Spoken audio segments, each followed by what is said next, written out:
What would happen if one day you woke up and found yourself turned into a background character in the very world you created? That is exactly what happened to our protagonist, an author of the novel world that he created himself in this story. He is about to face an apocalypse where towers and dungeons appear out of thin air, spawning monsters that attack humanity and push the world toward extinction, notoriously on the South Korean peninsula. A place where towers and dungeons appear incessantly, a place also dubbed Hell, because the monsters here are more savage than in any other nation, mercilessly attacking and claiming thousands of unfortunate lives. But in the darkness, a light emerges brilliantly, and in this world, those rays of light are called heroes. Thanks to their power, South Korea is able to fight the monsters, gradually gaining control over the towers and dungeons by utilizing the industry built around them. Like a catalyst, the disaster pushed them to recover from the crisis. As time passed, South Korea became a rival for the top spot with the United States, simultaneously becoming a beacon, a place where heroes from all over the world converge, a place that also acts as a benchmark to curb the rise of monsters and dungeons. They have also established a hero association based on magic art and magical engineering called Cube. Cube gathers apprentice heroes from around the world who have passed the impossible selection criteria of the association. It is also the place where the hero who will save the world in the novel along with his irreconcilable rival coexist. Those are all the basic settings of the story that the author all created. At the entrance ceremony for the association, the top among the first-year cadets is Kim Soo-ho, who is also the main protagonist of this novel. The students admitted to Cube this year are all incredibly gifted, but among them, Kim Soo-ho is beyond the imagination of a 17-year-old child. Well, since he is the main character, it is only natural for the author to make him overpowered. Soo-ho will be the one to lead this chaotic era dominated by heroes and monsters. He possesses the traits of an upright hero holding kindness and justice while simultaneously hiding a secret from the eyes of others. If there is a protagonist, there must be a supporting lead. If there is a hero, there must be a villain. The one who will confront Soo-ho is the second-ranked cadet named Shin Jong-hak, the fourth-generation heir to the Jin-sung conglomerate. He possesses the potential to challenge the protagonist, but in the future, he will become a villain and a loyal follower of the essence of the straight theory. Currently, Jong-hak might just be a cadet.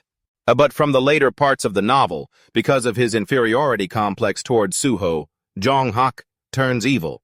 Light and darkness once again clash and conflict with each other. That covers the two main characters at the center of the novel's world, but ironically, life plays a cruel joke on the father of this novel. People transmigrate and end up as the protagonist, or at least a side character, but who would have thought our author would be so short-lived as to transmigrate into a background character? Except for the name Kim Chun-dong, which sounds incredibly generic. He has no background or history information whatsoever. Even his face is unrecognizable and covered by a giant question mark. The author really pulled a secret character. He is so unlucky that he became a character who was never even created. In his own work, there is no setting for his appearance combined with an outdated name. This presence is smaller than a grain of sand, an extremely ordinary character among the ordinary, and he has absolutely no relationship with the main duo. It seems this guy was created just to hit a quota, an extra character in the novel who couldn't be more lackluster. Everything happened on a fine day when the novel's author named Kim Han-jin received a strange email. It suggested remaking his novel, Return of the Hero, to satisfy the requester's own tastes. But because of writer's block, Return of the Hero had been discontinued by Han-jin. Normally, discontinued products like that wouldn't get any attention, so this remake request made Han-jin a bit confused. He wrote a reply email politely refusing, but little did he know it would become the main cause leading to everything as it is now. It has been 2 weeks since Kim Han-jin transmigrated into the novel with the identity of Kim Chun-dong. The big question mark is still stuck on his face, unable to be identified, but at least he has gotten used to it. This place is truly not a dream. It is the world that Han-jin wrote, and Kim Chun-dong is one of the countless background roles in it. For the past 2 weeks, Han-jin has tried many ways but still hasn't found the reason how he ended up here. Who left him here and why? Perhaps he will have to stay in this world for a very long time. Maybe 1 year, 2 years, or if it follows the plot, about 15. Living for 15 years inside a novel with a question mark on your face just thinking about it makes Han-jin feel a chill, depressed, and hopeless. Real life out there is happy, full of comfort, and beautiful. Hanjin really doesn't want to bury his life and live temporarily day by day in this discontinued novel. Thinking about it makes him feel helpless, but currently he has no choice. His only option is to try to stick to the main plot to find a solution to escape this world. If he can make it to the middle of the plot, the rest is just what happens after it's discontinued. There is no other way but to try to live through it and to be able to do that in the world of the novel Return of the Hero. The first step Hanjin needs to take is to go to Cube. It is essentially an artificial island located in the East Sea, home to about 50,000 people, including apprentice heroes. It is a city gathering talented people in magic and production from all over, and Cube is the training academy for heroes. It is one of the reasons South Korea is called a powerful nation. It is also the core of the city and the main stage of the novel. The selection criteria for Cube are very high and strict. Among the hero candidates with special talents and abilities, only a small number can become cadets at Cube. Although he is a background character, the owner of the body Kim, Chundong is also a Cube cadet, so he's not just some nobody. It's just that Hanjin still doesn't know what that ability is. Today he goes to the classroom of truth. Hanjin opens the door and steps into the room. This is the center of Cube's chain of events, and also the place that contains the villains, rivals, partners, enemies, and even the main characters of this novel. Each character arc will soon split into groups, and because of that, they'll face so many events. You'd think you have to live 15 years with these people, and you can't even get a decent proper face. Hanjin felt incredibly drained that afternoon. Returning to the dorm, he was so exhausted he didn't even know how the day had passed. Suddenly, he noticed a strange package from courier deliveries sitting on his desk. Hanjin curiously peeled back the tape to see what it was, and it was a total surprise.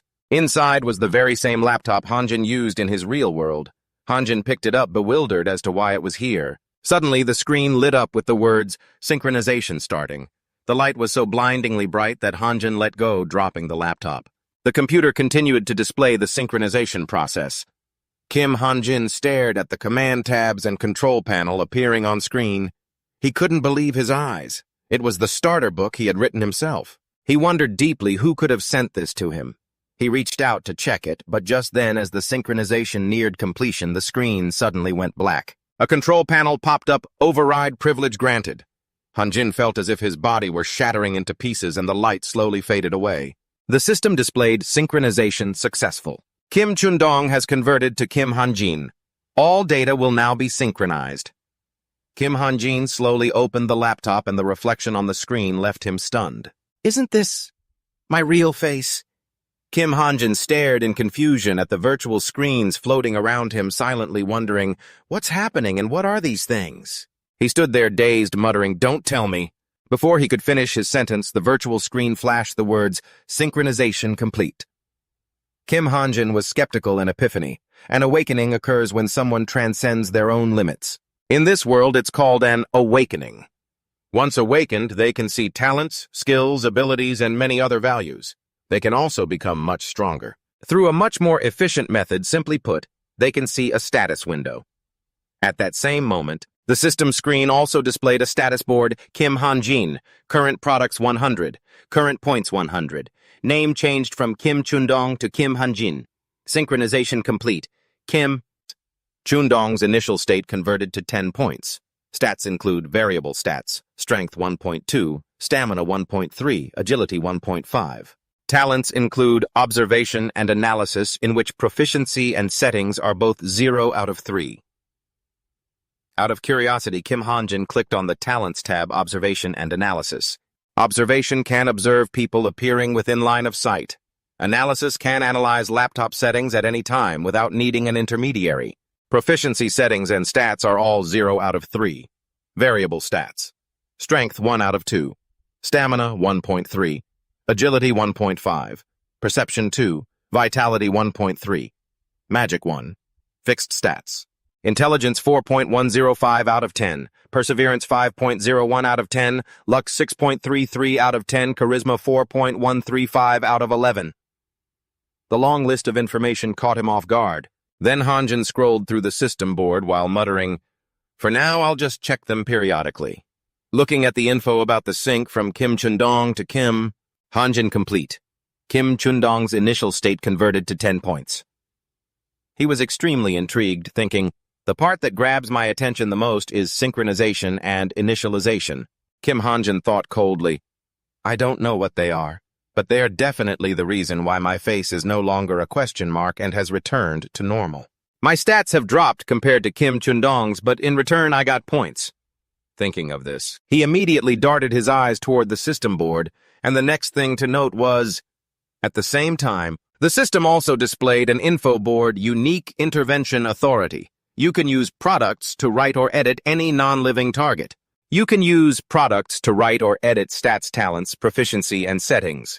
Limitations apply to targets.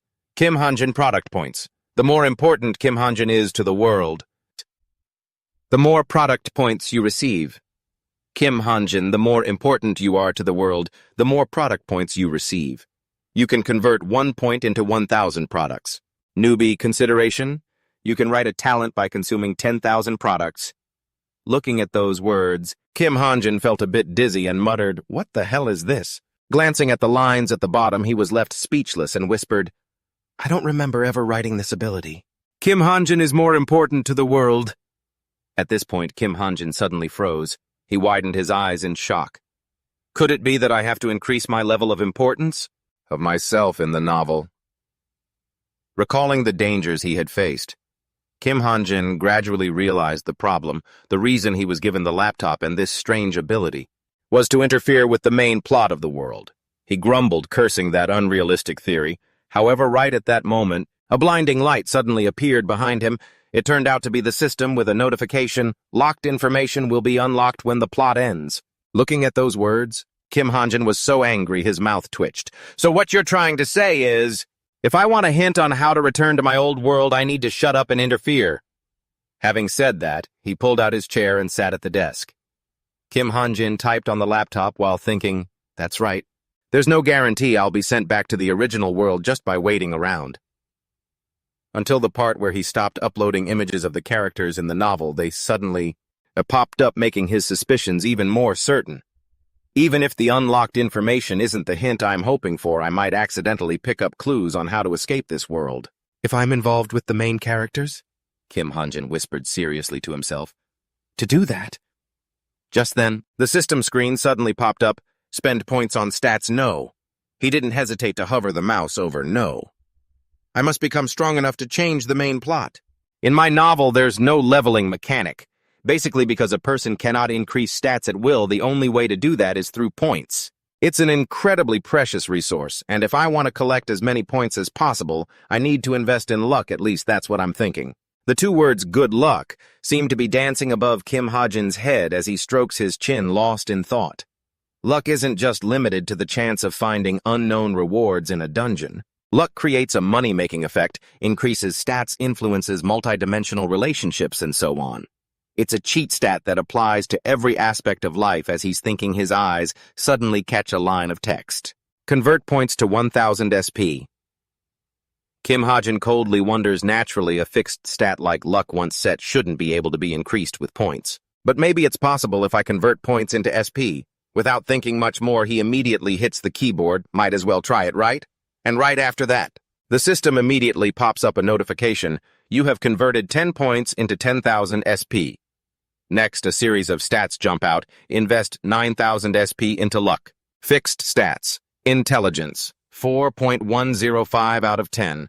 Perseverance, 5.01 out of 10. Agility, 6.33 out of 10. Switching to agility, 6.33 out of 10. Charisma, 4.135 out of 10. It seemed like it was over, but at that moment, a system screen with a deep purple hue suddenly appeared in the center of the display. A mysterious good luck has appeared. Kim Hanjin is a bit surprised by this sudden notification. Oh. Then the system pops up another line. A mysterious good luck has appeared, changing luck to 9.1. He reflects a bit when seeing this notification. So luck even affects itself. Having said that, Kim Hanjin immediately falls into deep thought. The main character, Kim Suho, possesses a magic stat of 9.0.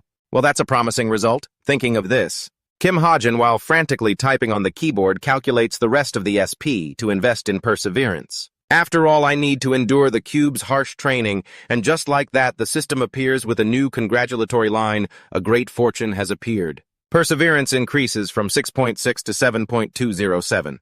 Seeing that he smiles awkwardly and praises luck as being godlike, however, at this very moment, the screen displaying information suddenly shows an anomaly right after that. On the screen, a warning line suddenly appears.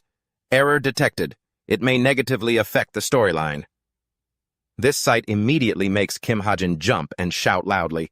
After his startled scream, a threatening notification is sent. From now on, fixed stats cannot be interfered with by SP. Looking at the screen before him, Kim Ha-jin's mood sinks to the bottom and he clenches his fist, dejectedly scolding. This is not fair at all. After a few minutes of mumbling, Kim Ha-jin dejectedly leans his head back and sighs.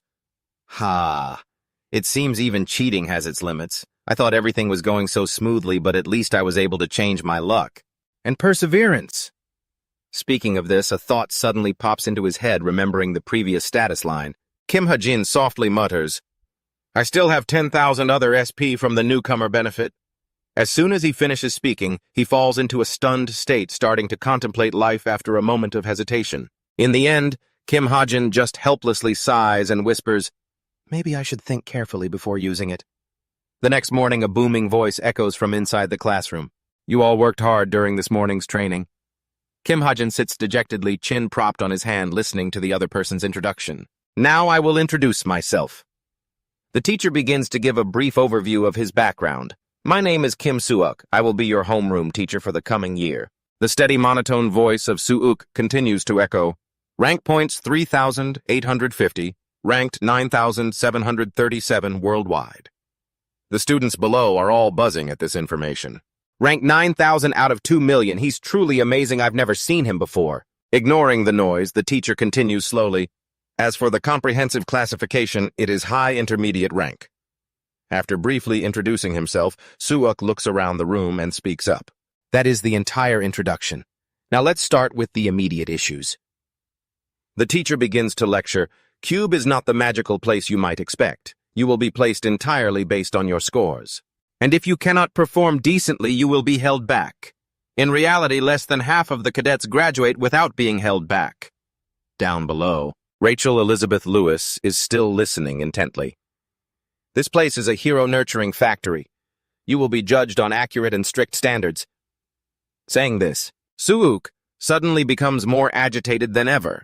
The teacher loudly commands, Now everyone stand up and follow me. And so the first part of the schedule, weapon selection. A moment later, in this dark room, only the faint light from the console identifying the hand is visible. After a few seconds, the door in front of them suddenly opens, surprising the group of students and Kim Ha-jin as well.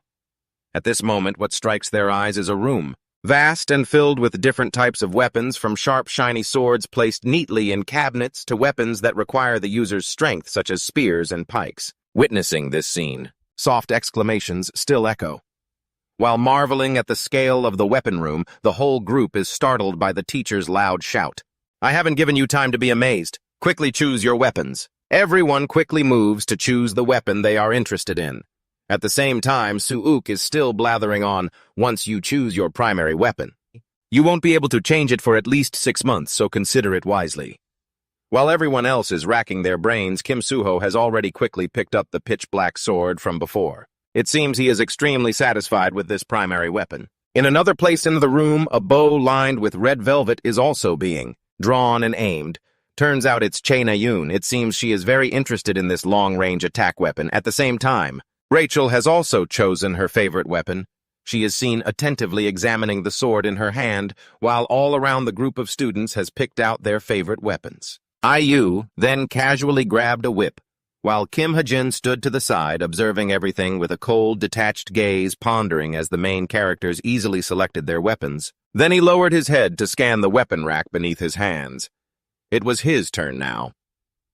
Kim Ha-jin kept looking back and forth among the countless weapons, silently reminding himself, I have to be careful, he thought, eyeing those 2 sharp weapons. Deep down, he felt a bit of regret that his stats were too low to master the weapons usually used by cadets.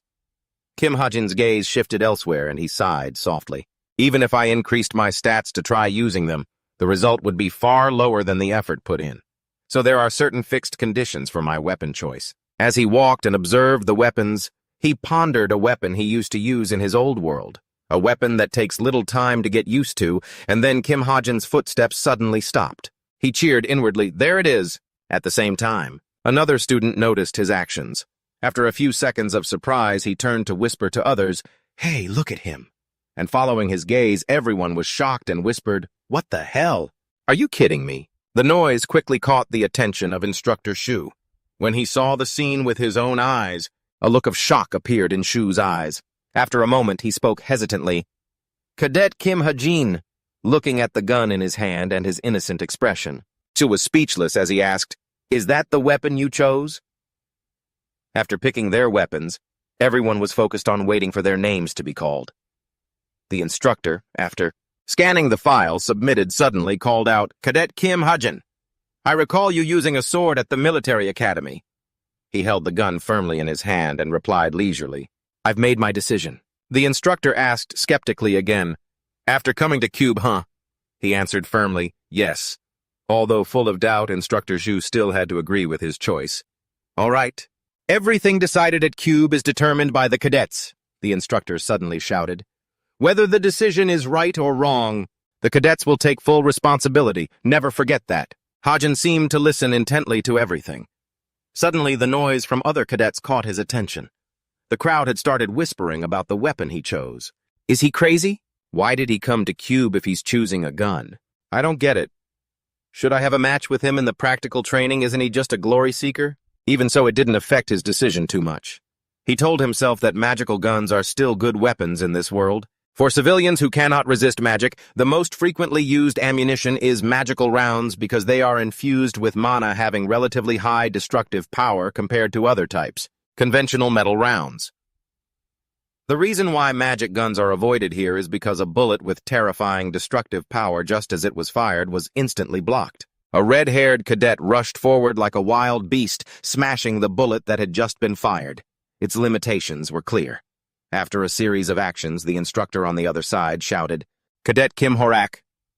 He continued to explain the difficulties. The first reason is that no matter how strong the user is, the destructive power of a gun is limited. And the second reason is that guns have a short history in this world. Myths and legends become reality. Mythical and legendary artifacts are used as weapons in reality, and the items mentioned have more glorious origins and histories. The deeper the history, the higher the rank of the weapon. Because of this, cadets usually choose older weapons rather than modern ones, not just believing in magic bullets, but also in their skills. Even if they reach their limit, they can still use the weapon's power to take a step further. After skimming through the basics of guns, Ha-jin, with dead fish eyes, felt they were truly annoying, brushing off all responsibility. Of course, this didn't concern him. He strode down the hallway, passing through lines of people he secretly thought, acting like I'm the main character in a manhwa, I haven't even held a sword before. So how could I compare to the other cadets? Gazing at the suitcase he was holding tightly, he couldn't help but have his own thoughts. A gun might not be a bad choice. It's something I can use immediately, and by using it I can stand out to receive support. Ha-jin's face suddenly became serious. As if preparing to step into a new battle, Ha-jin thought to himself, because I've chosen the weapon now, it's time to choose the talent. To explain, a talent is an ability that can be considered special. A sword, thanks to a talent, can easily cut through a giant boulder, he continued to explain. Each person can only receive one talent, but there are some exceptional characters. There are both passive talents and activated talents, the possessor of the holy sword. The next name called out was Kim Suho. A guy, after hearing his name called, quickly ran to the front. The one calling was a girl. Seeing that, he asked, "Che Nayun, you're training here too?" Replying to him, the girl quickly complained about Suho's question. "Duh, why else would I be at the training center? That guy is at the top of the class," he also replied naively. "There aren't many people here after class, so I came." After chatting for a while, he suddenly remembered something and leaned in to ask, "Nayun, I just remembered something after seeing you. We have another marksman in the class." Hearing him ask that, she tried to remember. A marksman, a Ha-jin or something. After hesitating for a long time, she said, "Right, that guy." Suddenly, Nayun's expression changed unusually, her eyebrows knitting together uncomfortably. Seeing that, he asked, "What's with that reaction?" She quickly retorted at that Jinha guy, or whatever his name was. "I just can't accept him. You can't possibly call him a sharpshooter." When she mentioned his range was under 1 kilometer, she suddenly sighed as if it were obvious, saying he might as well give up on becoming a hero. Because he couldn't just drop out if he requested an early retirement. He was just desperately clinging on. Suddenly, Suho cut her off, interrupting her talk about him giving up. You shouldn't say things like that so easily. He spoke with intense focus, and Naeun looked back at him bewildered as if he were some strange alien creature. Yet Suho still smiled back at her gaze like a cat. Like a kitten waiting to be petted, but suddenly she snapped and yelled right in his face. Don't tell me what I need to do, Kim Suho! Taken aback by the sudden outburst, he stammered a reply. I'm sorry. Naeun's shout echoed throughout the training hall. If you're not going to train, then get out of here. Switching scenes to Hajin, the guy who had just been talked about behind his back. He felt his ears itching, so he rubbed them, thinking to himself, is someone talking about me? I suppose I could add some talking behind backs and support to the mix. He stared leisurely at his computer screen, deep in thought. After all, the protagonist could become the greatest hero with his talent. That's how important talent is. And since I received 10,000 support points when I wrote my first talent, I can't pass up this opportunity. On the computer screen, a notification popped up. Intervention authorization settings can be adjusted. You may edit skills items, stats, or talents. Using authority consumes support points. Upon creating the first talent, 10,000 support points will be provided immediately. Hajin started working right away. First, I should write something simple, right? After editing for a while, the text on the screen changed. Master Sharpshooter, highly skilled in using long-range weapons. As soon as he clicked confirm, another notification instantly appeared. You have used 10,000 support points to write a talent. Watching the computer screen change constantly, he couldn't help but feel surprised, murmuring to himself, so it really edits itself just like that. The system board updated immediately. Master Sharpshooter. Intermediate rank. Low level. Dark element evolution. Skilled 10 experience points. Skilled 0%. Bullet time. In combat every 4 hours, a total of 3 seconds of bullet time will be granted. Training Master Sharpshooter. You have mastered all long-range weapon skills. Hawkeye. You can see distant moments and accurately predict a target's movement. Aiming. Looking at the result in front of him, he felt incredibly satisfied. All these long-range weapon skills are so useful. Not just guns, I'll be able to use bows in the future too. Above all this is a game-changing talent. It's a bit of a shame, but if I can develop it further, it will be a huge advantage. Thinking long-term was better. After pondering for a while, he finally made his decision. All right, I'm choosing this one. After finishing the series of actions, Hajin sat back in his chair, satisfied and beaming, cheering. Now I feel much more prepared. Thinking about all those talents had been exhausting. Now I just have to survive with this talent until the main plot ends. Outside the city, crowds of people were bustling about. Inside the large auditorium, the professor was still enthusiastically explaining dungeons. Simple questions like this are usually not allowed. But you all need to understand the attack patterns of towers and dungeons. Hajin listened intently to the lecture, jotting down essential knowledge, thinking to himself, a few lines of description could create an entire book. If the other characters knew about this, they'd be jealous to the point of tears, but thanks to my observation and search talent, I can easily breeze through this class. Above him, the professor was still lecturing about the new era, the name of the tower that the Holy Apostle attacked, and the rewards they received. The system also updated with more knowledge. The Holy Apostle attacked the tower and received the Sea Stone. He kept thinking as the name mentioned observation and search. I can observe every character within my sights. Hajin recalled the things people said around him. Is that guy really that good? He just relies on his talent. If I had good talent, I'd finish it quickly. Isn't Kim Suho a bit overrated? Switching back to Kim Hajin at this moment, his laptop was displaying the necessary information about this world. He was calculating, if I want to even without the device, I can search the timeline set up from the notes on the eyeball. The professor's voice rang out. Remember well what you've learned today. You all know the writing competition isn't far off, right? Looking around the classroom, he noticed Naeun was attending this class too. Just waiting for that moment, she dropped all pretenses and shouted in the middle of the class, "Why do I have to study stuff like this?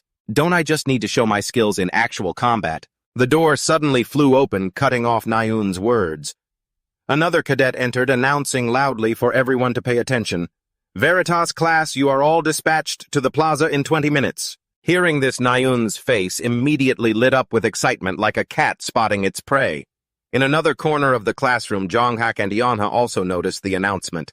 A voice rang out, "It's live combat training!" Unlike the excited expressions of the others, Hajin's face seemed to darken, and he thought dejectedly, "Finally, it's here." Outside in the plaza, a booming voice rang out, "I hope you all know what this lesson is about. Without further ado, I will announce the team formations. Each team will have a total of 4 members. The formation will include 2 warriors, 1 sharpshooter, and 1 support. Unless special circumstances arise, this team will remain the same until the midterm exams. The distribution will be fair, and both low and high-ranked cadets will be placed on the same team. Remember what I said to avoid any confusion? Everyone can go and check your teams now." Instructor Aju stood to the side, clearly shouting out the rules for this test. Everyone looked up at the board, and Hajin's pupils suddenly contracted. He was completely caught off guard by the team assignments. As the team list appeared, he cursed under his breath. "No way.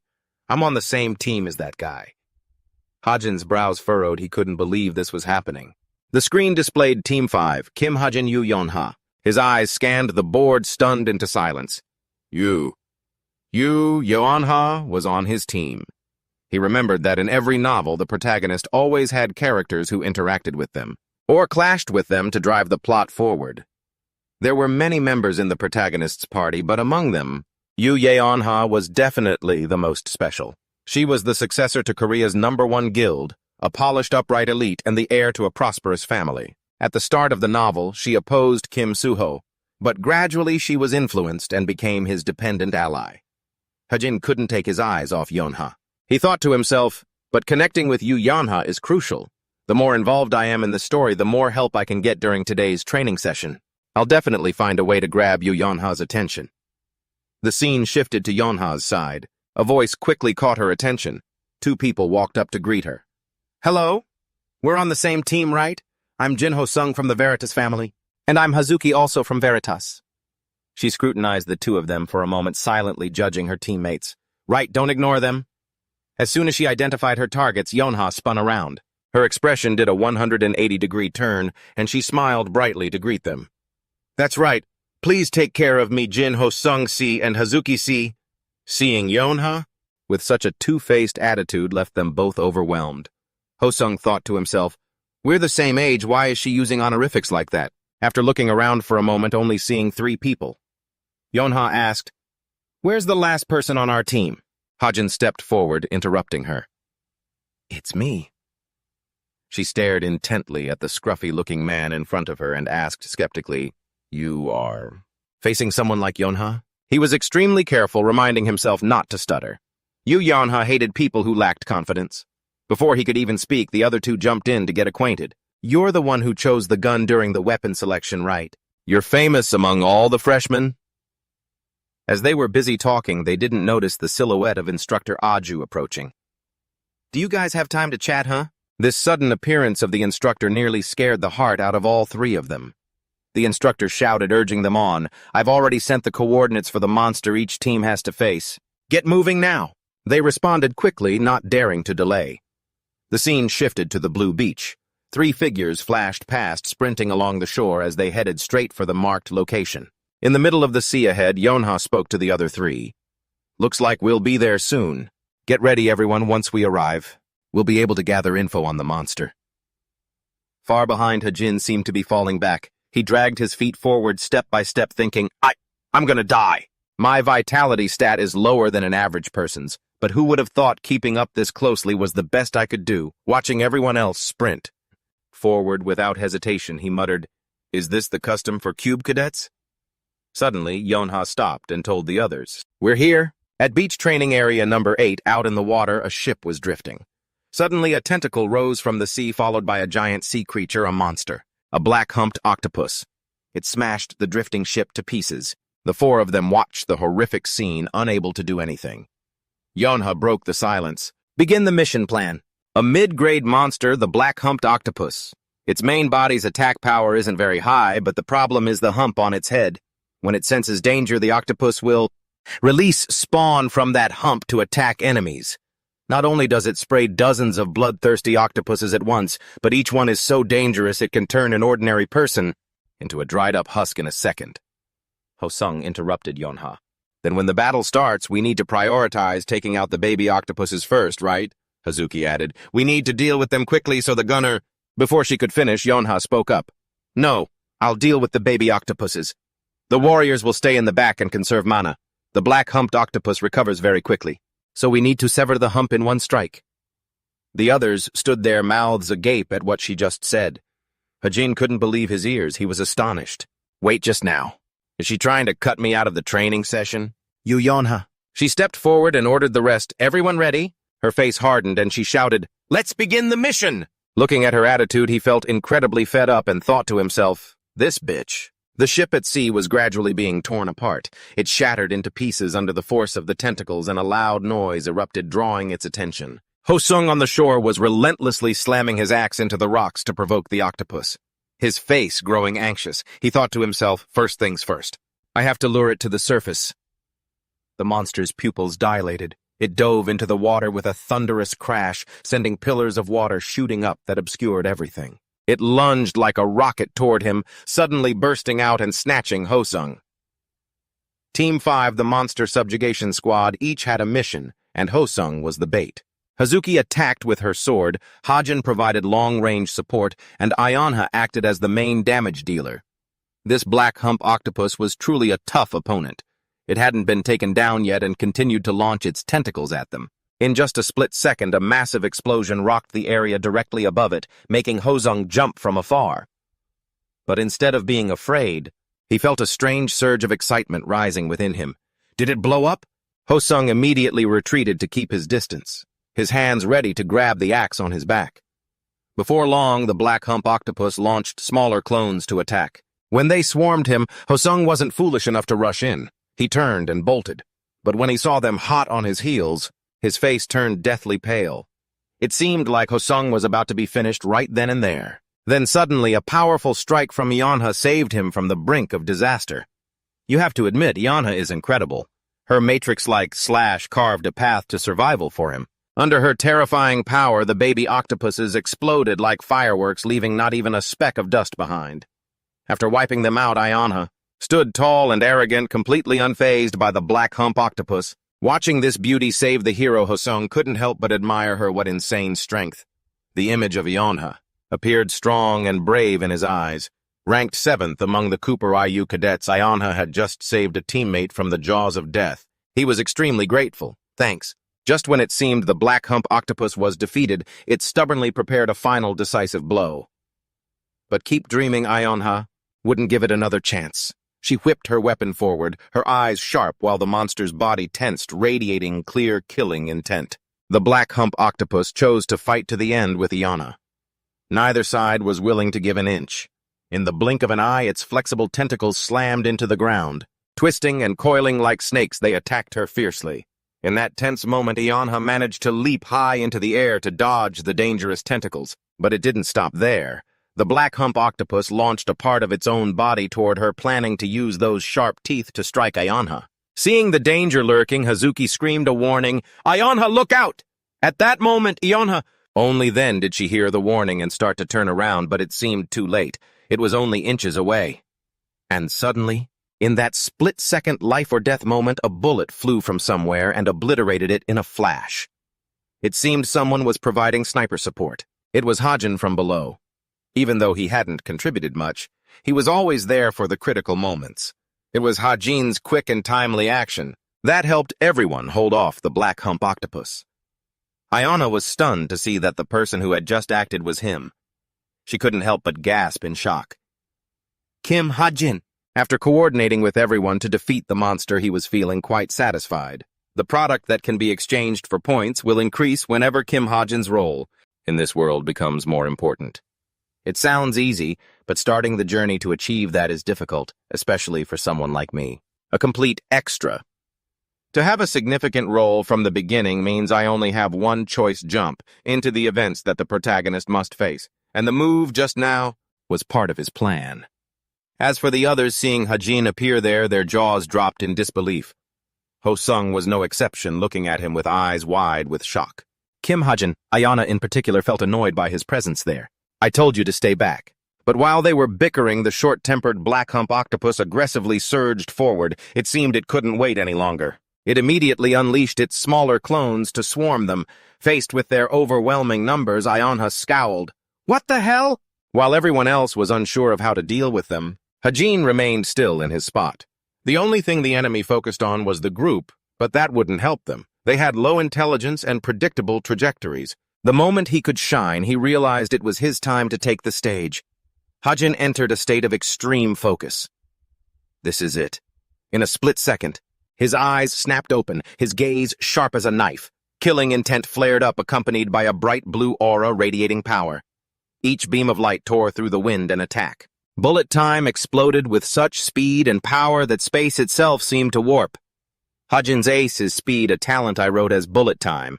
When used, the flow of time slows down for 3 seconds, and thanks to this, he can almost always gain the upper hand when facing them directly. It means that in those 3 seconds, he can see their movements easily. Thanks to that, Hajin can take them down before they can even react. Next, it's simple, he just needs to fire. At this point, he had completely outclassed them and could control the situation. In the remaining second, Hajin quickly gifted each one a bullet, logging them off immediately. Their every movement ceased, and this was the best chance for him to take them all out alone. No room for hesitation. With only 0.27 seconds left, he poured all his speed into firing the remaining bullets at them. With every spare second he had, Hajin kept reloading, firing with lightning speed. He aimed with lethal precision, knowing there wasn't a single chance left to fix a mistake. With only 2 measly seconds left, he wiped out the monsters closing in on Manhwa. As the 3-second countdown ended, the slow-motion effect faded, and reality snapped back into focus. Before the creatures could even touch a hair on their heads, Hajin had already blown them all away. Manhwa hadn't even managed to crack her whip before there was nothing left of them. They had all exploded into pieces. With her sharp reflexes, she suddenly realized this was the perfect moment to take down the black bump octopus. The growth on its head hadn't recovered from the previous damage yet. You could say this was its most vulnerable moment, and Manhwa, without a moment's hesitation, whipped it toward the creature. The growth on the octopus's head was now completely wrapped in her lash, leaving it with nowhere to run. As Manhwa held the whip taut, she signaled the others to seize the chance and charge. They had clearly been waiting for this moment for a long time. Everyone launched themselves into the air toward it. Hosung wore a smug grin, eager to finally put an end to this. Following close behind him was Hazuki, bracing herself to unleash everything she had for the finishing blow. She unleashed a final burst of magical power. With their heavy artillery ready, the team didn't hesitate, diving toward the top of the octopus to finish it off quickly and cleanly. Manhwa tried to hold it steady for as long as she could, and in the end they pulled it off. A single clean strike was delivered, and in the blink of an eye, the black bump octopus was defeated. Seawater gushed out in a massive torrent. No matter how formidable the black bump octopus seemed, it was bound to lose against their perfect teamwork. As it fell, water sprayed everywhere, cooling the air against the stifling heat. Hajin, after pushing his skills to the limit, began to feel the fatigue setting in. Did we kill it? Manhwa remained as cold as ever. She didn't answer him, sinking into silence. Now that things had settled down, he finally dared to lie back and relax. It was tough trying to calculate the results for Team 5. They had succeeded. They had removed the growth from the octopus, turning it back to normal. The final result was a testament to their efforts.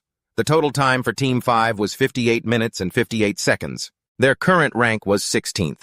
After clearing out the monsters, Hajin lay on the ground, eyes looking upward, exhausted, but at least he had pulled it off today. The leaderboard updated in a flash, showing the results: total wasted time, 58 minutes and 58 seconds, ranking 16th out of 100. But one thing stood out. Their ranking had surged impressively. One would think they'd be satisfied with that result, but Manhwa was so frustrated she stood rooted to the spot. The entire battle was recorded by drones. I'll send it to your smartwatch, analyze it yourself. It seemed her expectations had been much higher, making this result completely unacceptable to Manhwa. She trembled with pure bitterness. Only 16th, seriously. She knew individual performance was judged separately, and the person she was glaring at with envious daggers for eyes was Noon. She was ranked even higher than her. Team 2, Noon, and 3 others ranked 4th out of 100. She felt so helpless, watching her efforts feel like they had gone to waste. She had decided to create a gap between Her team and Neun's, and she had tried so hard to win only to get this. Meanwhile, Jonghak sat nearby, stealing glances at Neun, even though Ionha was sitting right between them. He still looked at her with such longing. After thinking it over, Ionha still felt unsatisfied, a wave of irritation rising within her. She couldn't take the frustration anymore and slammed her hand hard onto the table. Iona marked toward Neun, radiating killing intent, and stopped right behind her. The atmosphere grew incredibly heavy. Everyone thought Ionha was about to lay hands on Neun. But then she did a complete 180, turning friendly. "Hey, Neun," Iona said. Both of them started chatting about their training progress. "How's practice going? You doing okay? As you can see, I only made it to 6th. How embarrassing. What about you?" Even though Ionha wanted to eat her alive on the surface, she held it together. "I'm 16th.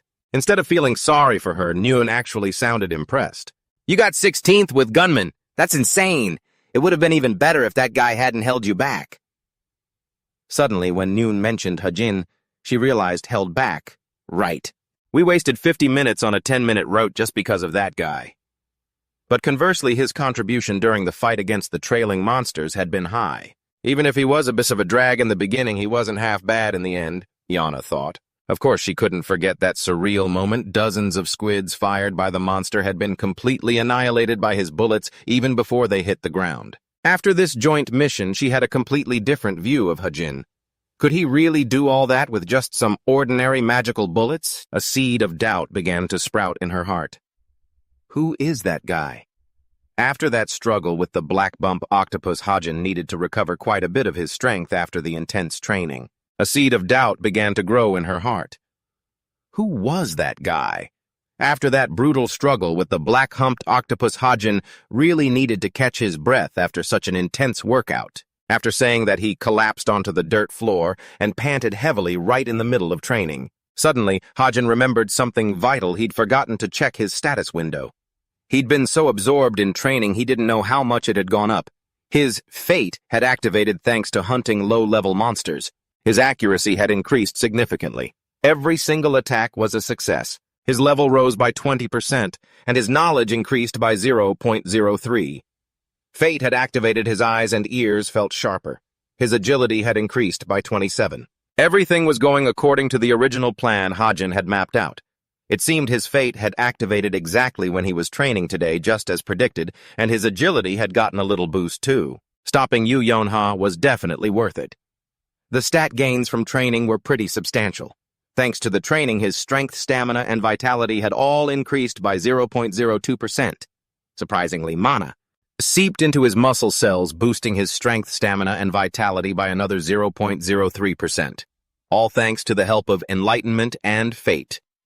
Feeling like he'd made significant progress today, Hajin decided to let himself rest. He'd gained quite a bit. That's enough for today. But just seconds later, he wondered if he should start again. That night, when the night sky had blanketed everything, a light was still glowing from inside Yu Yonha's room. She wasn't asleep yet. She still had work to do. Yonha sat in her chair, arms crossed, looking extremely serious. Her eyes were glued to the screen. She was rewatching the footage of Hajin's shooting scene. Yonha wanted to examine closely exactly how he managed to hit them all in such a short amount of time. When she realized something unusual about his attack style, she hit pause. It looked like Yonha had watched this video many times to have noticed such a detail. From second 2.78 right here, in just a blink he had fired 60 shots. She raised her hand into a gun shape and held it out, calculating for a moment. Pulling the trigger 20 times in 1 second, is that even possible? Or does that trigger finger have some kind of automatic firing mechanism? Yonha was determined to find out exactly how he pulled that off.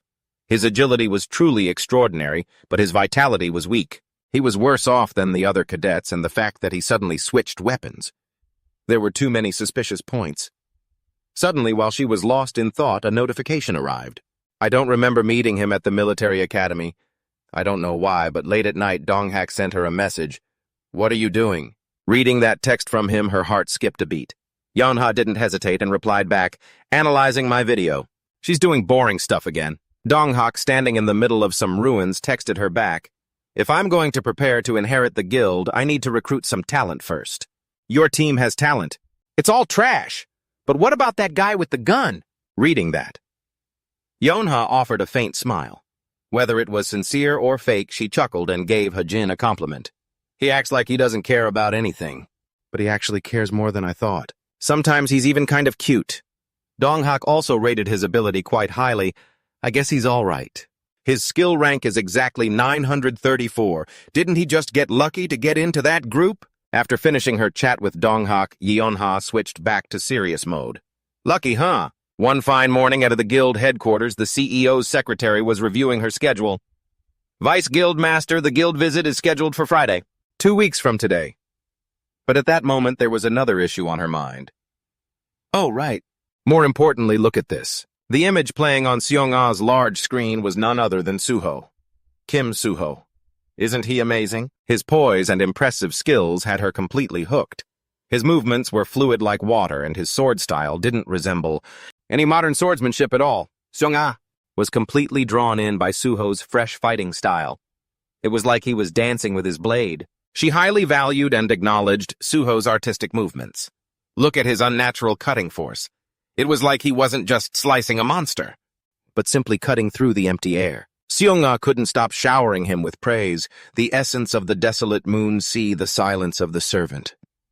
I can sort of understand why all the big guilds in Seoul are targeting him.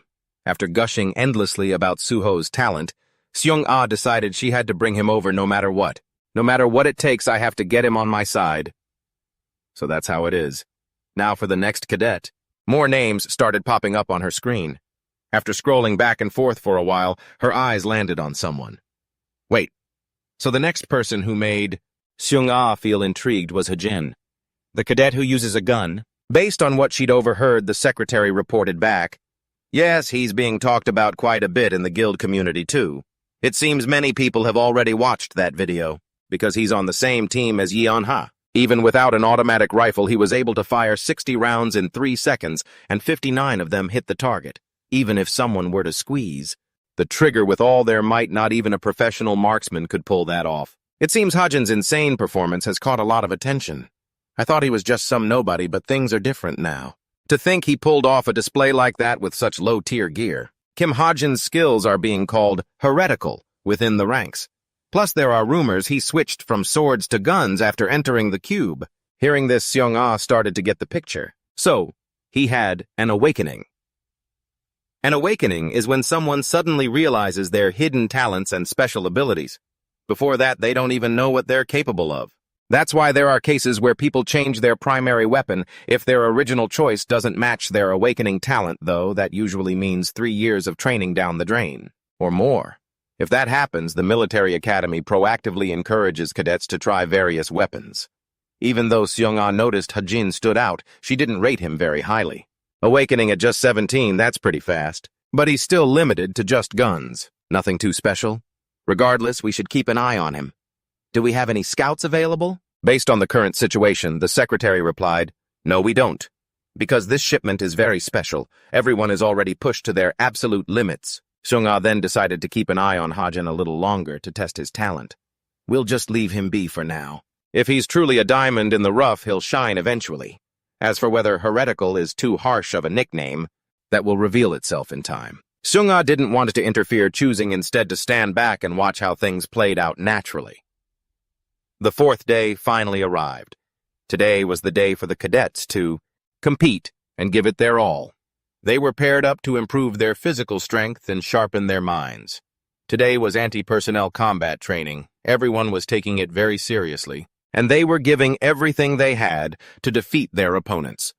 The process was very well organized, with the combat training carried out in pairs. Everyone used training weapons, which makes it easier to evaluate performance while minimizing pain. But for Hajin, this was a living hell. But that rank 934 kid Kim Hajin, he must be super lucky to be in this position. Everyone else got paired with their classmates, but he was the only one singled out like this. Get up! Why am I the only one who has to fight the professor? It was as if the professor could read his deepest thoughts as he immediately explained, If you're curious, I'll tell you. It's because the training weapons haven't been prepared yet, and using real weapons for anti-personnel training would cause too many dangerous accidents. So as your professor, I will train you personally. But Hajin was far from thrilled about this special treatment. I can't go on anymore, I surrender. But with the professor's competitive spirit, how could he possibly accept that? In a real fight, there is no such thing as surrender. Without letting Hajin protest, the professor swung a fist directly at him. "Defend yourself, Hajin." Suddenly, in that split second of life or death, he activated his top-tier skill. He might look like he's messing around, but once he gets serious, he can dodge the professor's punches like a piece of cake. Even the professor was a bit surprised that Hajin could move with such lightning speed, but he didn't stop there. He still had to maintain total focus. He couldn't afford to be distracted for even a second because the professor would exploit any opening Hajin left to strike at any time. The professor kept throwing earth-shattering punches, but Hajin managed to dodge them all. It was then that the professor realized something very special about him. This kid, his form might not be perfect, but he's keeping up with my speed with his eyes. Hajin's incredibly superhuman reflexes.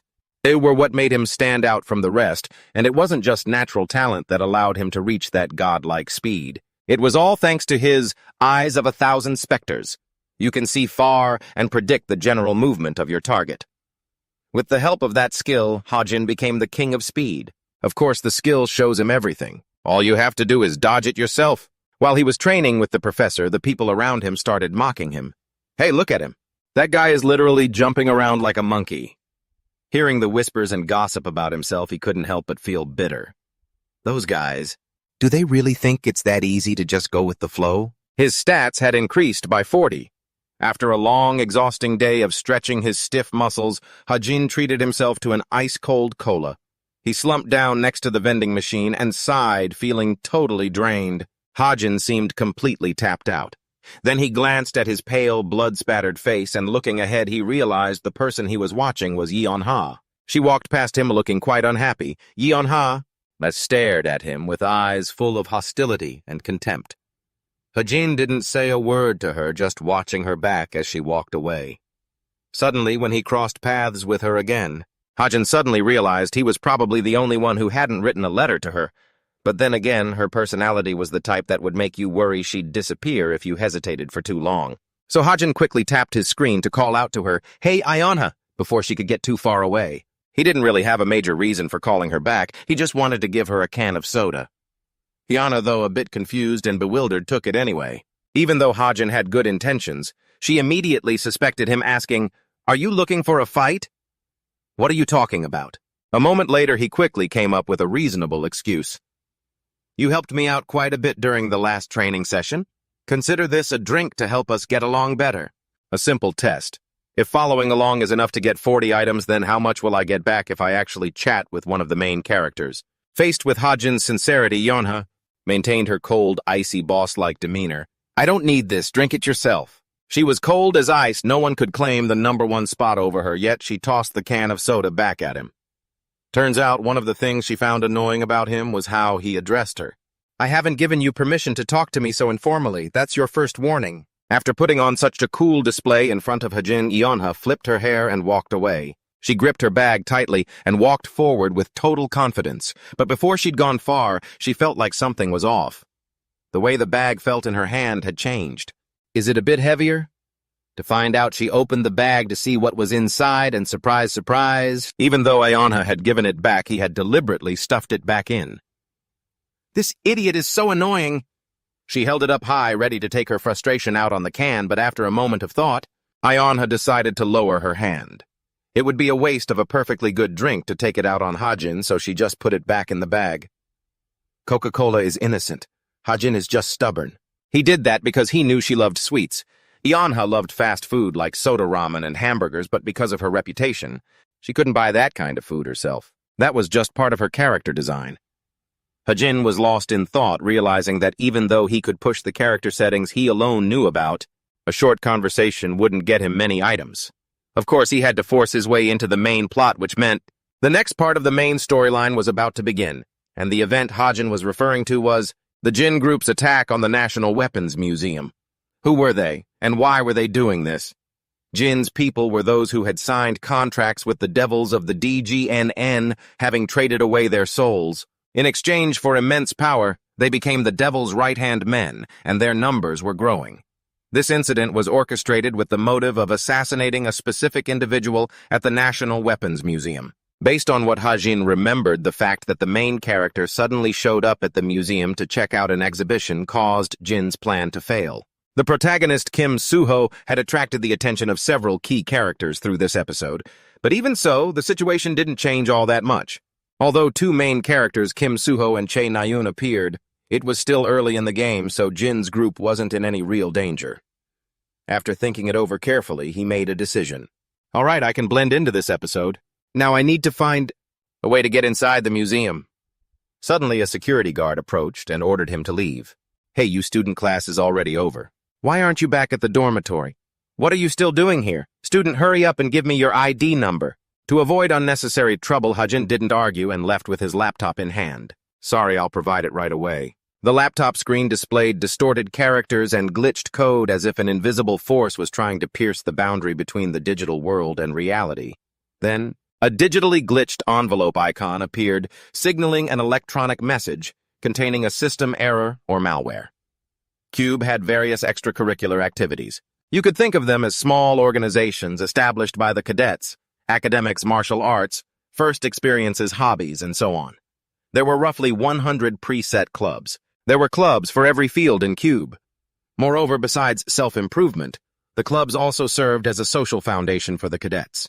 It was Kim Ha-jin's voice. That is the club I'm participating in today following the Cube portal. Another voice suddenly rang out. Welcome, thank you for joining the Healing Rain Travel Club today. That was the voice of Oh Han-hyun, the president of the Healing Rain Travel Club. He continued, there are many amazing people among the new members this year. Suddenly, Oh Han-hyun became gloomy as he received a stack of application forms. I was wondering if it was really true. The students behind him, seeing him like that, cheered him on. Senior Han-hyun took a deep breath and then he continued, anyway, let me explain a little bit about our club. The Healing Rain Travel Club. Oh Han-hyun explained that the main goal of the club was to rest. We will use the warp portals to go sightseeing. Outside of Cube once or twice a month? Kim Ha-jin was there too. He was listening intently. We are planning a trip to a nearby location for a group social activity. Today, we're going to Seoul. Oh Han-hyun was extremely excited as he said those words. Kim Ha-jin, on the other hand, looked rather indifferent. He was thinking that the trip to Seoul, where everyone could freely do whatever they wanted by splitting into two-person teams, was exactly what he had written in his novel. Kim Ha-jin planned that his goal for the day was the Seoul Weapons Museum, where the first main plotline would kick off. I'll follow the main characters there and infiltrate the main plot. Oh, Han-hyun's voice was still echoing. All right, let's split into groups and draw lots, kids. This caught Kim Ha-jin off guard. Was the club drawing set up like this from the start? Well, no matter who I'm paired with, I can handle it on my own, he thought to himself. Suddenly, his name was called from a piece of paper. Kim Ha-jin. Chae Na-yoon had drawn his name.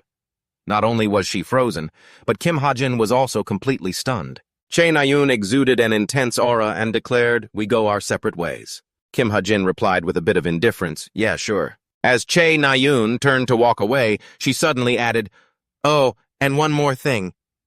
Kim Ha-jin looked irritated. I told you not to talk to me in such a blunt tone. This is your second warning. There won't be a third, she said, faced with this situation. Kim Ha-jin just gave a forced smile and went along with it. Ah, yes, my lady. The weather was cool and the warm sunlight blanketed everything. It was very crowded inside. This was the International Weapons Museum, which houses the largest collection of replica weapons in Korea. Amidst the crowd, the silhouette of Kim Ha-jin appeared walking all by himself. Suddenly, he accidentally spotted Chae Na-yoon, her eyes sparkling as she gazed at a bow on display. Kim Ha-jin immediately understood, so she's not far off, just as I thought. He had spotted his target. The person intently observing the treasure in front of him was Kim Soo-ho, the main character of this novel. Kim Soo-ho noticed Kim Ha-jin approaching. Kim Ha-jin walked up and asked, are you checking out the seven-faceted sword? Kim Soo-ho seemed hesitant and just gave a grunt. Kim Ha-jin introduced himself. I'm Kim Ha-jin. Hearing that, Kim Soo-ho broke into a very warm smile.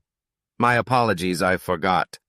He asked Kim Ha-jin, you're the one who chose the gun, right? So you joined the travel club too?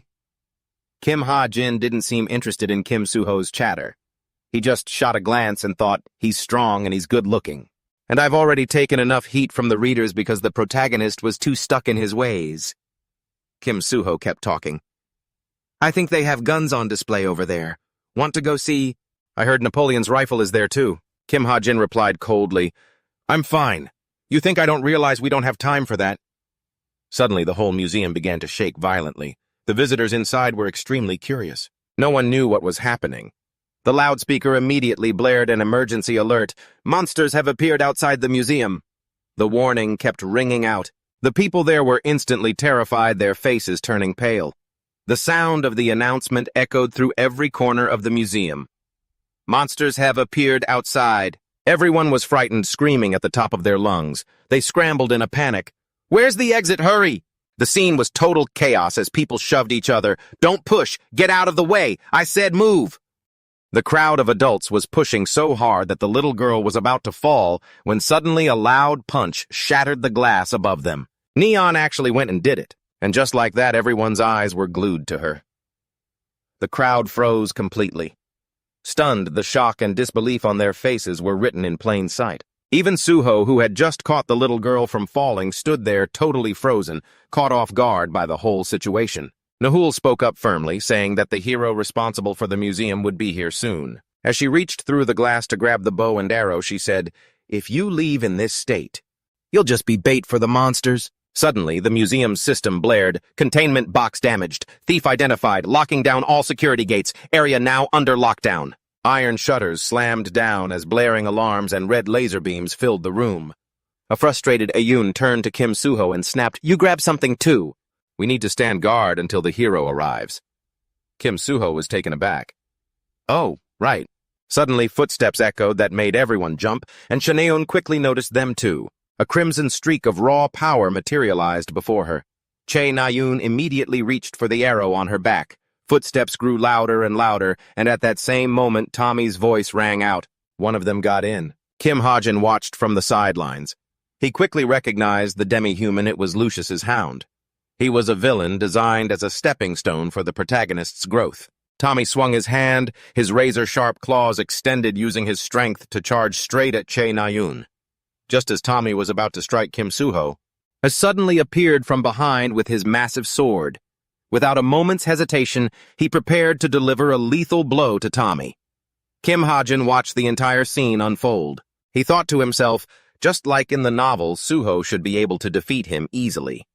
But contrary to what Kim Ha-jin expected, Tommy swatted Kim Suho away with a single hand. The force of his attack was terrifying, pinning him against the wall before Kim Suho slumped down right behind Kim Ha-jin. This left him completely stunned. After Tommy's earth-shattering blow, Kim Suho collapsed on the floor, leaving a huge crater in the wall.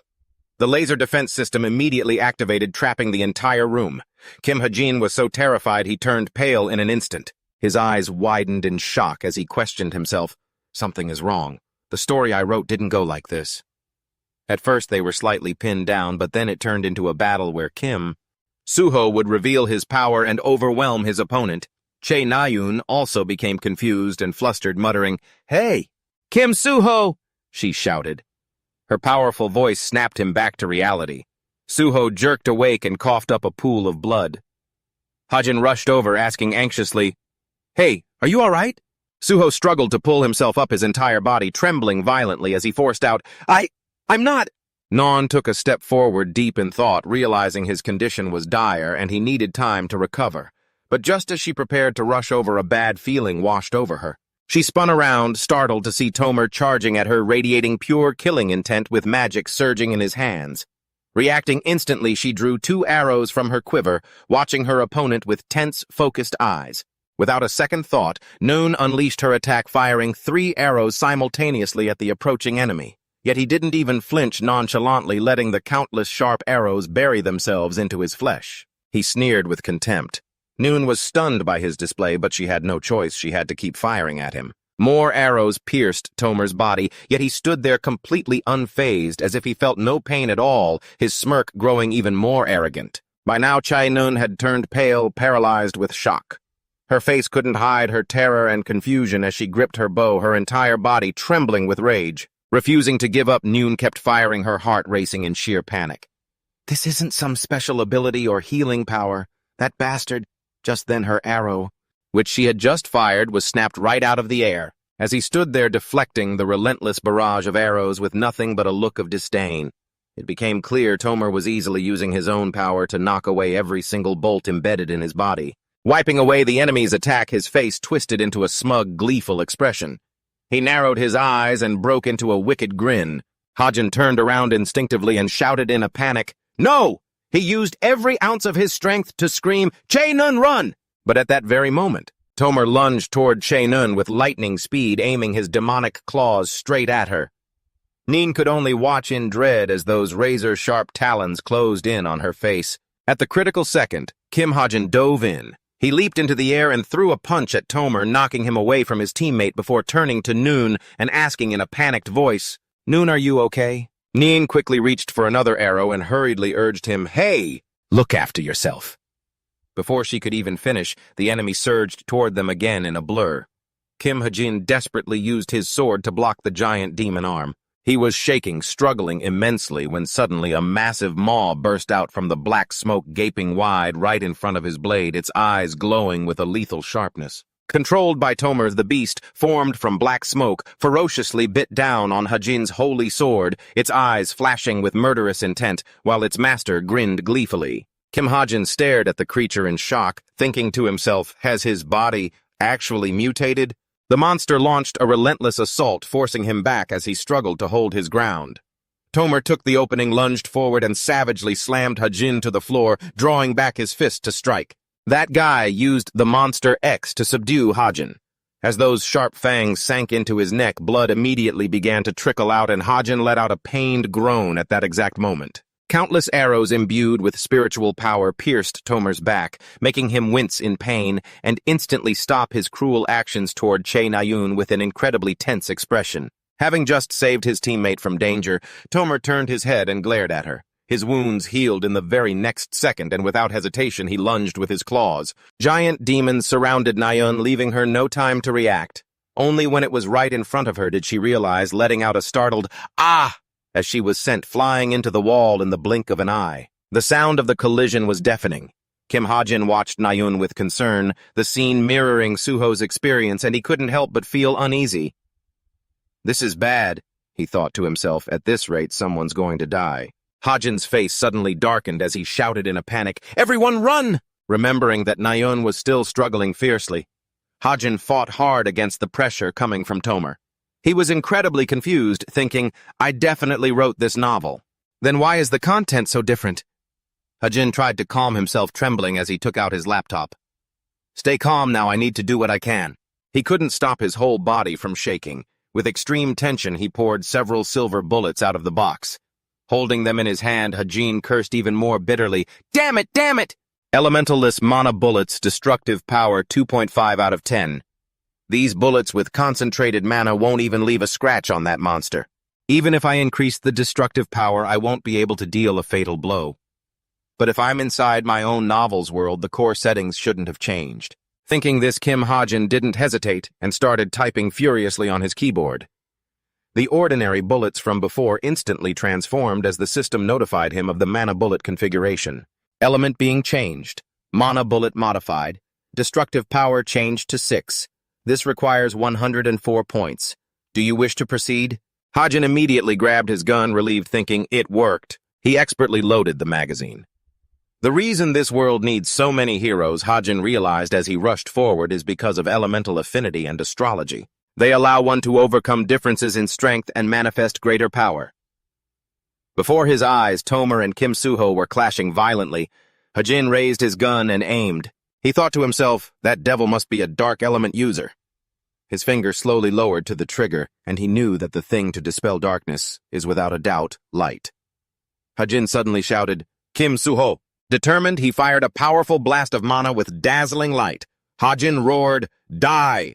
The system displayed white light bullet, light element, destructive power 6 out of 10. Condensed with the essence of light, it usually creates a secondary explosion inside the target. The bullet was fired rapidly, landing accurately on Tomer's shoulder. While Tomer was still stunned, not understanding what was happening, boom! The bullet exploded instantly, emitting a powerful light. One of Tomer's arms was obliterated immediately. The fierce shockwave forced everyone nearby to retreat. The blast from the white light bullet shone with such blinding intensity that everyone had to be cautious. Toomer was hit by the impact. One of his arms was severed instantly, much to his own shock. By the time he realized the situation, he roared in pain and fury at Nayun. She who had been pinned to the wall by him had already passed out. When he let his guard down, she slowly slumped to the ground. Kim Ha-jin stood right there, his body trembling with fear. "I've exceeded the time limit, haven't I?" Severely wounded Toomer was shaking while clutching his shoulder. Kim Soo-ho seized the opportunity sword aimed at his foe. Ha-jin collapsed to the floor in a panic, his gun shattered, panting heavily. Only when he came to his senses a little did he look up at Kim Soo-ho, who was unleashing a surge of intense mana. His expression was incredibly determined, his eyes flashing with killing intent as he stared at the enemy. The very next second, the holy sword was enveloped in his powerful spiritual energy. Toomer finally realized his situation, his expression one of astonishment. Stunned by the mystical light, Toomer watched as Kim Soo-ho calmly caressed his sword. The mana radiated with increasing intensity. The power of the sword saint could cut through anything. Finally, it's over. Kim Soo-ho decisively cut Toomer in two with a single strike in the blink of an eye. In his final moments, Toomer only had time to let out a few pained groans. Then, completely drained of life force, he collapsed to the floor. Soo-ho slowly landed, planting his holy sword firmly into the ground to finish the strike. Sweat poured down his face. His breathing became heavy and rapid. On this side, Nayun wasn't doing much better. She knelt on the ground, her whole body shaking uncontrollably from the sheer terror. Kim Soo-ho quickly approached, reaching out to comfort her, gently asking, "Are you okay?" But Nayun immediately swatted his hand away coldly. Kim Soo-ho stared blankly at his rejected hand, speechless. Just then, Kim Ha-jin walked over nonchalantly and said, "Leave her alone. Her brother will be here to comfort her soon enough." He thought to himself, that's how it happened in the novel, right? Seeing no one reply, Ha-jin looked up to find both Kim Soo-ho and Nayun staring at him wide-eyed with shock and disbelief. She looked at him in confusion, trembling with a tense expression, and asked, What did you just say?" As soon as she finished, she collapsed from exhaustion, causing Soo-ho to panic and shout, "Nayun! Outside!" Sharp-spined lizards were aggressively charging and spitting fire from their mouths. Suddenly, a blinding light flashed in midair, and the next second, several lizards immediately suffered as countless blades pierced their flesh, causing them to fall to the floor in pain. When they had all passed out, a pair of feet in red shoes walked by calmly. It was Yu Seong-hwa. She walked into the middle of the battlefield with her twin swords, asking nonchalantly, "Is it over?" An ambulance arrived quickly, and the people inside hurried over loudly, calling Vice President. "The emergency outside the museum has been resolved." Seong-hwa breathed a sigh of relief. "Thank goodness." "What's the situation inside the museum?" A devil appeared. "But it has already been dealt with immediately." At that time, there were 3 cadet heroes there, Yu Seong-hwa asked with curiosity and admiration. "Oh, that's impressive. Who were they?" The subordinate replied thoughtfully. "It was Che Nayun, Kim Soo-ho, and..." Hearing those names, her eyes lit up. Seong-hwa rushed off excitedly, leaving behind her confused subordinate, calling after her, "What is it, Vice President?" Seong-hwa couldn't hide the joy on her face. She thought to herself, "Thank goodness, I never expected to have the chance to interact with Kim Soo-ho in a place like this." She quickly ran to the museum gate, still debating what she should say first, when suddenly Kim Ha-jin caught her eye. Like she'd just struck gold, she thought, "Seong-ah, perfect timing." To his surprise, she didn't hesitate to walk right up to him. Seong-ah suddenly appeared right in front of Ha-jin, closing the distance quickly. Excitedly greeting him, she rushed to ask, "You're in Cube Cadet, right?" Before she could finish her sentence, Ha-jin cut her off. He stepped aside and calmly said, "Kim Soo-ho is inside." Seong-ah politely backed off, replying with a stiff, "Oh, thanks." She happily went inside without a second thought, but after walking a bit, she suddenly realized something and questioned, "Wait a second. How did you know I was looking for Kim Soo-ho right now?" Ha-jin, exhausted, sat leaning against a chair in the plaza, sighing heavily. He opened his laptop, lost in thought. Seong-ah talking to me out of the blue really startled me. Could this situation be related? And to the changes in the story, I want to check this. Let's get straight to the point. A foreign character named Kim Ha-jin has become involved in the story, but his role has been very vague. Up until now, everything has been progressing without any issues. So I'm sure I'm not important enough to affect the plot. Thinking this, Ha-jin froze. He remembered something. He stammered, I completely forgot this novel has a co-author." This world is a remake of the novel I wrote. If this world is based on what was written by the person who sent this email, then it makes sense that everything is happening without me, now being able to predict it. If that's the case, maybe my predictions based on the novel are useless now. This hypothesis left Kim Ha-jin shaken. Completely stunned, he suddenly heard a sound that made his stiff body jolt. Ha-jin looked at the glowing laptop screen, confused. A new email notification popped up. He thought, a message. When he opened it, it was a system notification, a flaw. The protagonist and the characters around him are never in danger. If they keep facing danger, readers will get tired of the boring, repetitive stuff. The protagonist will just swoop in to save the day. Ha-jin's fingers trembled. He stared at the screen, his expression darkening as he gasped. What? What are you saying? An alternative measure. From now on, the grade of the enemies will be increased, even if it leads to chaos. As the sun set, painting the sky red, Suho finally walked over and waved at his classmates. Kim Suho and Kim Ha-jin approached the two of them, and he gave them a cautious warning. I've heard about what happened. I'll ask for details later. Just head back for now. Suddenly, Kim Suho asked, What about Chae Na-yoon? Suho replied calmly. She's on sick leave and has gone home to her family. You two should head back to Cube too, saying that he turned his back and left, leaving the two of them staring blankly at his retreating figure. Just then, Kim Suho suddenly called out to Ha-jin, making him jump as he turned around. Suho looked at him suspiciously and hesitated. About earlier. Why did you say that to Na-yoon? Ha-jin put on an innocent, clueless face and asked, Say what? Suho replied bluntly. That bit about her brother. Bit? Kim Ha-jin finally remembered and replied seriously, Well, it's because her brother is a bit strange. But then he remembered the message from earlier, a critique of him. Trying to regain his composure, he asked in a panic, Wait, what's wrong with her brother? Suho looked at him with distrust and snapped, Are you pretending you don't know? Ha-jin explained, confused. What? No, I really... Just then, a sharp pain shot through Suho's head, making his face turn pale. Finally, he gave up. Whatever, it doesn't matter. Let's talk later. Chae Na-yoon, previously 4th rank at the military academy, is currently enrolled at the Cube Hero Training School. Family relations. Chae Shin-hyuk, father, and Chae Jin-yun, older brother. Kim Ha-jin sat in front of the screen, scrolling back and forth, feeling confused and muttering, It's still exactly how I set it up. So what's with that reaction? Suddenly, he saw something and instinctively cried out.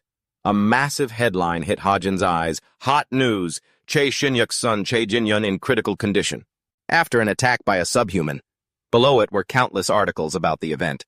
Operation Spark was a success. New hero recruit Chae Jin-yun currently in a coma. Hero Chae Jin-yun succeeded in rescuing 3 squad members during the subhuman attack and has been confirmed to be in a coma. Ha-jin froze, shocked and bewildered, gasping, What is this? The subhuman suppression Operation Spark. That was the first victory that boosted the protagonist Chae Jin-yun. Na-yoon was only 13 at the time and was extremely proud of her brother, the man who became a hero. Or at least that's what I set up. While he was still confused, the computer screen lit up again.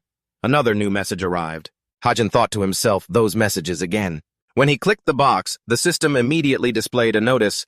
This message will be sent after the target. Kim Ha-jin realizes that the setting has been changed.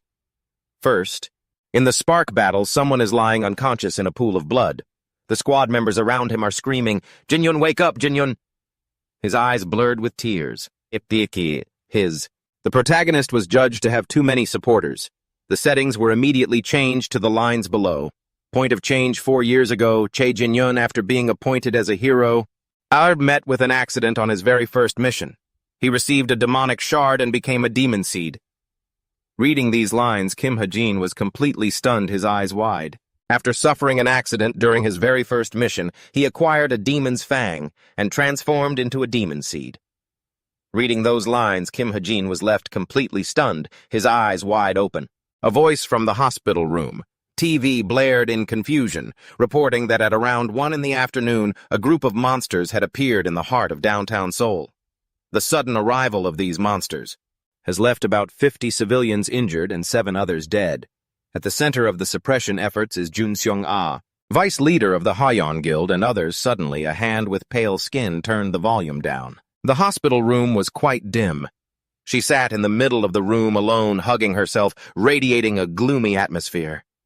She gripped her body tightly, tucked her face into her blanket, and sat in total despair. Suddenly, Chae Shin-hyuk burst in from outside with a doctor shouting in a panic. Na-eun, startled, looked up and gasped in surprise. "Father?" she asked worriedly. "What's wrong? What about your work?" He gently reassured her. "Do you really think work is the most important thing right now? How are you feeling? Do you feel any better?" "Yes, I'm okay now," she replied. Shin-hyuk couldn't stop worrying and asked carefully, "Are you really, truly okay? Should we have the doctor run some detailed tests?" Her father started to turn to the doctor, but Na-eun quickly waved him off and said cheerfully, "No, it's fine. Honestly, there's nothing wrong at all." "Why did you even come all the way here, father?" He hesitated and replied, "Because I was worried about you, Na-eun." Na-eun felt a pang of guilt. She sighed and answered, "I really am fine." Suddenly, Na-eun called out again, "Father!" She curled up feeling pitiful and sad and asked, "Could I go see my brother before I'm discharged?" Shin-hyuk was shocked for a moment, his heart aching as he looked at his daughter, unable to find words. He gently held her hand and immediately agreed, "Of course you can." A devil seed, a higher form of a demi-human that can take over a person by turning them into a devil seed. The person transformed into a seed enters an incubation phase, until it sprouts and blooms into a powerful devil. Kim Ha-jin sat lost in deep thought.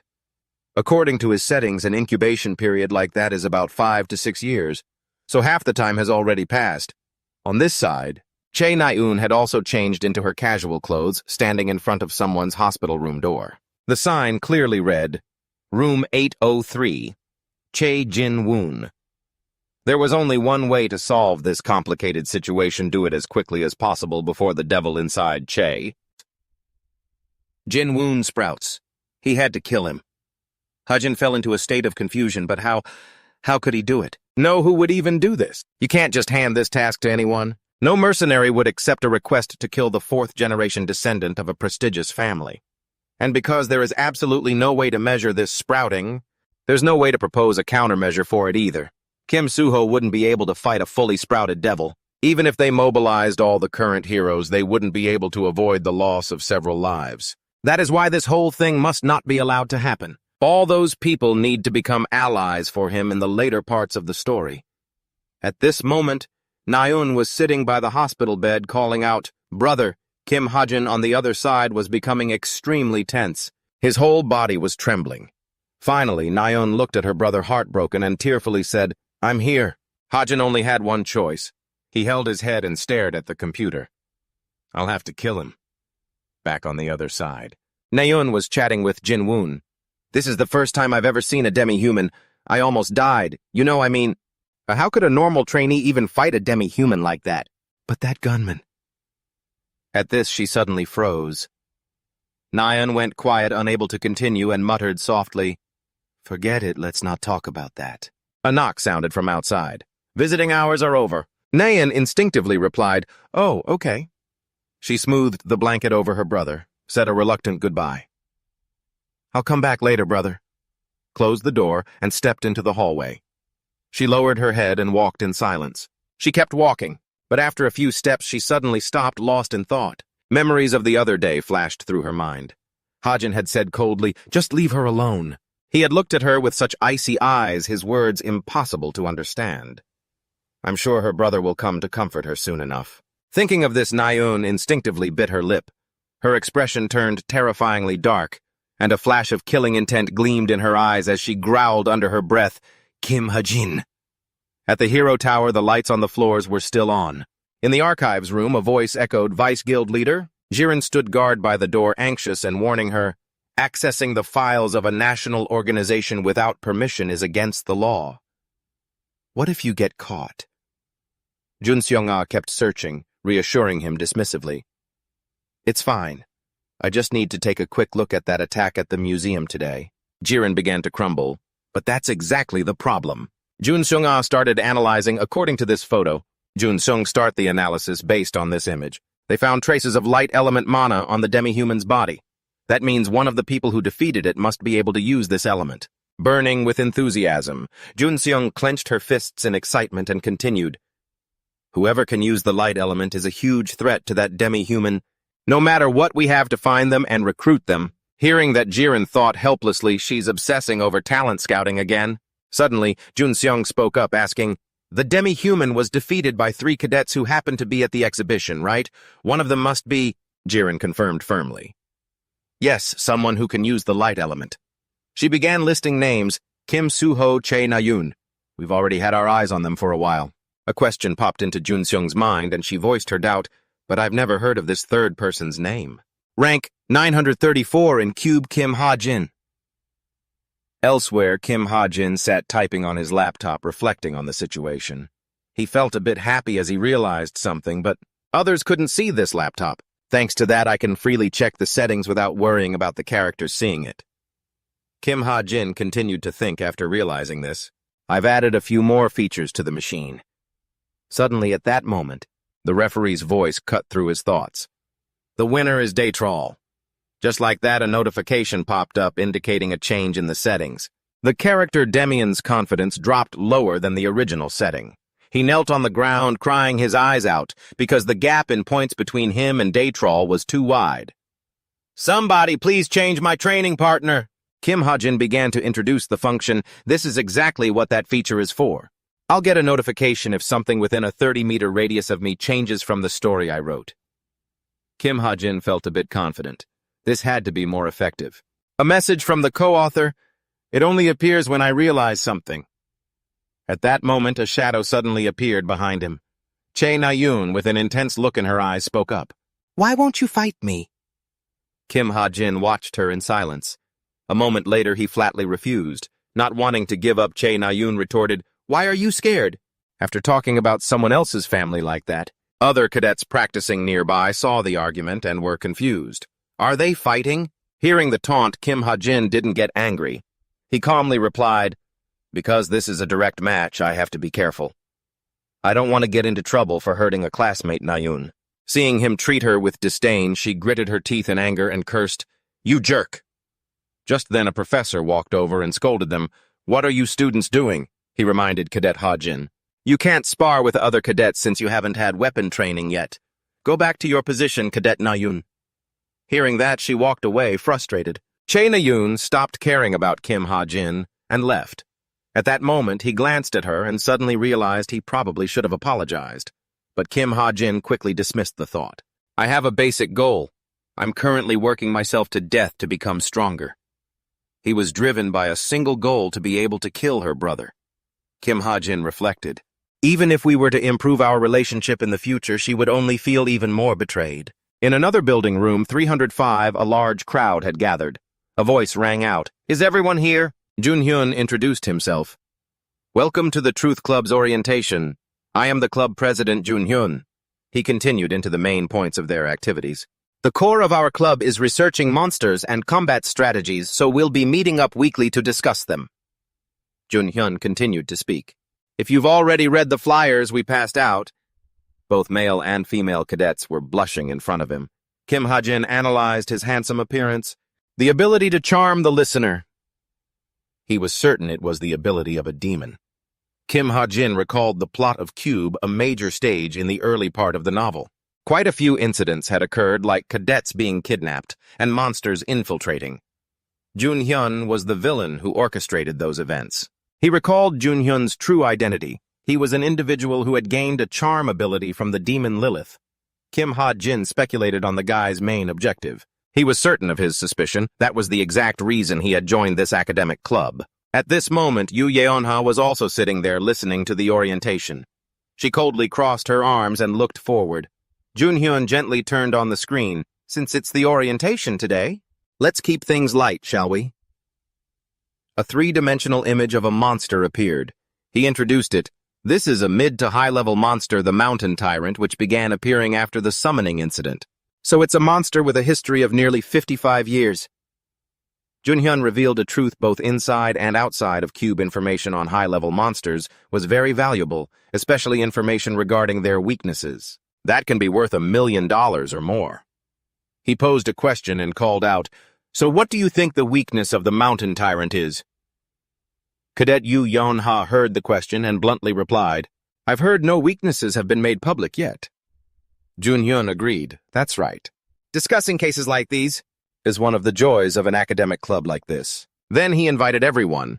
Anyone who wants to share their thoughts, please join the gathering right after this. At this, Kim Ha-jin spoke up. Are you going to, Miss Yonha? She didn't care and walked past him. Seeing himself being ignored, Kim Ha-jin repeated his words loudly. Miss Yonha, are you participating in the gathering afterward too? Only then did she reluctantly answer yes, because I might be able to gather some useful information. Kim Ha-jin thought to himself, what good would information about monsters even do? You're planning to share your theory with your guild's raiding party. Yu Yeonha glared at him, hit right where it hurt. That guild was built on despair 55 years ago, right when the Great Outbreak happened. It's centered around the Yu family, and now it's one of the most influential guilds in Korea. Kim Ha-jin cut straight to the point. But I hear lately, the Vice Guildmaster's support is getting so strong that you, the legitimate heir, are being threatened. He exposed Yu Yeonha's true motive. That's the reason you came to this gathering. In a way that is so unlike you. To get the information, she brushed off her pride and asked straight out, what are you trying to say?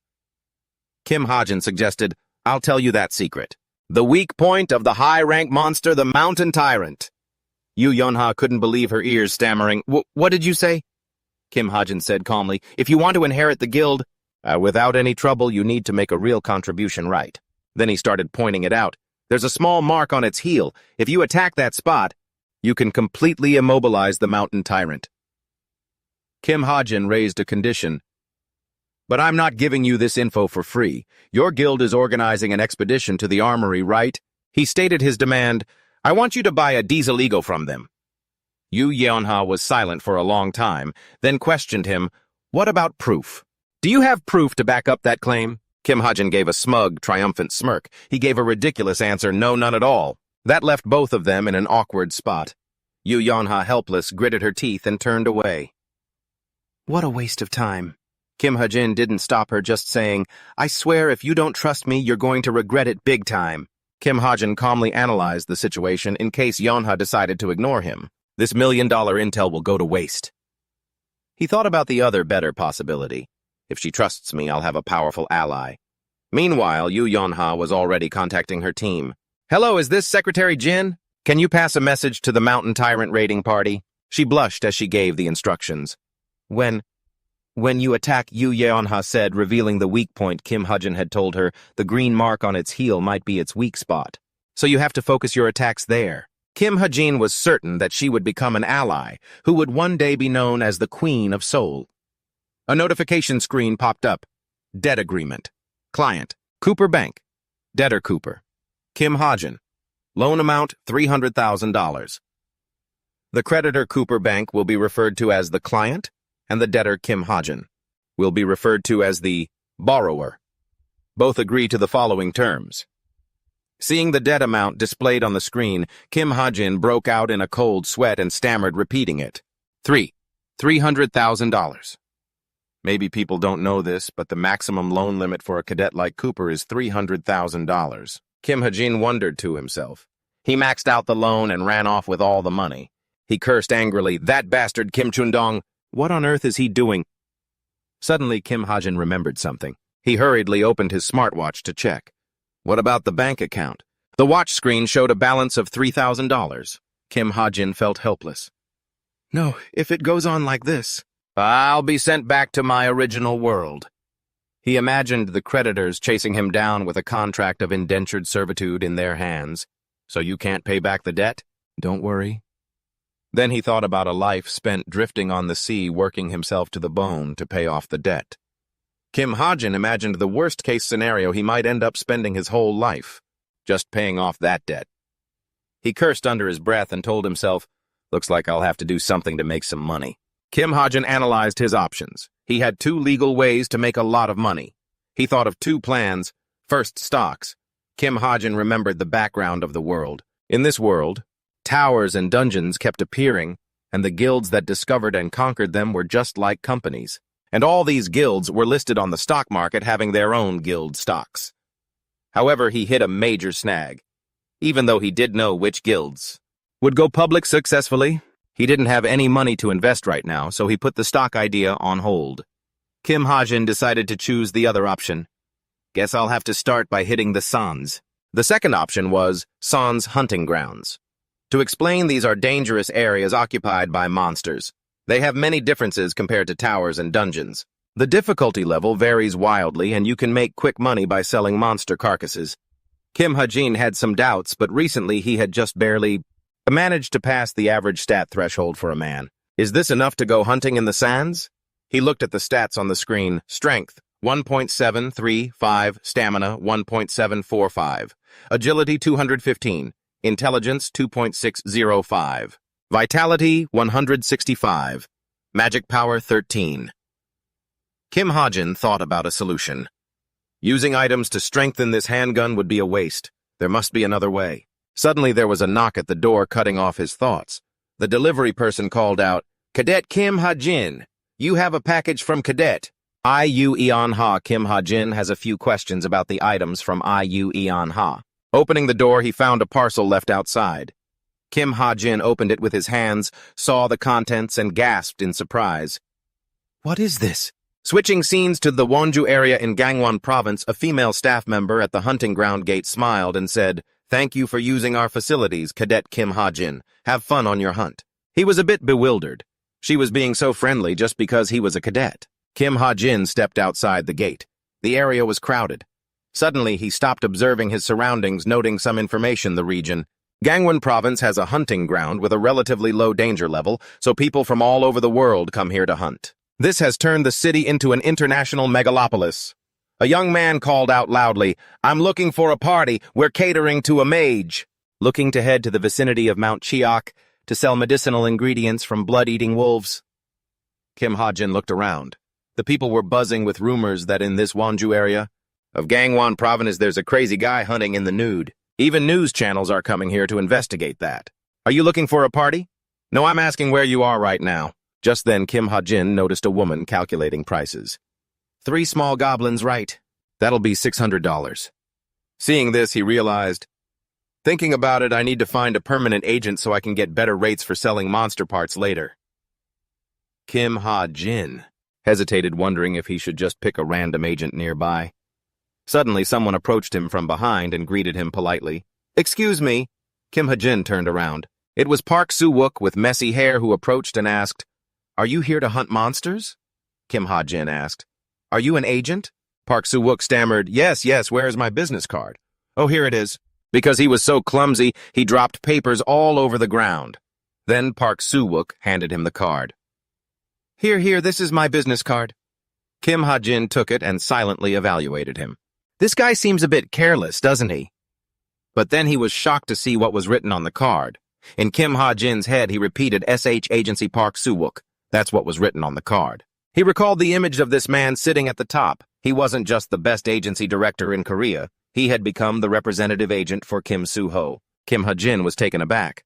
Who would have thought he'd meet him here? At that moment, Park Soo-wook asked a bit shyly, "You've never heard of me, have you?" "Well, I haven't been at this for very long." Kim Ha-jin muttered out loud, "Shh, huh?" He held out his hand and said cheerfully, "That sounds good. I'll sign the contract." Park Soo-wook was a bit bewildered that he agreed so quickly and asked, "Really?" Kim Ha-jin speculated that the world was still in the early chapters of the novel, so there would be many people who hadn't discovered their true value yet, just like in the novel. Park Soo-wook was so happy he grabbed his hand and shook it. "Thank you. I will provide you with the best service ever." Kim Ha-jin decided that building a connection early on wasn't a bad idea at all. Suddenly he remembered something. "Wait, if I snatch up Kim Soo-ho's agent, will that be okay?" A moment later, a voice rang out. Kim Ha-jin asked anxiously, "Are you sure it's okay to just follow me like this?" Park Soo-wook was panting from the walk, but he reassured him. Don't worry. If we run into a dangerous situation, it's fine to just leave me behind." Kim Ha-jin was a bit skeptical. Most agents don't have cars and usually wait outside the hunting grounds, don't they? Is he that desperate for business? Suddenly, just then, Park Soo-wook looked at the footprints on the ground and said, "I see tracks of a small goblin here. This type has a low difficulty level, and the price is around $300 to $400 a head. What do you think?" Kim Ha-jin replied vaguely, "I'm not sure." In his mind, he calculated a magic bullet is $200 each. So for a profit, it's better to find a higher value monster. Kim Ha-jin pointed in a direction and asked, "What about that one? Seeing the giant monster below, Park Soo-wook answered, "That is—" He squinted to get a better look, then gasped in shock. "Isn't that a steel boar?" Park Soo-wook gave a strained smile and warned Kim Ha-jin, "You can't hunt that type with a gun. Your bullets won't be able to pierce its hide." But he just replied confidently, "Whether I can pierce its hide or not, I won't know until I try." Park Soo-wook froze. Kim Ha-jin reassured him, "My gun is pretty good, as you can see." Then he remembered the weapon he had received for providing information to Iu Eon-ha about the mountain tyrant. Kim Ha-jin pulled out the Desert Eagle he had prepared. Its stats were as follows. Desert Eagle High Grade. Element Iron. Amplifies magic destructive power. Low-grade weight reduction. High-grade recoil reduction technology. At the same time, Kim Ha-jin had upgraded it, and he had used a special setting for this piece. Park Soo-wook tried to stop him, saying, "I'm sorry, but you're only going to anger it, kid." Kim Ha-jin didn't care. He just focused on aiming. Park Soo-wook kept calling out in despair. Kim Ha-jin fired a bullet straight at the steel boar. The bullet flew true, piercing his body instantly. Ironclad Chu fell down in agony. Park Soo-woo's jaw dropped in shock. Kim Ha-jin had actually shot him down, gone to meet his maker with just a single shot in the blink of an eye. Park Soo-woo slumped to the ground, stunned. It turned out the special modification on the Desert Eagle beyond its other specs was, every time an enemy is taken down in one shot, its destructive power stacks. Kim Ha-jin walked toward the cliff's edge, looked at his handiwork, and said proudly, "That's a pretty good skill, too." Beside him, Park Soo-woo still hadn't shaken off his shock. The gun in Kim Ha-jin's hand was a beautiful matte black, and its firepower was immense. Park Soo-woo admired it and offered praise. "That gun is incredible. Your marksmanship is top tier, too." Kim Ha-jin humbly replied, "It's nothing," then suddenly focused his attention elsewhere. Kim Ha-jin fired another shot. Park Soo-woo covered his ears and cried out in alarm, asking, What was that now?" Kim Ha-jin calmly explained, "There was a black pelican over there by the cliff." Park Soo-woo asked in awe, "You could see that from this far away?" At the cliff, Kim Ha-jin confirmed, "Of course, I used my skill." He told him that clairvoyance made throwing a stone seem like nothing. Then Kim Ha-jin turned to leave, announcing, "Well, I'll be heading out first." Park Soo-woo was caught off guard and called out loudly, Wait, hold on, wait for me." The scene shifted to the black pelican and the ironclad Chu lying piled on top of each other. Park Soo-woo panted heavily, exhausted, and said, "There are only two of them, but they're incredibly heavy." Kim Ha-jin wondered aloud, "I wonder if we can get them back to the station." Park Soo-woo muttered that the best option might be to call an ambulance and pay for the service. "The payment will be sent tomorrow. Let's see. After taxes, the remaining amount will be—" Seeing this, Kim Ha-jin thought to himself, he really is good at his job. He shook his hand and agreed, "Yeah, let's do that. I hope we can work together again in the future." Park Soo-woo said politely, "I should be the one saying that." He then asked, somewhat curious, "You said this was your first hunt, right? May I ask what you plan to do with the earnings?" Kim Ha-jin replied matter-of-factly, "Stocks." Park Soo-woo's heart suddenly shattered. He couldn't believe his ears. Huh! Kim Ha-jin had been looking into a new guild, the Pack Horse Master, because the guild composed of demi-humans played a fairly important role in the story. He used his laptop and thought, of course. That's not what I'm focused on right now, but the dungeon this guild conquered in the story. He recalled a crucial piece of information, the Demon's Lair. After that incident, the stock price of the Pack Horse Master skyrocketed by nearly 1,000%. Kim Ha-jin was absolutely certain. Buying them was a guaranteed way to make money. There was no better way to profit. He clicked the buy button on the screen.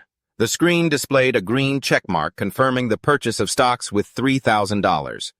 Kim Ha-jin talked to himself. "That should be enough, right?" he asked aloud. "Where else can I find useful information about stocks? There's not much on public forums, so if I'm going to look for something, I should search the dark web, the Purple Feast." Suddenly, Kim Ha-jin remembered something. He told himself, "Speaking of the dark web, that reminds me of the Chameleon Troupe, the main villains until the middle of the story. An organization of criminals made up of members, whose true identities were unknown to everyone except their aliases.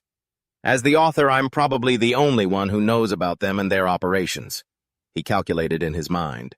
The chameleon troupe are criminals, but they don't like demi-humans, so if I can somehow get acquainted with the leader of that troupe, maybe I can get some help sending Che Nayun back to her ancestors. Thinking it through, Kim Ha-jin pondered the plot. Let's see. According to the story, there is currently an open spot in the chameleon troupe. That means they're about to make a move. Suddenly, his laptop screen went pitch black. Kim Ha-jin didn't understand what was happening. What the why is it black? He worried. No, this might be the only way to return to my own world. The laptop screen lit up again. Kim Ha-jin was overjoyed. It's back on. The screen displayed 1 month has passed. A notification appeared. Laptop functions will be updated. Progress 0.01%. Elsewhere in a small cafe, customers were whispering to each other, blushing. Look over there. Oh my God, is he a celebrity? It turned out to be Shin Jong-hak sitting and talking with Yu Yeon-ha. Yu Yeon-ha sighed in frustration. This is so annoying. Can we stop these noble society meetings? Yu Yeon-ha smiled and advised, just grit your teeth and do it. There's nothing to lose by being close with the club leaders. Don't you think so? She asked, how have your scores been lately? Shin Jong-hak replied curtly, good enough. Yu Yeon-ha smiled and responded, the Jong-hak I know is only satisfied with first place. He looked down at the 3D screen and said, that's why I said it's enough. Yu Yeon-ha didn't ask further and said, all right, fine. Suddenly the cafe door opened. Che Nayun walked in. Yu Yeon-ha called out, Nayun over here. Shin Jong-hak saw her and jumped up happily, calling out, Che Nayun! He hurried over and asked, why did you come to this meeting? Che Nayun teased back, what's that if I'd known you were going to be here? I wouldn't have come. Shin Jong-hak asked, I heard you were in the hospital. Are you okay? Che Nayun answered dismissively, it's nothing. Don't make a big deal out of it. Yu Yeon-ha just listened silently to their conversation. Just then, Che Nayun suddenly spoke up. Right, I have something to discuss. She asked seriously, do you two know a guy named Kim Ha-jin? Yu Yeon-ha was startled when she heard that name. She quickly looked up and asked, Kim Ha-jin, what about him? Che Nayun began to explain slowly, you know about the demi-human museum incident, right? Back then it was Kim Suho, me, and that guy. The three of us. She continued recounting her experience, saying the demi-human was stronger than expected, so she meant the battle required everything they had to take it down. Then Che Nayun said in horror, but that bastard! Recalling the moment the demi-human's arm was shattered, she shuddered. She thought, how is that even possible? He blew off the demi-human's arm with a trainee's weapon. Looking at Kim Ha-jin's face at that moment, Nayun insisted that it was very suspicious. Suddenly finishing her story, she turned to ask Yu Yeon-ha. Thinking about it, wasn't he in the same squad as you? Yeon-ha, what do you think of him? Hearing her name called, Yu Yeon-ha startled. My past, I grew up in an orphanage, a cadet from Cube with a debt of about $300,000. That's all the info regarding Cadet Kim Ha-jin. I still don't know how he could find the weakness of the mountain tyrant. It turned out Yu Yeon-ha had sent someone to investigate Kim Ha-jin. She replied to the investigator, I tried asking him, but he refused to answer me. I had no choice but to keep digging into him. She remembered the time Kim Ha-jin teased her, saying, I won't tell you, and at that moment all she could do was helplessly curse, you bastard. Yeon-ha continued, saying she needed to confirm whether or not he was someone worth trusting. Returning to reality, she replied vaguely, he's just an ordinary person. Deep down, Yu Yeon-ha analyzed that she hadn't seen any destructive power capable of blowing off a demi-human's arm from his attacks during his fight with the monsters. She picked up her tea to take a sip and speculated to herself, could it be that he's hiding something? Just then, Nayun whispered her guess, do you think he could be a demi-human? Hearing her guess, both Yu Yeon-ha and Shin Jong-hak froze. Yu Yeon-ha sighed helplessly. Nayun, do you really think a demi-human would attack another demi-human? Nayun was still certain of her thought. Could it be, this guy is just weird? Over there, Kim Ha-jin covered his face from the screen's glare, wondering what on earth this was. The screen displayed, updating 98%. Suddenly, Kim Ha-jin's watch glowed. He let out a painful cry, his arm covered in blood. The chair was pushed over. Kim Ha-jin panted heavily in front of the laptop. Information kept appearing. One of the creator's powers. This holy seal contains magic power. Inside Kim Ha-jin's headlines of text appeared. Every time your contribution increases, once the product received exceeds a certain value, the number of holy seals will be carved in. Kim Hajin covered his ears, thinking the information was pouring into his head like a tsunami. Elsewhere, Shin Jonghak slammed his hand on the table and asked, "Whatever it is." His eyes lit up. Shin Jonghak asked, "Nayun, you don't like him, do you?" The two remained silent. At Kim Hajin's place, he collapsed in pain, struggling to reach the table. On this side, Nayun silently remembered what Kim Hajin once said. "I bet her brother will come to comfort her soon." If you don't hesitate to insist, that's roughly it. Currently, Kim Hajin is passing out. A holy seal appeared on his arm. The laptop screen hadn't turned off yet. It showed the text, "Diary updated, Sub-Talent Book of Truth has been added. Talent Observation and Glance." Talent Observation and Glance have been strengthened. At the Seoul Association Tower, everyone was holding an awards ceremony. Model Citizen, Hajin whispered to himself. Not long after the museum incident, the fact that Kim Suho Nayun and I had fought the demi-human became known, and we received the Model Citizen Award. He silently rubbed his aching wrist. Hajin lowered his eyes to look at his wrist, thinking, "The wound I got yesterday still hurts." He stared intently at his wrist, lost in thought. "I need to figure out what kind of ability this is." Right at that moment, Nayun walked over and sat in the chair next to him. A second later, she crossed her arms, acting annoyed, and turned to complain, "Hey, you're doing just fine." Hajin froze and said, "I haven't even said a word yet." Nayun suddenly became unreasonably angry and insisted, "So what I say? It is so it is." Hajin hesitated slightly and asked, "You didn't forget, did you?" Nayun, still scowling, asked back, "Forget what?" He gently reminded her that I saved you. As soon as she heard that Nayun's expression changed, she pursed her lips and fell silent, not knowing how to respond. But immediately she regained her spirit, went crazy, and shouted, "Hey, that's a completely different matter." Just then Suho came over and spoke up to stop both of them. "That's enough." He called to Nayun, asking her to switch seats with him. She immediately refused, "I don't want to." However, Suho didn't ask for her opinion. He directly grabbed Nayun's hand and pulled her to the seat next to them, despite her shouting in protest. Why?" "I said I don't want to." Hajin stared blankly at the two, wondering to himself, what are they doing? After dealing with Nayun, Suho sat down next to Hajin. He put his hand to his mouth, coughed a few times to clear his throat, and then Suho took the initiative to start a conversation with Hajin. "Thanks for that time." Hajin found it ridiculous, let out a breath, rolled his eyes, and thought, "Now, what is it this time?" Seeing him silent, Suho didn't mind and continued, "If you hadn't helped us back then, we wouldn't have been able to take it down. I'm really grateful to you." Hajin looked away and replied, "Who knows, you might have won even without me there." Just then, he secretly recalled that moment in his heart, speculating, if I hadn't been there at that time. Perhaps he has awakened to a higher level of power, Hajin thought, looking at Suho as if he were bathed in light, telling himself that the main character always manages to get stronger. As they faced hardship and danger, a staff member in the back of the ceremony room panicked, stammering as she shouted the announcement, He's here! Everyone get ready." Soon, a powerful foot stepped onto the floor. A man with a cold, expressionless face walked in with his hands in his pockets.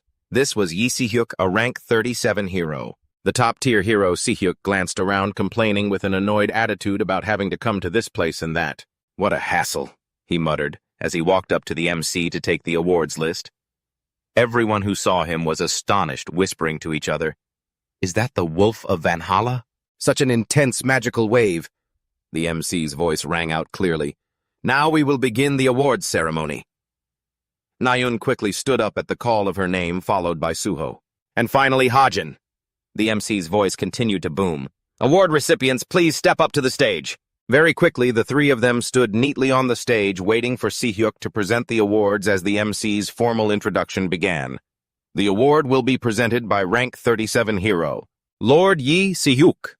The following individuals defeated the demigod despite the dangers and have acted as model citizens of society. The first recipient is Suho. As Si-hyuk handed the reward to him, he asked, "Are you Kim Suho?"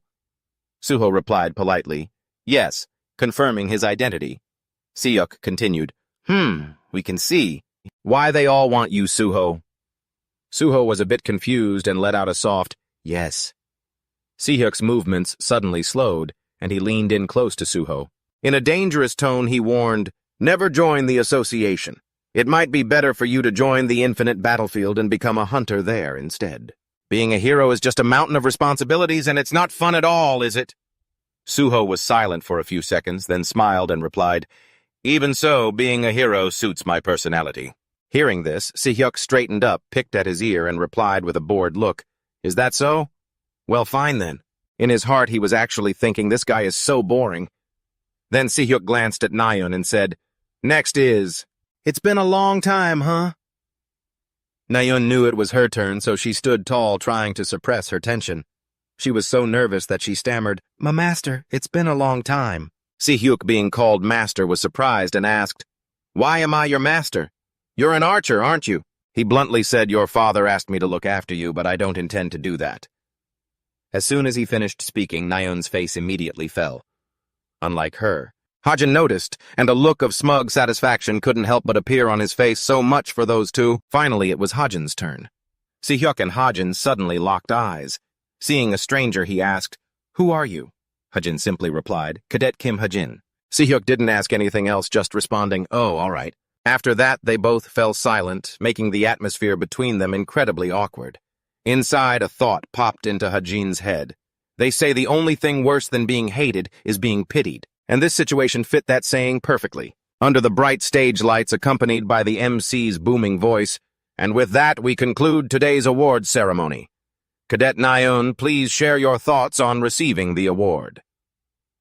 Shortly after, at a cafe, Hajin carried the food he had just spent $15 on, thinking to himself with a satisfied expression. The reward for taking down the demigod is delicious. He sat down at a table, took out his laptop, and spoke to himself. I'll use this money to buy more shares of the Pack Mule Master, and right then, Hajin opened his laptop, wondering, why don't I check out the new features updated on the laptop? At that moment, a few lines of text appeared on the screen. Notification features updated. Stigmata activated. Laptop internet access activated. Low-rank talent book of truth added. Talent observation added. Hajin raised his hand to look.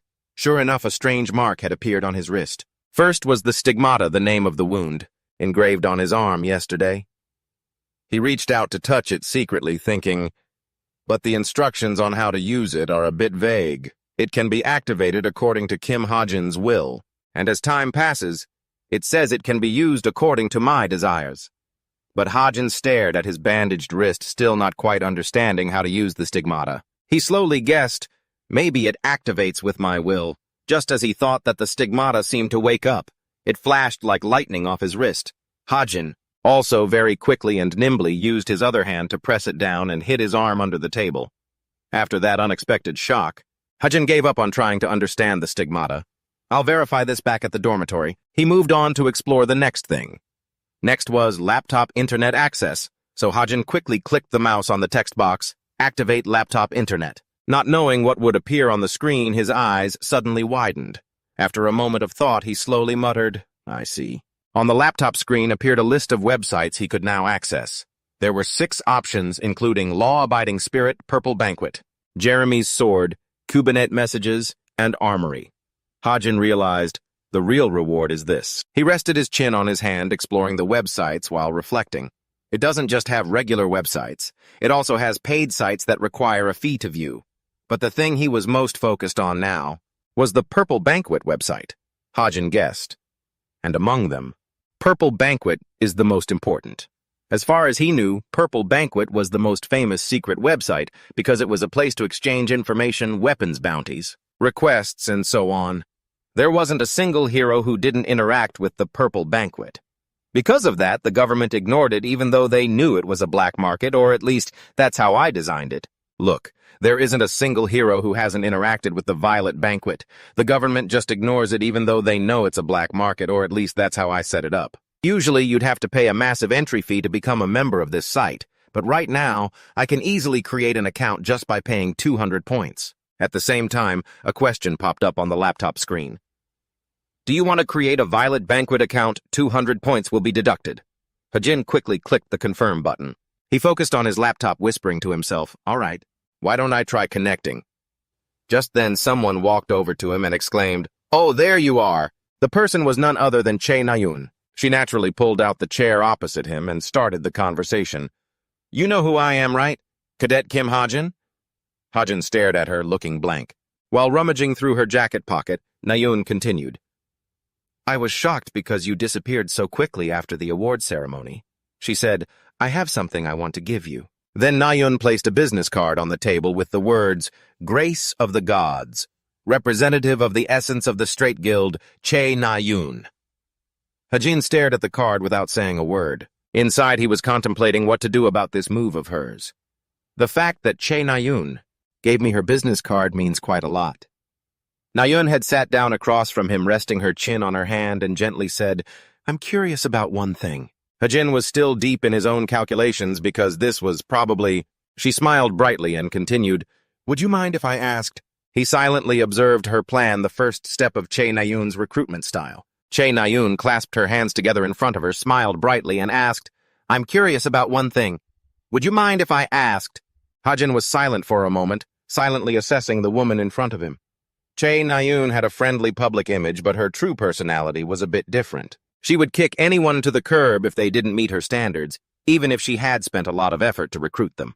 A mindset that only cares about strength and focuses only on achieving the best. Looking at Nayun, who was smiling so benevolently in front of him, it was completely contrary to what he knew.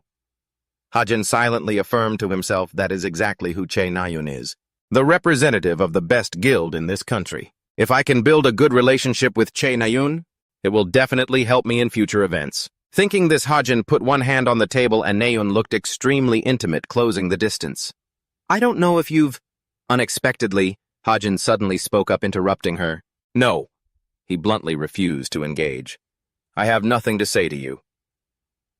The moment the words left his mouth, the atmosphere turned deathly silent, and Nayun looked stunned, like she'd been frozen in place. After a few seconds, she regained her composure, gave a stiff smile, and explained, I think there's a bit of a misunderstanding. I'm showing interest in you as the representative of Korea's #1 guild.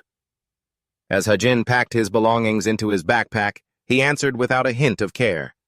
Being interested is great, but only if it's sincere. Seeing Nayun's blank reaction, Hajin internally judged that she must have approached him because she saw him use the light element attack, but her interest in him was nothing more than shallow curiosity at this point. Thinking is doing.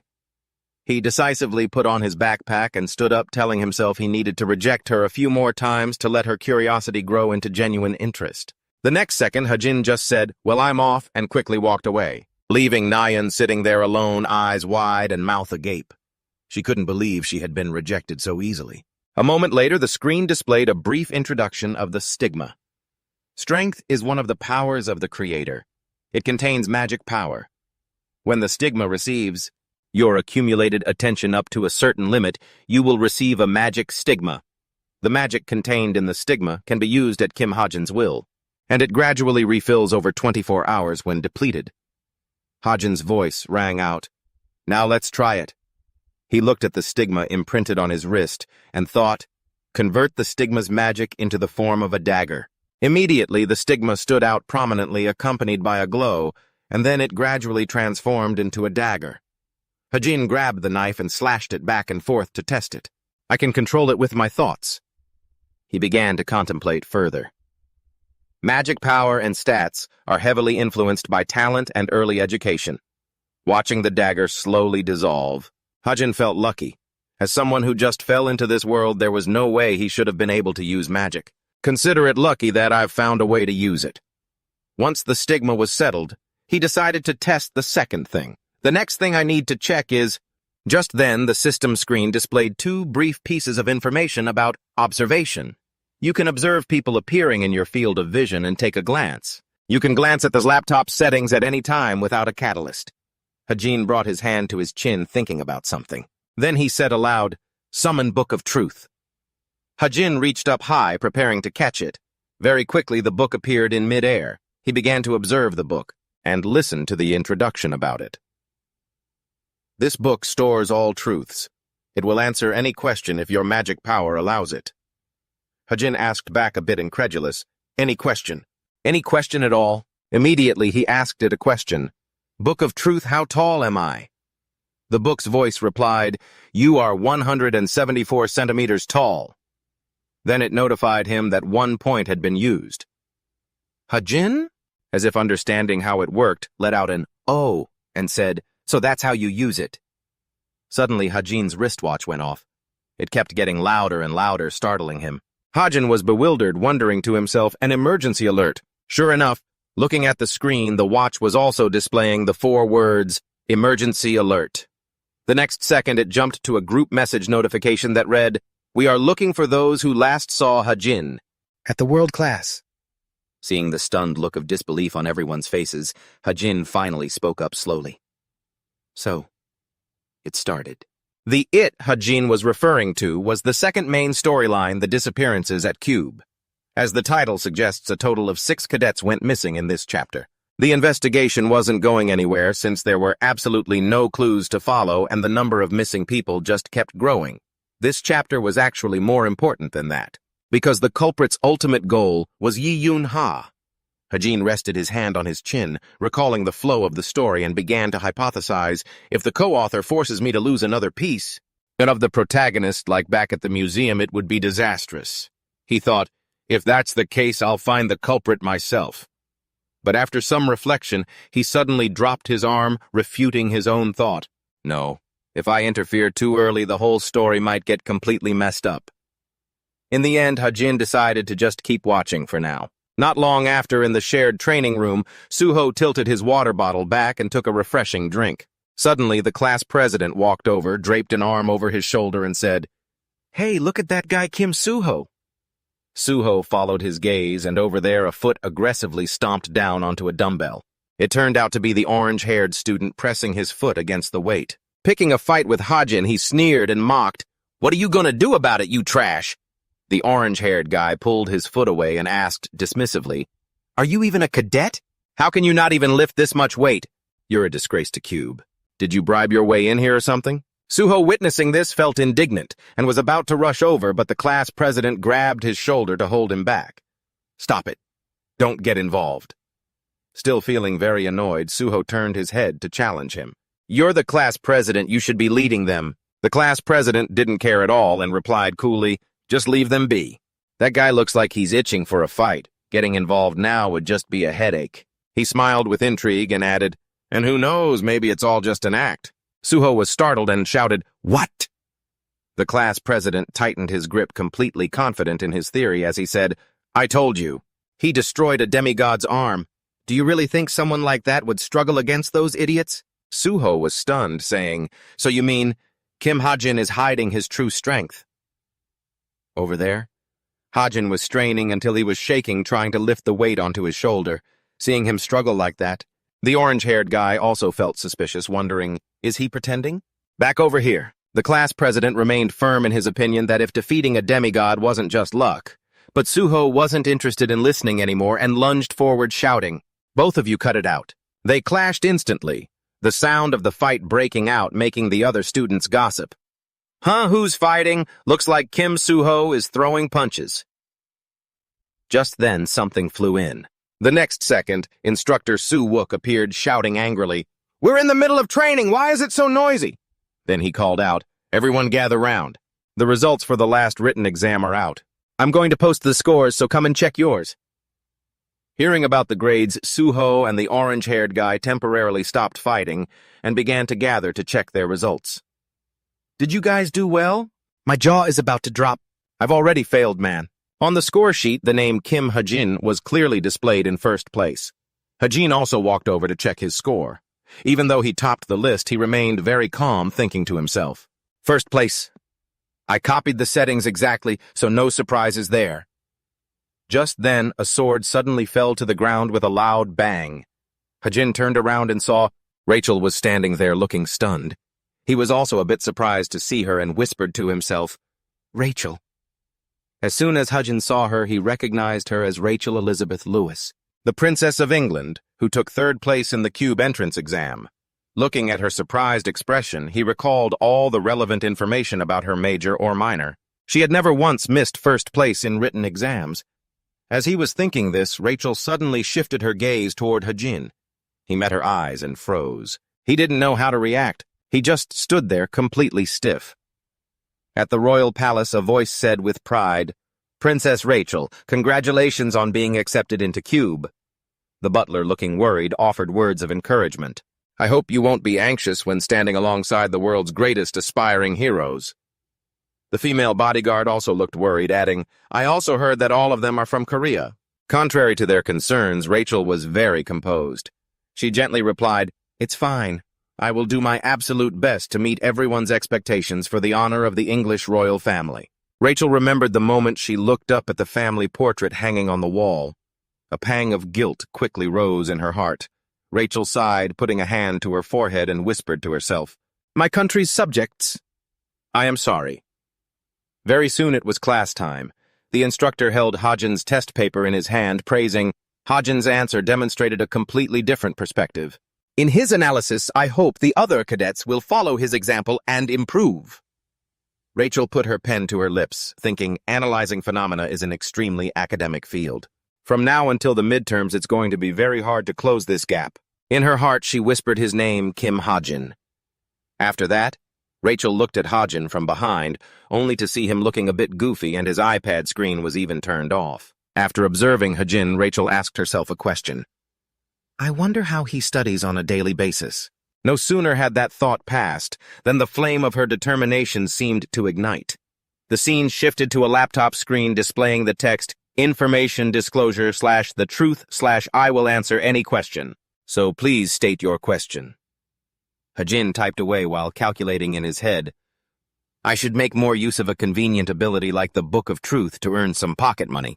He put a hand to his chin, imagining the Book of Truth. The Book of Truth helped him learn any information in the world as long as he had enough resources. His financial situation wasn't exactly great. It wouldn't earn him much, but as soon as the rumors spread, the number of customers would explode very quickly. Hajin decided to click on the business registration box and muttered, All right. Looking at the fluctuating lines on the laptop screen, Hajin slowly said, Next is... Just then, he waved his hand to conjure 3 virtual screens in front of him, muttering about investing in the items he had temporarily set aside. Hajin silently analyzed that the second main storyline was beginning. This meant the cube was no longer safe from the subspecies. He gripped his Desert Eagle, his expression serious as he thought about installing a sharpshooter enhancement. My current abilities aren't enough to fight a subspecies. Thinking this, Hajin suddenly smiled with satisfaction. Thanks to the bullying from Gong Hak and his cronies, I have plenty of SP to burn. I should invest them to increase my survival rate. He then decided to start by upgrading his weapon. A virtual screen popped up with the text, Desert Eagle. Hajin tapped away programming the system. A notification appeared, modifying the Desert Eagle's mechanism. Sniper rifle, here we go. Once finished, he laughed nervously and said, Hope I'm not doing something stupid. With that, Hajin hit enter. The system immediately chimed. 250 SP consumed. The Desert Eagle began to stir, emitting a blinding light as it gradually shifted its shape. In a split second, the Desert Eagle, it had completely transformed into a sniper rifle. The system displayed new info Desert Eagle sniper configuration. Hajin looked at the gun, let out a satisfied chuckle, and said, This at least should be enough to scare them. The gun then shifted back to its original form. Hajin continued to work. Next, I should try Mastery. He began researching Mastery. Unlike talents, which use magic to create supernatural phenomena, Mastery is understood as the physical techniques or skills that a person has mastered. He analyzed it for himself. A sniper who can escape assassination needs positional awareness above all else. Mastery is essential for choosing the right spot. After understanding the basics, Hajin placed his hands on the keyboard and started typing. A few minutes later, the screen displayed information on Parkour Low Rank, 0% Mastery. Grants supple and flexible body movement. Instead of being held back by terrain, you can use it to traverse obstacles. Speed and practicality will vary based on strength and agility stats. The system notified him 350 SP consumed. Hajin looked at his palms with a hint of anticipation, saying, I don't feel anything yet. I hope this actually works. Just then, his wristwatch suddenly lit up. A message in the group chat popped up asking if anyone had seen Seungjeon from the world class. I haven't been able to reach her since yesterday. Hajin suddenly felt a heavy weight in his chest, thinking to himself, the second victim. All the cadets kidnapped before the dungeon incident are killed by the culprit. He started to waver in his own decision. Is it really okay to just stand by and watch these disappearances happen when he knows exactly who the culprit is? And the fate of the next victims? Hajin's heart sank for a moment. Not long after, at the Cube's field training area, Suok loudly asked, "Is everyone here? Today's practical training is very special." The teacher then introduced the location. The cave behind me is an artificial dungeon, a product of magic engineering. Inside, there are dolls designed based on real monster models, and today we will have a dungeon conquest training session by clearing this artificial dungeon. Clearing this artificial dungeon. Upon saying this, Suok sternly warned, "But don't let your guard down just because this is a training session." He emphasized the key point, inside this endless dungeon. A joint training session between the Veritas class and the 2V class will take place. Suok gave the order to the students. Teams would be formed by small groups from each class. Hurry up and gather in teams. Very quickly, the students began gathering and forming groups. Hajin also found himself a Team 8, which included Veritas classes Yu Yonha and Jin Hosung. Kim Hajin versus 2V class, including Jaden Kim Jinghyu and Lee Jinsea. He thought about the dangers in the dungeon traps and deadly encounters. Some of the traps were even created by subspecies. Hajin kept his Desert Eagle in hand, ready for anything. "I've indeed crafted a few attribute bullets just in case. But can I safely make it through this training?" Suddenly, the system screen in the air flickered. A second later, countless screens flashed one after another with a warning. Settings changed. Hajin's eyes widened in shock. The settings had been changed 3 times already. He was bewildered, wondering who did it and how. The space around them seemed to warp. The voices of students rang out as they were sorting into teams. "Team 1, gather quickly. Is anyone from Team 3 here?" Right then, a harsh voice shouted, "Hey, idiot, can't you hear that we need to gather quickly?" The owner of that voice was Jojuna. She stood with her hands on her hips, a look of annoyance on her face, judging him. "You're Kim Suho, right? You look pretty dense." Suho, being gentle, just scratched his head after being looked down on. The two of them were Team 1.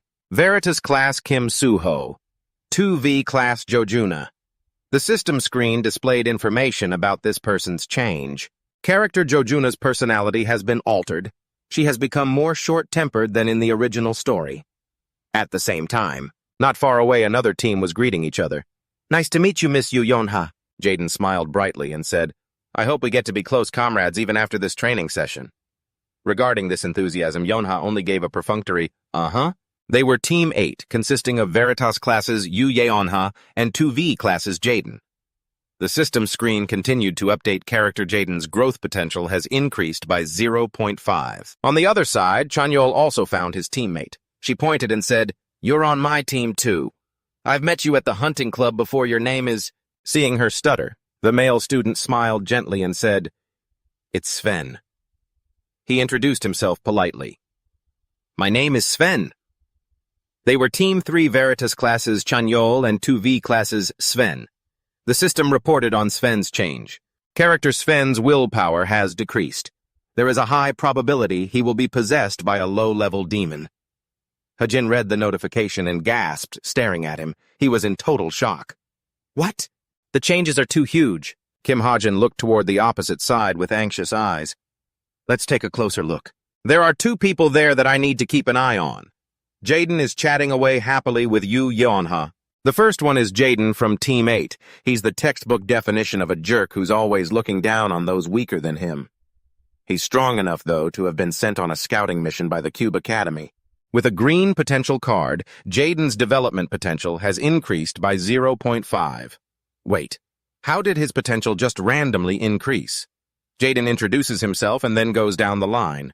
He introduces the friends who are with him. "My name is Jaden, and this is my team Kim Jin-hyuk, Oh Jong-hyuk, and finally Lee Jin-sea." Yu Yeonha speaks up and everyone turns to look at her. "My team members are Jin Hoseung Hazuki and Lee Hajin." She looks at him with a helpless expression after mispronouncing his name as Kim Hajin. Kim Hajin looks at everyone. Well, he seems to be doing fine at least. Sven has a sword on him, and on Che Nayun's back is a massive bow. The second person is Sven from Team 3. He's a German cadet and a frontrunner for the hero title. He is a bright prospect for his country, and his most notable characteristic is... Sven, with flushed cheeks, is smiling shyly and happily talking to her. He likes Che Nayun.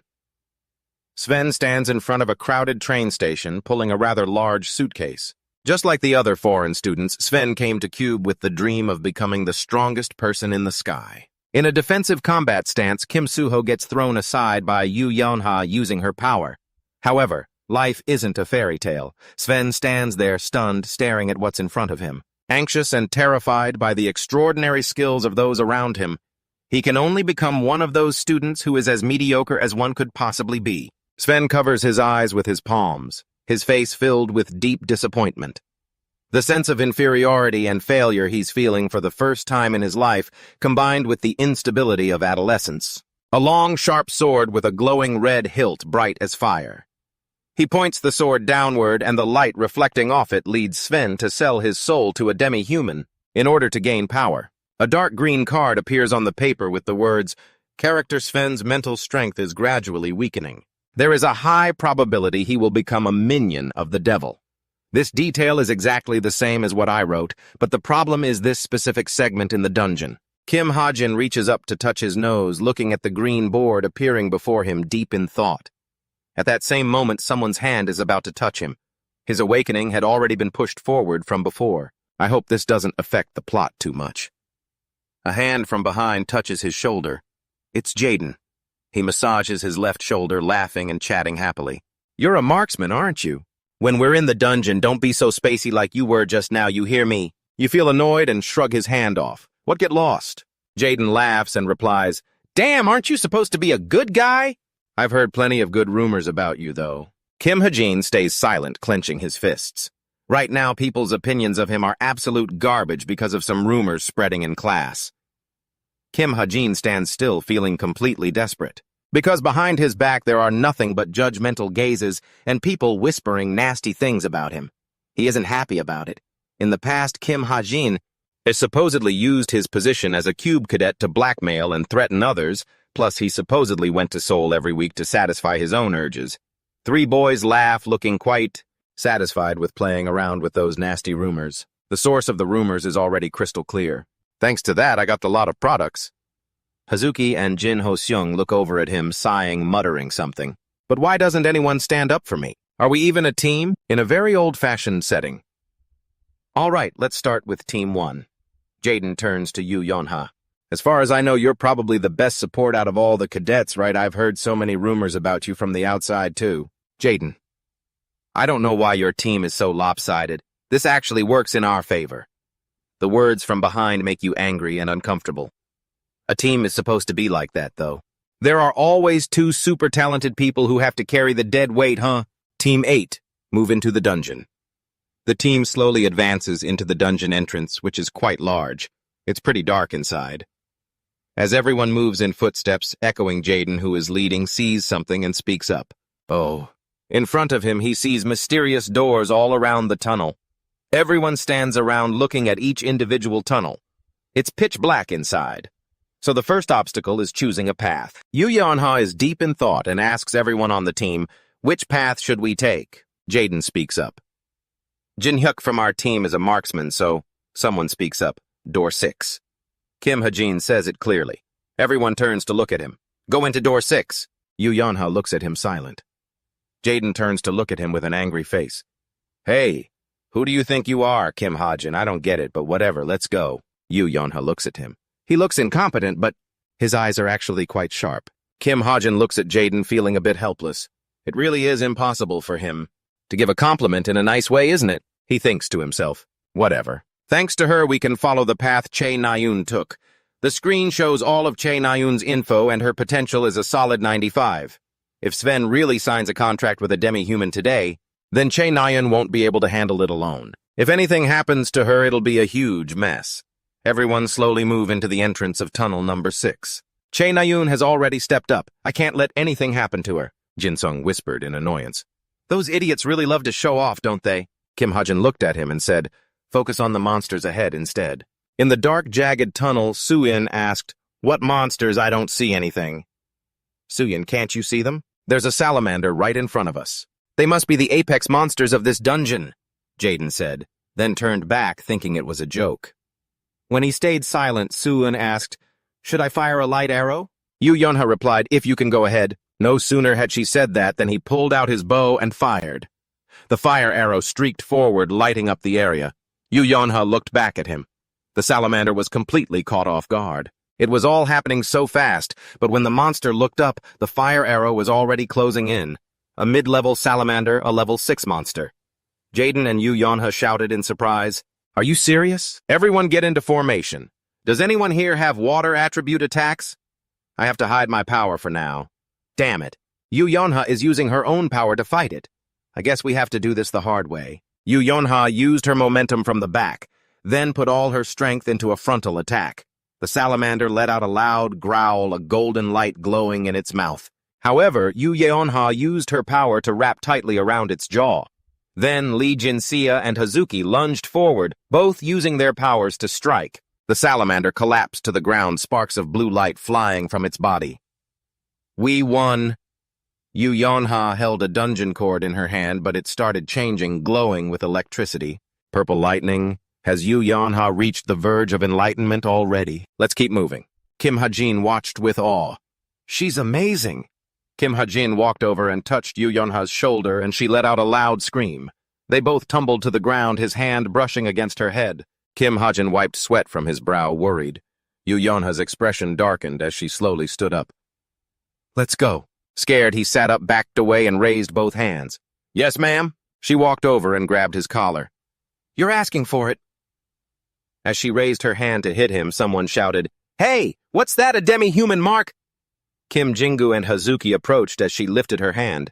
"Where did this come from? It's close to what I thought," Kim Hajin mused, remembering something from when he fell, and his hand touched Yu Yonha. A green card appeared.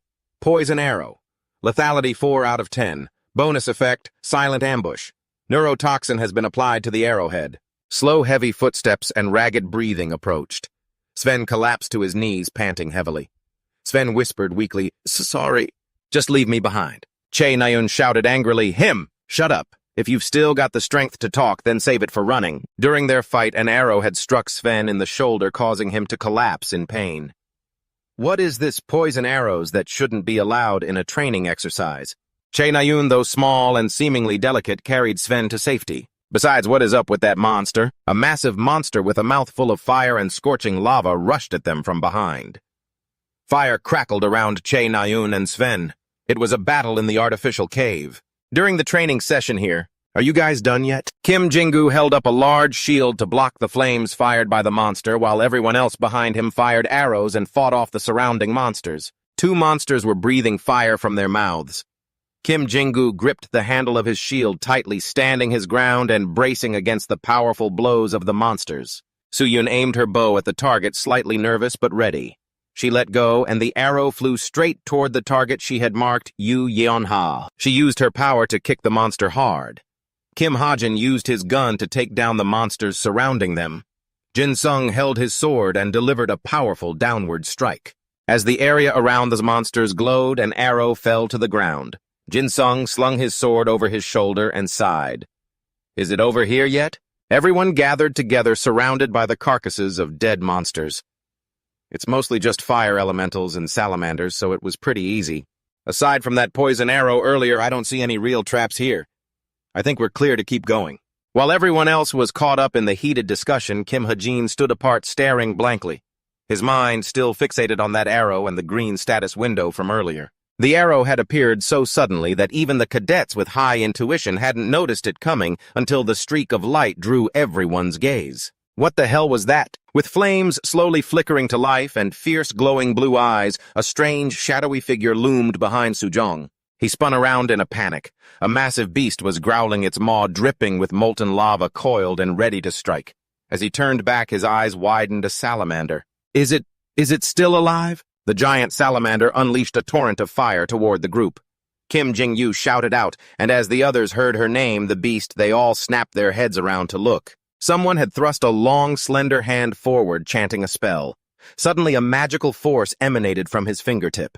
A bright blue light erupted from his finger. As Kim Hajin chanted, he channeled an immense power, twisting it into a powerful blue cyclone, a water shield. His power neutralized the salamander's flames, shielding everyone in the safety zone and preventing any injuries. However, a deafening blast echoed through the dungeon. As the monster unleashed its attack, he used his super ability to defend against the molten spray, their powers clashing head-on. The defense proved perfectly effective. The salamander's flames grew weaker and sputtered out, leaving nothing but scorched cracks in the ground. The salamander gathered its remaining strength to exhale. It let out one final burst of fire, but to no avail. Everyone stood behind him, looking out at the wake of destruction and the long, deep trench the salamander's fire had carved into the floor. He kept his eyes on his opponent while Jin Hosung and Hazuki noticed something strange. "What the hell, that firepower was insane," someone asked. He simply replied, "It's not real, it's just a puppet." "That's a lie." Even from that distance I could feel my skin searing.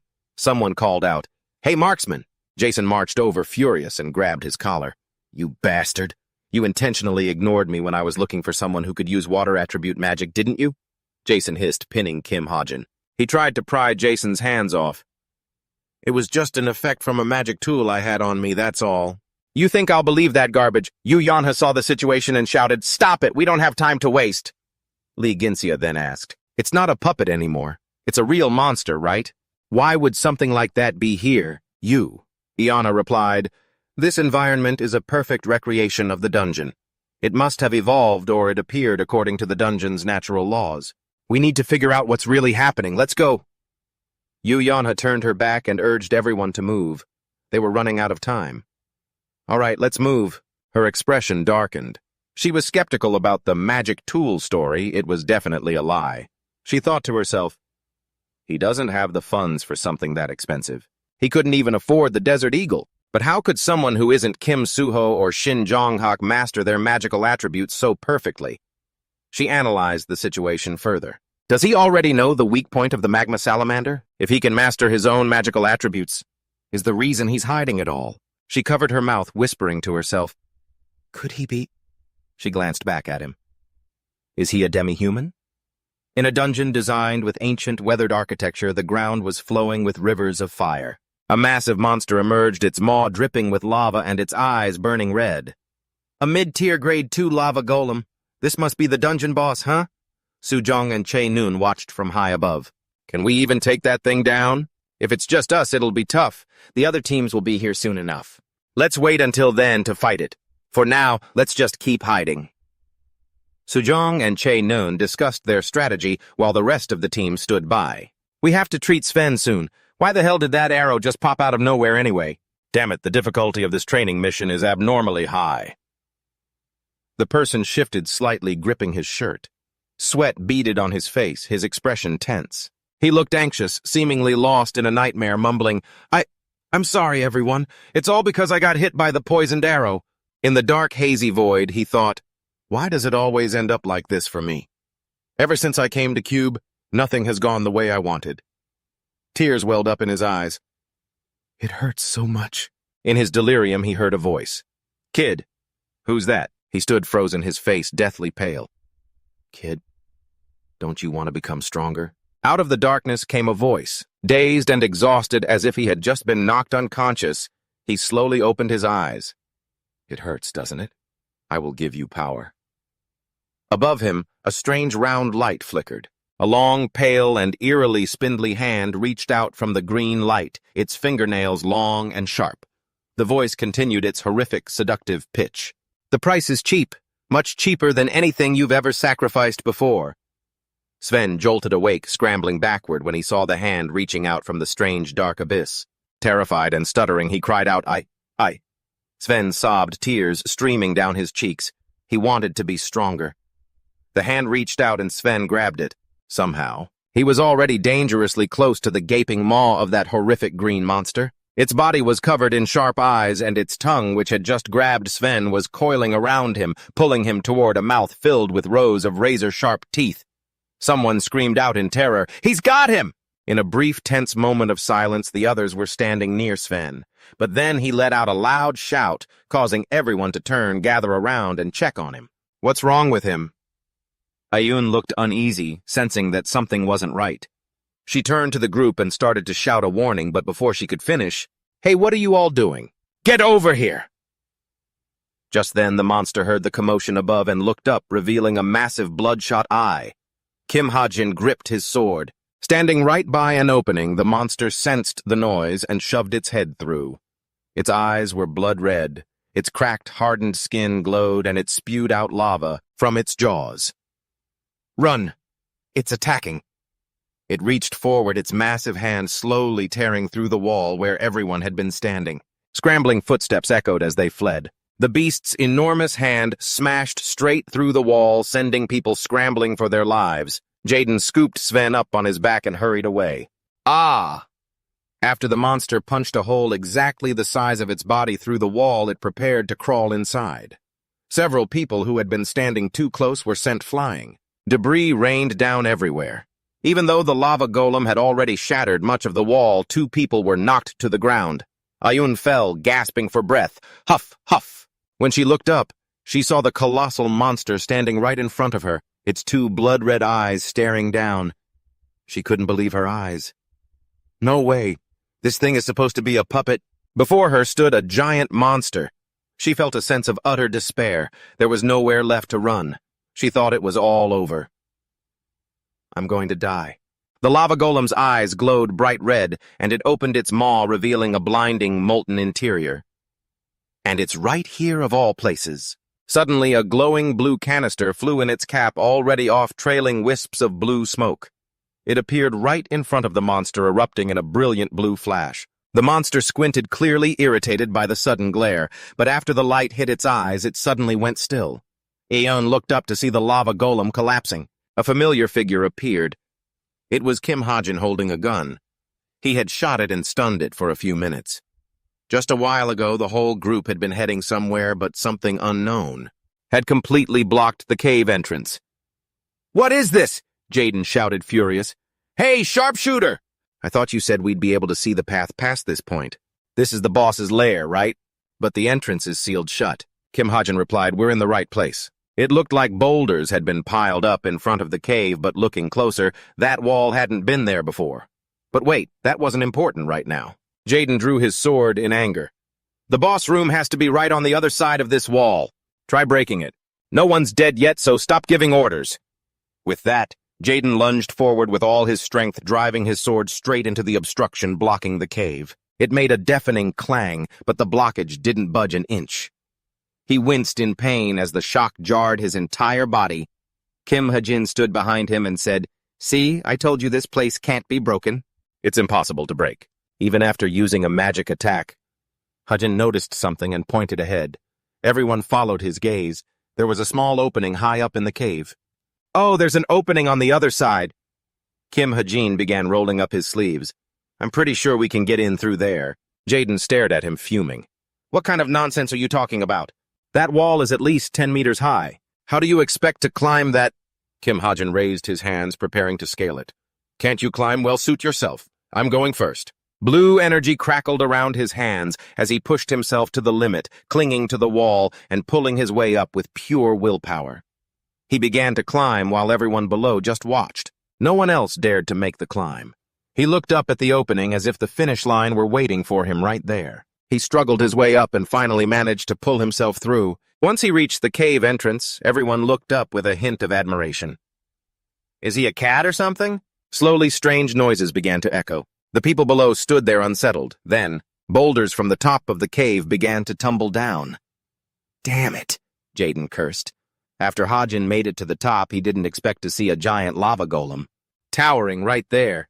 Its massive back had looked like just another pile of rocks as he was climbing up. What the hell was going on? Then, from behind the monster, a young man appeared, gun in hand. The lava golem's head wobbled. It was stunned for a moment. How is it already recovering that wore off way too fast? Kim Jingyu shouted toward the other side, yelling at Neon to get moving. Neon snapped back to reality and started moving. Standing before him was a massive shadow. He stared blankly, thinking, "Someone please save me." With a loud cry calling for a combat formation, everyone unleashed their swords and abilities, fighting the monster with everything they had. The sounds of clashing blades and flashing lights were constant. A guy jumped high, wielding a blade to strike it, but yelled, "Damn it, it won't even budge!" A girl knelt down, cheering, "Everyone!" She drew a massive bow, firing a powerful shot toward the monster that glowed with golden light, screaming, "Give me some time!" As everyone else rushed to engage the monster to buy her a little more time, Kim Ha-jin held his gun, looking back at a guy carrying someone on his shoulder. Just a little longer. The sound of frantic footsteps echoed as the guy rushed away. The lava golem's eyes glowed a bright, angry yellow, locking onto its target. It growled fiercely and began spewing lava. One moment. Sorry, Sven. He's back on his feet. He landed on the monster sword in hand, ready for combat. I'm a little late, he said just as the monster swatted him, spinning him through the air. She fired her bow hard and fast at the monster. In her mind, she remembered something, that his body was covered in arrows unlike before. A look of determination filled her eyes. Things are going to be a bit different now. Then she let go of the string, sending the arrow flying toward the monster with blinding speed, surrounded by golden light. The arrow pierced right through the glow. A flash of light illuminated the entire area. After a heated, evenly matched battle, all that remained was a wreck. Everything around them was devastated and ruined. After struggling with everyone for a while, the lava golem finally fell to their combined talents. Everyone tipped their hats in respect, acknowledging the intensity of the fight. They actually beat a lava golem? Do you think they'll get points for this? Meanwhile, Neon and Sven arrived and reunited with them. Hey, is everyone still okay? Ha-jin just watched from afar without approaching. Damn, how did they kill that thing? They're seriously impressive. And Sven didn't even turn into a demi-human. Things have changed from the original plan. But this is just a temporary delay. He's already made a pact with a demon. Since I have no idea when he might lose his mind, things have become dangerous now. Meanwhile, Neon's gaze seemed to drift in another direction. It turned out she was focused on Ha-jin, who was sitting all alone in the distance. She looked like she wanted to go over and talk to him to make him feel less left out, but she hesitated. After a moment of contemplation, Neon decided to walk toward Ha-jin. The atmosphere turned awkward as their eyes met, and neither said a word. He looked back at her with an expressionless face. I thought I should at least say this. It took a long time for Neon to gather all her courage to stammer out, "The thank you."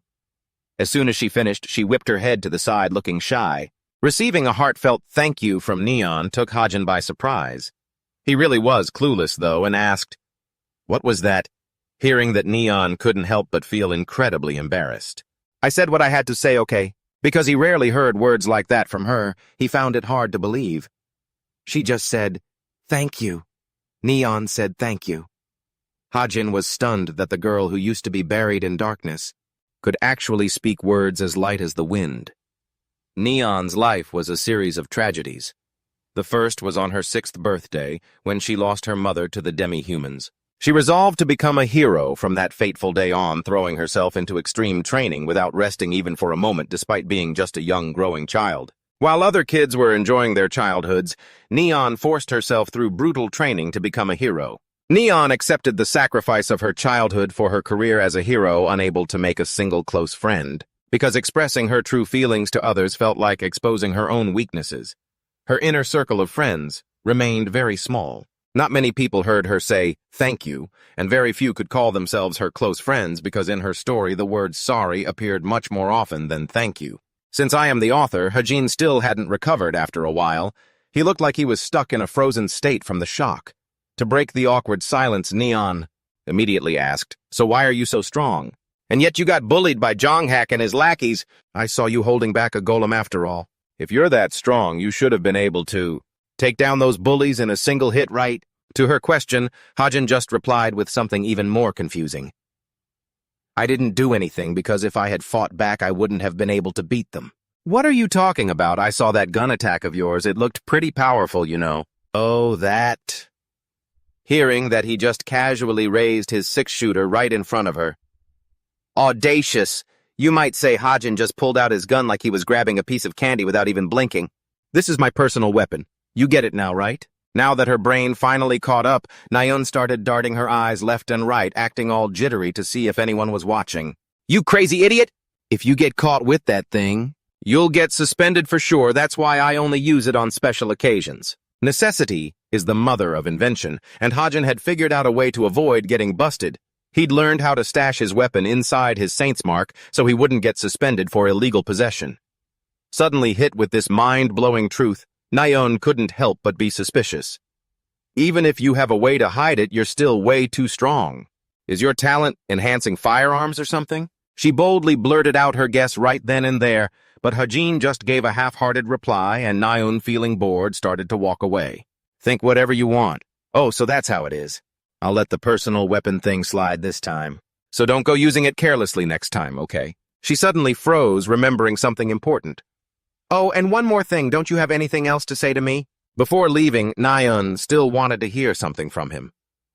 But Hajin, acting every bit the cold, detached CEO archetype, just met her with total silence. After an awkward stretch of complete stillness, the only words that finally slipped out of his mouth left her deeply disappointed. Not really. If he apologized now, she'd surely forgive him for bringing up her brother. But he couldn't do that, because it was best for his relationship with Nayun to stay strictly at the classmate level. Even though that was a tragic future Hajin didn't even want to think about, he knew he had to face it. Because I'll have to kill Cheonjin-un. When he heard someone else commenting on their relationship, Nayun immediately denied it. I didn't know you were that close with him. No, we're not. Fan just stood by watching her with a look filled with hidden thoughts. Suddenly, out of nowhere, an urgent announcement blared out. Attention all cadets, stop the mission and evacuate the dungeon immediately. I repeat, stop the attack. No one had seen it coming. The sudden halt order came out of left field. Because of all the unexpected technical glitches, this dungeon training exercise had major issues.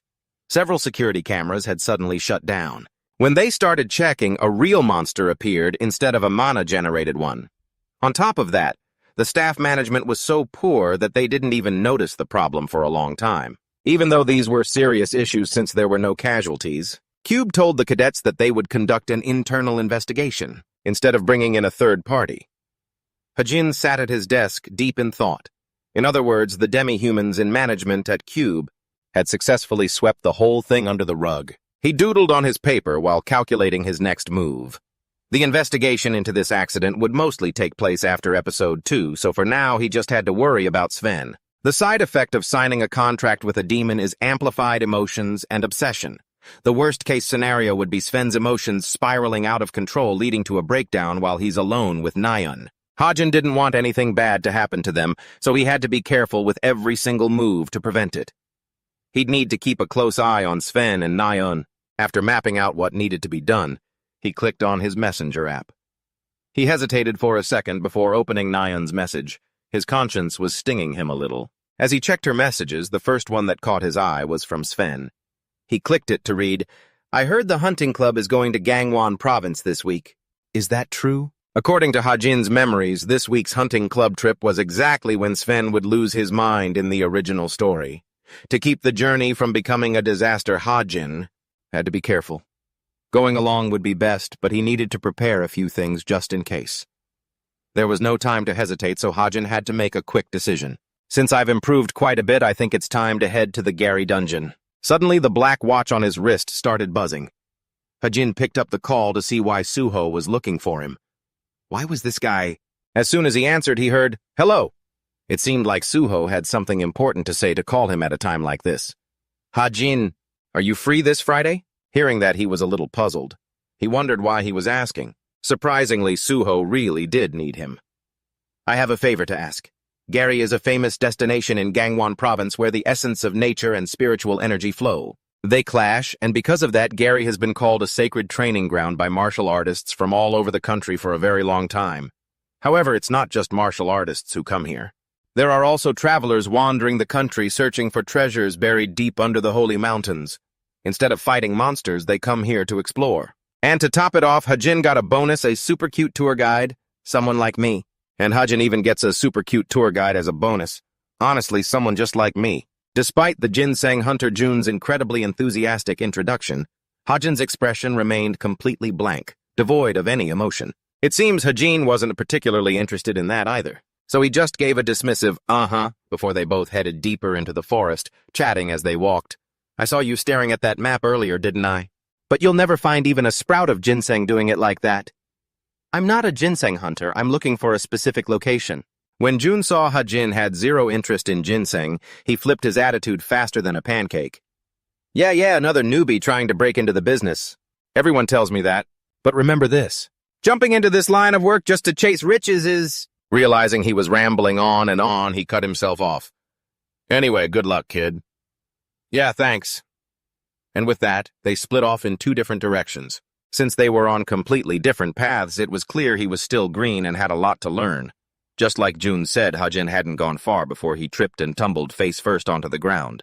I tripped on a tree root. But when he turned around, the thing that made him faceplant was actually ginseng. A mystical, shimmering light radiated from it, and he couldn't take his eyes off it.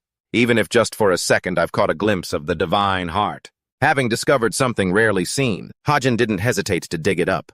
With a bottomless stomach, he started eating with great enthusiasm. I'm currently eating a 7-year-old ginseng root. By using the repair and upgrade settings, he gained 2 points in 30 minutes. But once he'd finished eating, Hajin felt a pang of regret for missing out on a chance to get rich. If I'd sold it all, I probably could have fetched $700,000. While he was still feeling remorseful, the rocks under his feet began to crumble. Now Hajin was hanging precariously off a dangerously high cliff. This mountain ridge is way too high. No wonder it's never been discovered. This was the middle of a cliff in Gary. After pushing through piles of moss and lichen, Hajin tried to grip the rock face as hard as he could to save his own life, until he finally reached his destination, and after all the struggle and hardship, he stood before some kind of demon cave. This was the mysterious undead dungeon.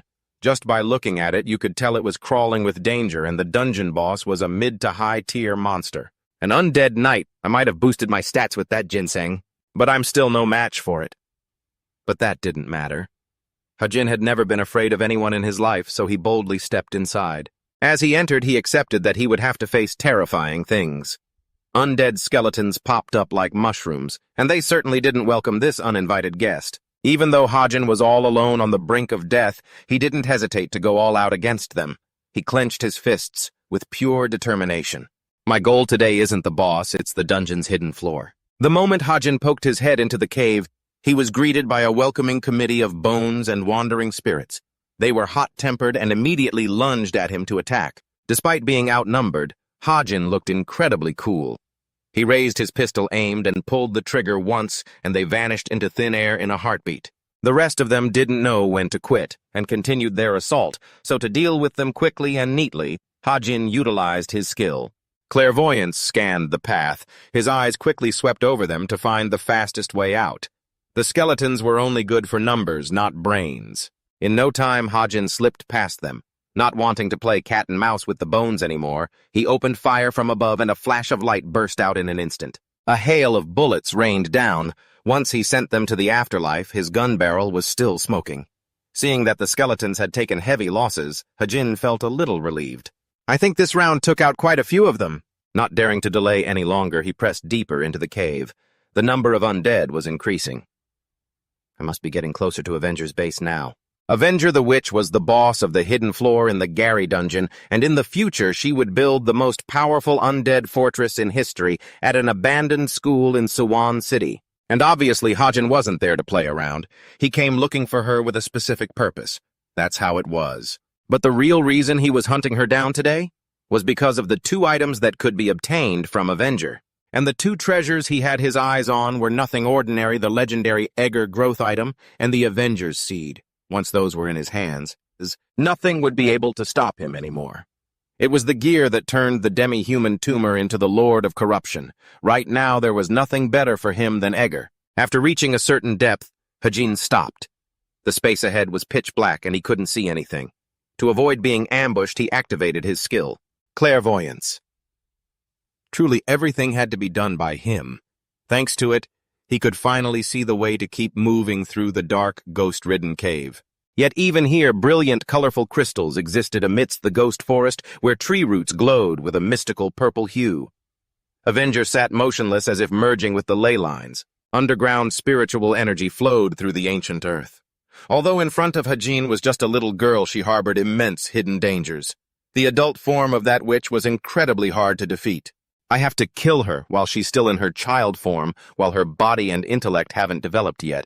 Meanwhile, Avenger remained blissfully unaware. She was toying with the golden liquid in her hand, but the moment she realized Hajin was there, she jumped out of her skin and looked up at him. It seemed Hajin's compassion was making him hesitate to strike.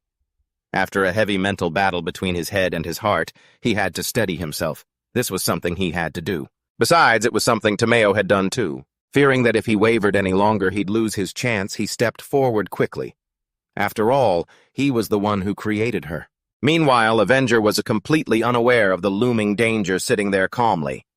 The next second, Hajin took action. He couldn't kill the witch with a single gunshot, while she was still in her ethereal form. With that settled, he dispelled the stigma and instantly transmuted his weapon into a spear. The entire air lit up with the glow of the weapon in his hand. At this moment, Hajin could feel the effects of the ginseng he'd consumed earlier kicking in. That ginseng really is nourishing. To end this quickly, he decided to put every ounce of his remaining strength into finishing this once and for all. I feel like I've turned into an Uyon-ha. After Hajin unleashed a spectacular strike toward Avenger, an explosion of energy dyed the entire space blue. He just stood there, motionless, awaiting for the smoke to clear to see the result. But to his surprise, after that earth-shattering blow, she was still alive. She's still breathing. Even though Avenger's body had been severely damaged, her sheer will to survive kept her going. A mysterious purple aura suddenly appeared around her. It was like a defensive mechanism triggered to protect her, but she was still too young to master her own power. A split second later, a blue light engulfed the entire area. Avenger vanished into thin air. Hajin stood frozen for 5 seconds, staring ahead. Must have been a death rattle before she kicked the bucket, he thought. Ah, so Avenger is a vessel for the witch's soul. Avenger, the bringer of despair. Once this egg hatches, the witch will be reborn.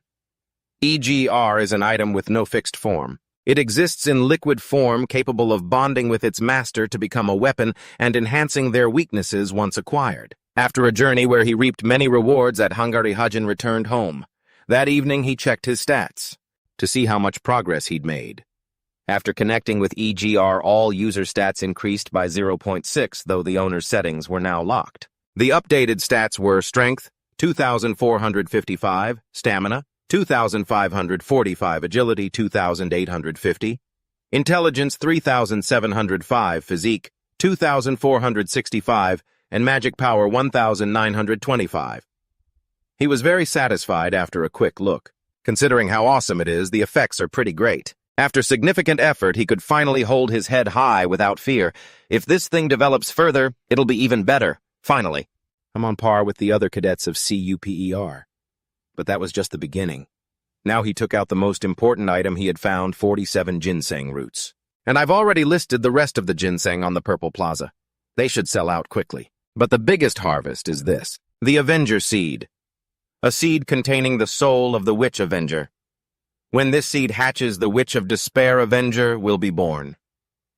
Hajin believed Avenger wasn't an evil person. On the contrary, she possessed a pure soul. The name Witch of Despair makes her sound like a villain, but if I raise her properly, she'll become a reliable ally. Even though this is an incredibly precious item using, it is a piece of cake.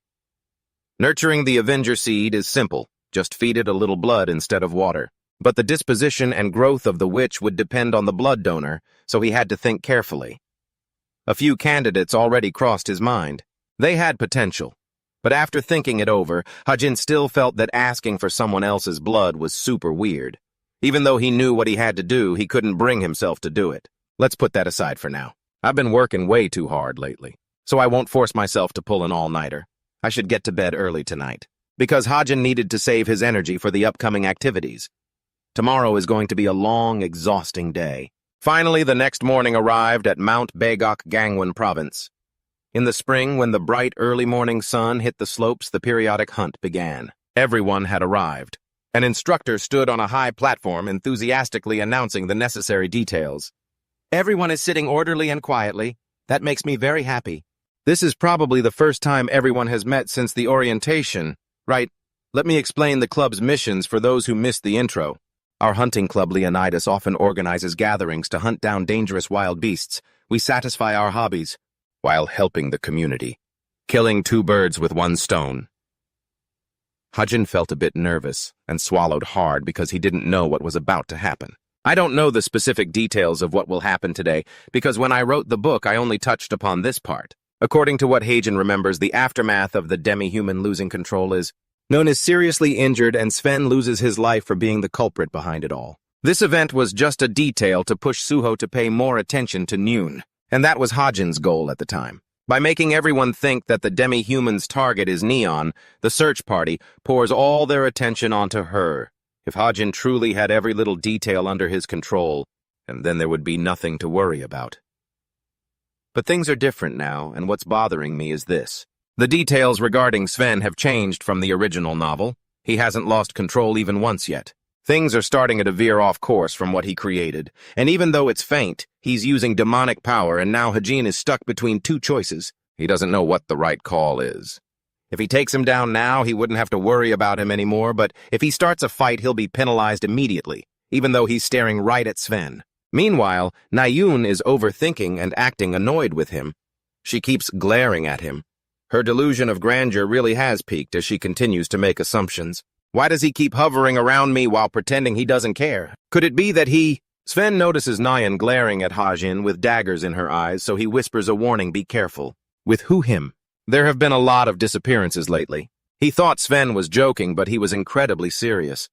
However, Nayun's next words made his face darken. He's not the type to do things like that. Not wanting to keep everyone waiting, the official hunt begins. We should get started too, right? At that moment, Sven and Nayun head deep into the forest as a pair, together. Hajin, being alone, stands still for a moment, watching their backs fade away. Deep in the woods, a deer is leisurely grazing. Unaware that its time is up suddenly, in the next second, dark purple tentacles emerge, stretching out and piercing straight through it. It was swift and brutal. The tentacles didn't let go, instead tightening around the deer's neck until it shivered. Sven is standing nearby, and so he quickly becomes the next target. The tentacles approach him slowly, but he doesn't react at all, just standing there, frozen, with a face as cold as ice. Where did you go, Sven? In that split second on the verge of a catastrophe, Nayun's voice makes the tentacles retreat. After separating for a while, she's returned with a deer on her back. Oh, you're here. See, I won the hunting bet. How did you catch so many? Surprised old-timer? Even so, he had already hunted a whole mountain of deer. They are piled up in front of her. Even though she's reluctant, Nayun has to admit defeat here. Looks like I won the bet after all, so I have to grant a wish of yours, right? Fine. What do you want? Sven hesitates to state his wish, feeling bashful. His face turns red as a tomato as he looks at Nayun with a gentle gaze. Would you like to... But little did they know their every move had been under Hajin's surveillance. He hides behind a bush, waiting for the right moment to emerge. Sven has already signed a contract with the demon of lust, Asmodeus. Hajin watches Sven intently, not taking his eyes off him for even a second. Because his desires have been magnified compared to when he was just a demi-human, restraint is no longer in his vocabulary. After a moment of hesitation, Sven finally gathers the courage to confess his true feelings. Will you go out with me? Hearing this, Nayun is left frozen, stunned by the sudden confession. Huh. Seeing her startled, Sven asks again, do you not want to? Nayun then lets him down gently with this reason. Of course that's not it. But be honest, would you accept a confession from someone you've known for less than a week? After hearing Nayun's reply, Sven doesn't push her any further. I see. Hajin has been patiently waiting for Sven to reveal his true colors. Show your true nature now. Show me the true nature of a demi-human. To lighten the awkward atmosphere, she shares a bit about her type. I like people stronger than me. But Nayun didn't expect that this very sentence would summon the demon inside Sven. Although it sounds simple to him, it feels like an insult. So I'm sorry. Sven doesn't let Nayun leave. He keeps pressing her, his voice sounding like it came from the depths of hell. What does that mean? Does that mean if I'm stronger than you, you'll like me? Nayun realizes things have gone way too far. She tries to end it right there. That's enough.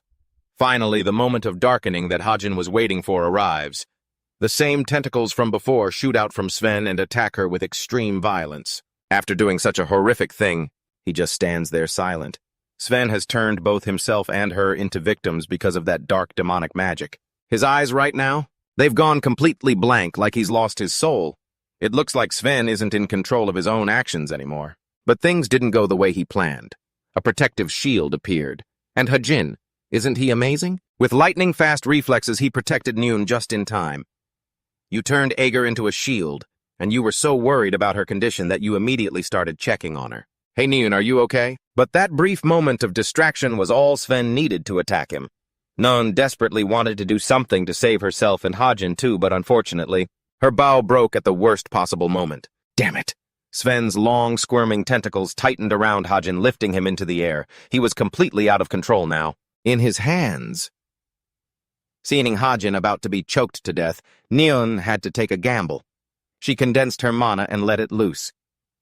You bastard! Even though she knew her weapon couldn't match Sven, she had to try, or this place would become a graveyard for two. I love you. That blind, twisted love for known has turned Sven into a hideous monster. I love you, Noon. Even though he used to be her friend since he's committed such unforgivable atrocities, no one wouldn't show any mercy. You scum. Hajin's face was deathly pale, not a drop of blood left in him. It looks like he can't take much more. In that desperate situation, a sudden flash of blue light burst forth. Just when it seemed like everything was over, Hajin seemed to see a glimmer of hope. Sometimes characters with high potential in this world waste their time, at failing to reach their ultimate purpose simply because they chose a weapon that didn't suit them.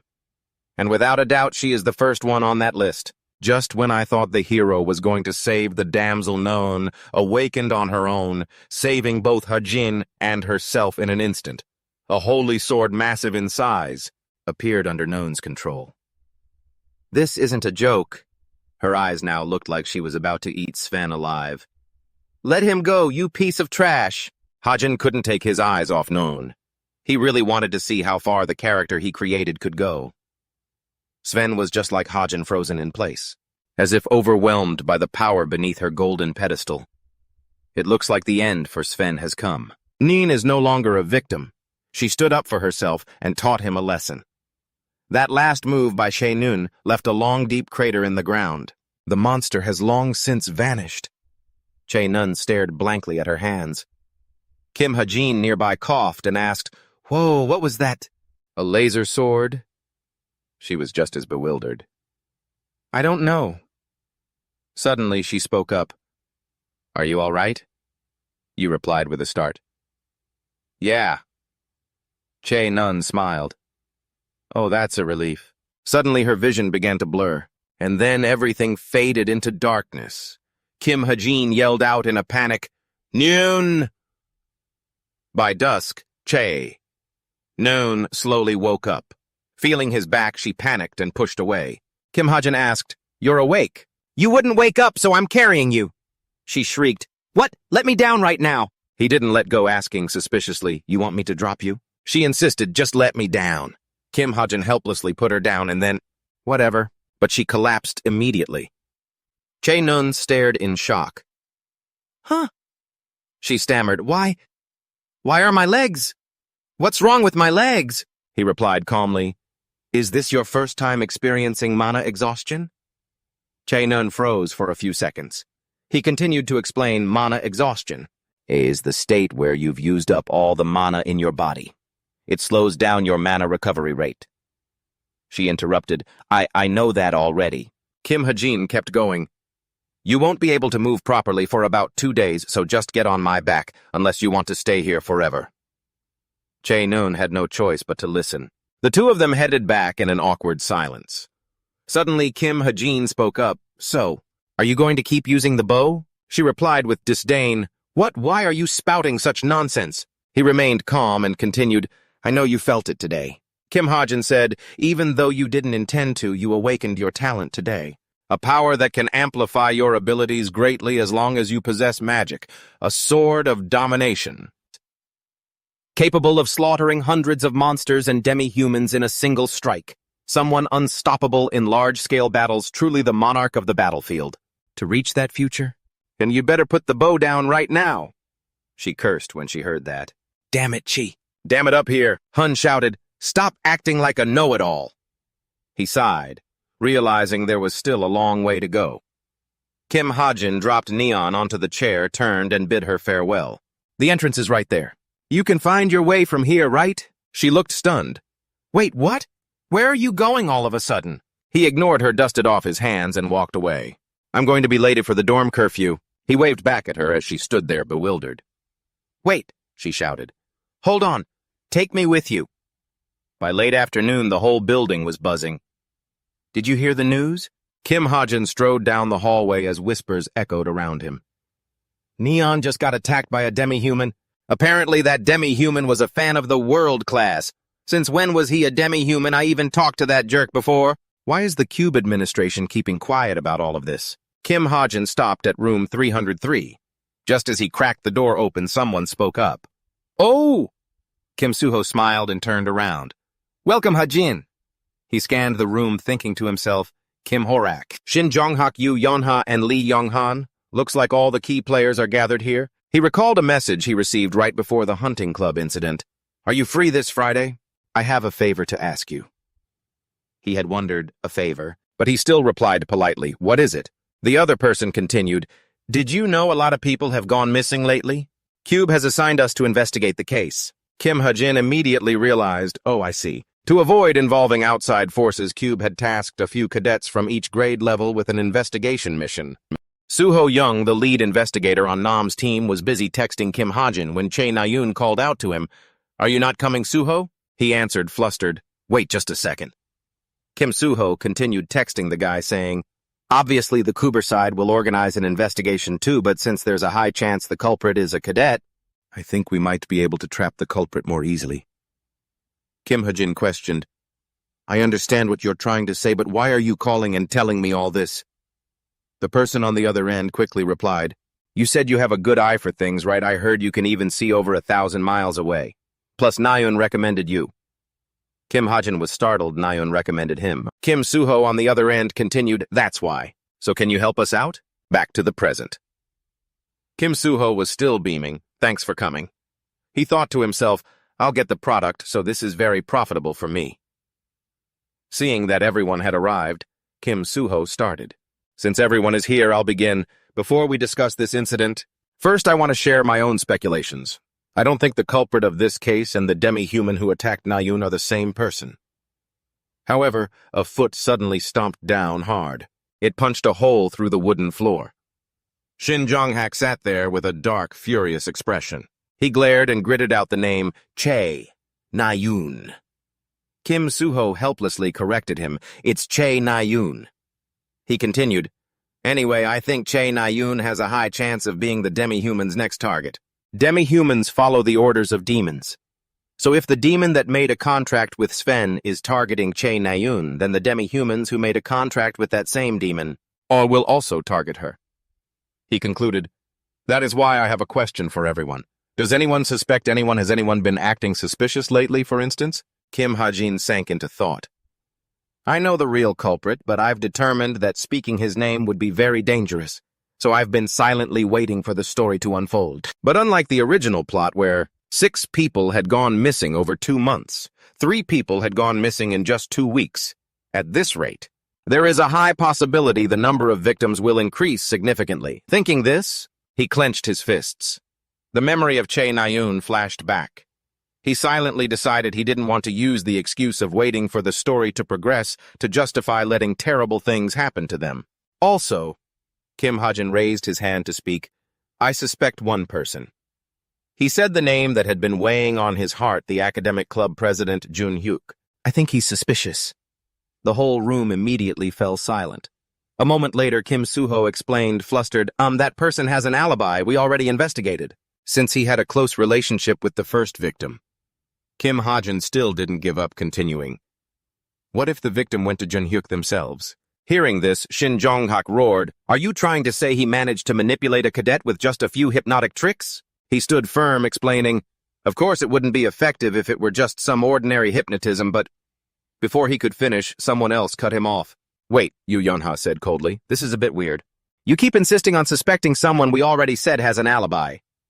She finally closed with, but I think the chances of you being a demi-human are even higher than the club president. Kim Hajin was stunned. What a memory flashed back to when Kim Hajin was writing his story. After writing for a while, he decided it was time for the protagonist to have a sidekick. He thought to himself, a high-status Silver Spoon character, helpful to Kim Suho, cruel personality, but doesn't hold grudges. He wondered, should I add that she loves commoner food? Finally, he smiled and decided her name would be Yu Yeonha. Back to the present. Yu Yeonha coldly finished.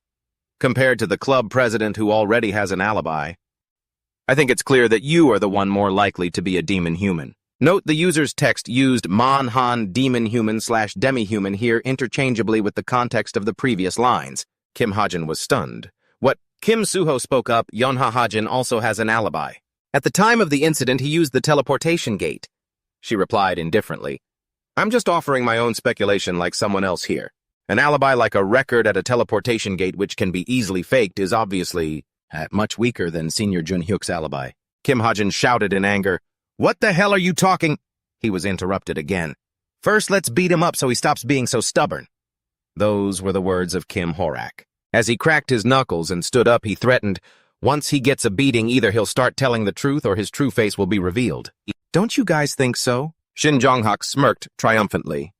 Lee Yonghan remained silent, smiling from the beginning. Seeing it all, Kim Hajin felt drained. He gave a self-deprecating laugh. Ha Kim Horak, big head, but a brain the size of a grape, he mocked. What's so funny? I'm about to beat you up. He glared straight into his eyes and warned, then bring it on, you crazy dog. Let's see how I smash your skull in. Kim Suho rushed over to intervene. Stop. This is not the time to be fighting. You calm down too, Hajin. Kim Hajin laughed coldly. If you're that curious, try asking Che Nayun that day. She and I. But his words were cut off again by a basketball flying like a bullet. The culprit was Shin Jonghak.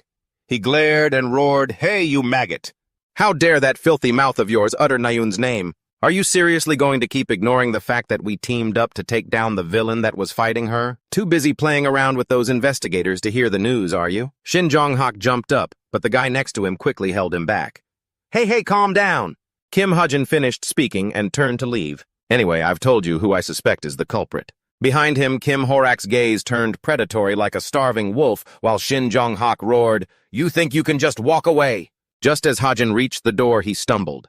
As he was about to fall, Kim Horak unleashed a punch so powerful it was like a thunderclap shattering the door to pieces. Everyone panicked, but as seeing Hajin lying on the floor completely unharmed, Horak flew into a rage. How the hell did you dodge that?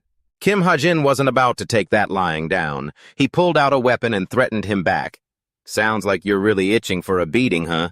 Just as the two were about to tear into each other, a clean sword slash cut through the air, neutralizing the pressure between them. Kim Suho stepped in between them, looking coldly at Horak. That's enough, Kim Horak. Then he turned his attention to Yi Yunha. And you, Yunha. If you're really that suspicious and want to know, just go ask Noon. She opened her communication device. After a moment of silence in the room, Kim Hajin walked out. Ignoring Kim Suho calling out to him, Noon's voice came through firmly from the other end. Like I said before, there is no way that jerk Kim Hajin could be a villain. Yunha, are you even listening to me? The room went silent again. Outside, Kim Hajin dashed out of the building. The sun had already set. In the quiet of the night, he slumped down and let out a long sigh. Kim Hajin sank into a messy whirlpool of thoughts. What the hell is happening to me? Not only did I transmigrate into the book I wrote, but I'm actually picking fights with the characters I poured all my love into, he muttered. I'm so sick of this. I want to see my family and friends. I just want to go home. I only have 1 year left on my contract. I wonder how time flows here compared to the real world if time passes at the same rate. Then I'm probably already listed as a missing person. He grabbed his head. What about my parents? What if they're out there searching for me? What if I'm the reason they're suffering?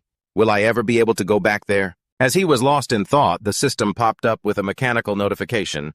Mental resilience has increased. Kim Hajin sighed helplessly, swallowing his tears. He muttered to it, You really know how to ruin the mood, don't you? But then he consoled himself, Thank God my mental resilience increased. The old me probably wouldn't have had the guts to do this, and would have just given up on going home entirely. Kim Hajin wiped his tears, dusted himself off, and stood up. He looked straight ahead with renewed determination, and a gentle breeze blew by as if the sky itself understood his heart. It felt like it wiped away all the lingering chaos. Back in room 303. Kim Suho returned empty-handed. Yi Yunha asked, Where's Kim Hajin? Kim Suho shook his head helplessly. He's a bit hard to approach. Yi Yunha and Kim Horak, who were downstairs, had also been eavesdropping. She suddenly spoke up. Horak, you used your skill just now, didn't you? He flinched and stayed silent. Yi Yunha gave a cold laugh. Who would have thought a mere marksman could dodge a martial artist's skill attack? Now who's the suspicious one here? Suddenly she received a new message. It was from Yi Yunha. Can we meet in the classroom tomorrow before the academic club meeting? She was silent for a few minutes. At the same time, under the blood-red moonlight, seeing Yi Yunha's text, "Of course!" Yi Hyuna smiled maliciously. His face covered in blood twisted into a savage grin beneath the crimson moon. In the crowded classroom, Kim Ha-jin was lost in thought. I think I understand why people say that when you're sad, you should keep yourself busy by exercising, hunting, or investing in stocks. It usually stops me from overthinking because I'm just too exhausted. He sighed to himself, glancing at Kim Soo-ho, who looked guilty and worried about him. He couldn't help but feel powerless. What is up with these guys? Stop bothering me, you high schoolers. I'm fine. So cheesy. Kim Ha-jin was truly tired, blaming himself. What am I doing with my characters? I should really stop doing these useless things and figure out how to get home. Suddenly, Shin Jong-hak's loud voice rang out from below. Kim Ha-jin, you're back in class already. Are you sure you're okay? Naeun, leaning on her crutches, chuckled and replied, I'm not doing much at home anyway. Kim Soo-ho quickly stepped down to help her, saying, Let me take your hand. Naeun looked confused and asked back, What are you doing? I can walk on my own. He didn't believe her and pressed again. Are you sure Shin Jong-hak saw this and made a scene? Hey, Kim Soo-ho, don't you dare touch my noon? He gritted his teeth and cursed under his breath. Get lost! Yoo Yeon-ha and Kim Ha-jin, sitting higher up, noticed the noisy commotion below. The teacher walked in, saw the class wasn't settled yet, and reminded them, Class is starting, everyone get to your seats. Once things settled down, he stood at the podium and announced, As you all know, the midterm exam is less than a week away. The practical exam will begin immediately after the written portion is finished. The written and practical exams will be evaluated based on 2 factors: duels between cadets and monster combat against beasts or phantoms summoned by mages. Finally, he warned them, both elements will be much harder than our daily lessons, so remember that and stay focused. Kim Ha-jin pondered, the written exam will be a piece of cake. But the duels, that's a problem. The duels involve using one of the 3 nomination slips given to you, allowing you to nominate a cadet you want to fight. It seems like an opportunity for high-ranking cadets to nominate the weaklings just to score points. But a countermeasure has been implemented, the compensation point system. For instance, even if a first-ranked cadet wins, against the lowest-ranked cadet the points earned depend on the rank gap, and the first-ranked cadet will actually receive negative points. Suddenly, he remembered an acquaintance. She was also staring at him intently from afar, but of course there were also some jerks who simply ignored this system. They used their nomination slips to target people they hated and beat them half to death. The more he watched Kim Horak, the more he couldn't help but sigh, all brawn and no brains. But then Kim Ha-jin's thoughts shifted. Now he realized there was also someone else bothering him. A hand slowly reached toward him. Kim Ha-jin felt exhausted but helpless, only able to think to himself. Isn't she getting a little too close? He glanced over silently, sighing, wow, this girl.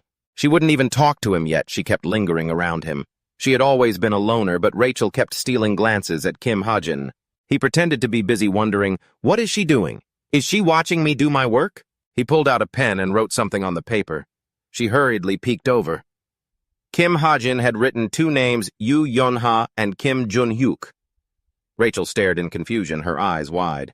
He chuckled softly at his own joke. Those were the names of his parents. As evening fell, Yoo Yeon-ha received a message from Jun-hyuk. I'm in the classroom. Take your time, Yeon-ha.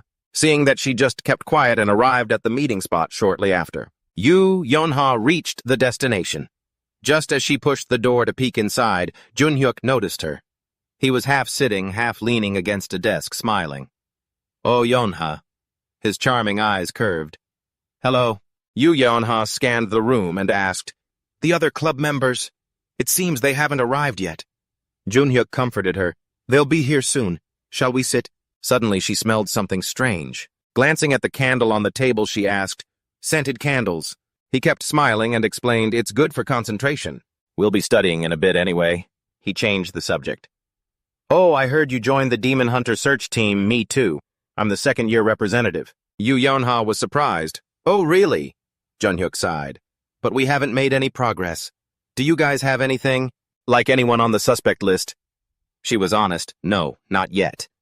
Suddenly, Yoo Yeon-ha remembered something. Oh, someone said something stupid. He kept smiling and asked, Stupid? Jun-hyuk's finger tapped the desk a few times. As they talked, she slowly drifted off, responding, "Just that. You're a demon senior Junhyuk." But deep down, she started to notice something wrong. What's happening? My mind was so calm. She didn't pay it much mind, but he continued. "You're saying I used some kind of psychological magic. That's crazy." Junhyuk laughed. "Ah ha ha ha. Does he have any proof?" Yu Yanha shrugged. "Of course." Suddenly she realized the key point. To be sure, she asked back, "Proof?" He hurriedly covered it up. "Oh, sorry, I meant, what is he basing that on? What makes him say I'm a demon?" Yu Yanha's grip tightened. She hid her whip behind her back, accusing him. Innocent people don't ask for proof when they're being accused. Immediately after a smooth flick of the whip brushed past, Yu Yanha stood in a defensive stance, glaring at the person in front of her. "Who are you?" Junhyuk chuckled slowly, stepping closer to her. He said eerily, "What's wrong, Yanha?" His eyes took in the girl before him like a wolf, hungrily watching its prey, his mouth still threatening in a sinister way. "Is it not your turn yet?" Late at night at the second-year dorms. Yu Yanha slowly opened her eyes. She started in shock, realizing she was tightly bound. She looked around. The glittering city lights shone through the window. An old music player was playing. A moment later, she realized this was the second-year dormitory. Suddenly, she noticed the person still standing there, smiling. "Junhyuk!" Yu Yeonha panicked uncontrollably. So is Junhyuk really the culprit behind the disappearances? A demon.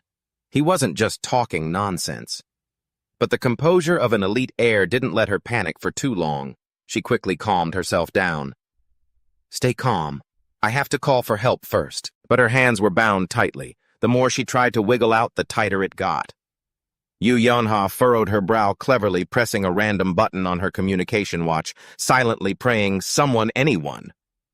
Please." Suddenly, a figure loomed over her. Thud.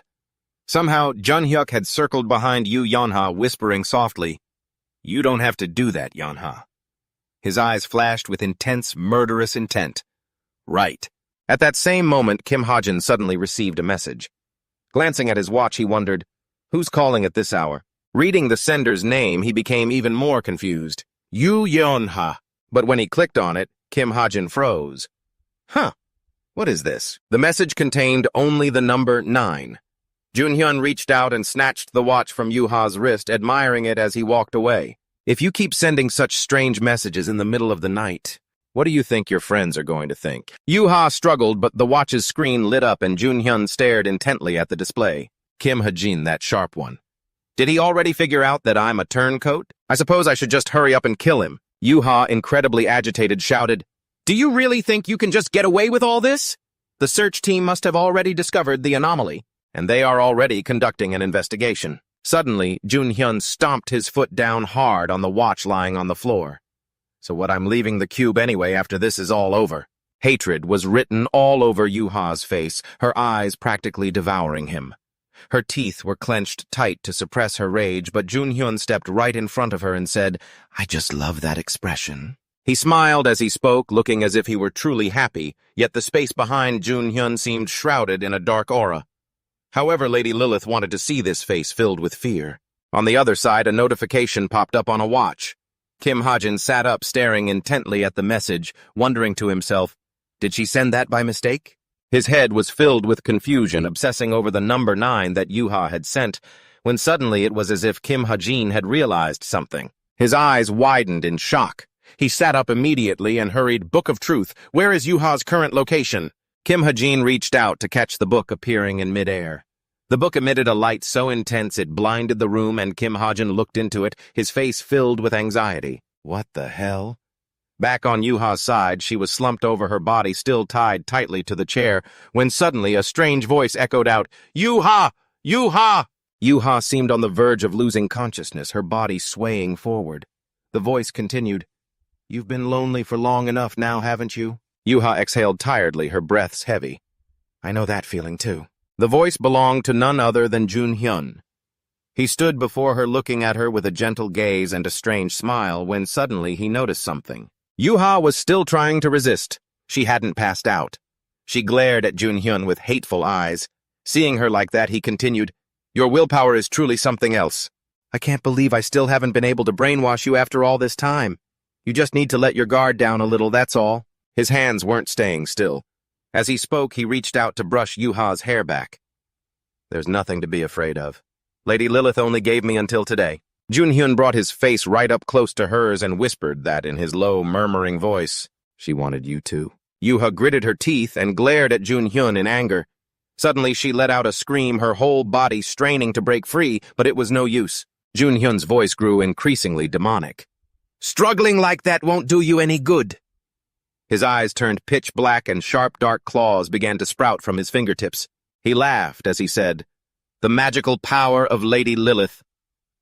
Before he could finish his sentence, something flashed by incredibly fast and pierced straight through his head. Caught off guard, Junhyun was hit.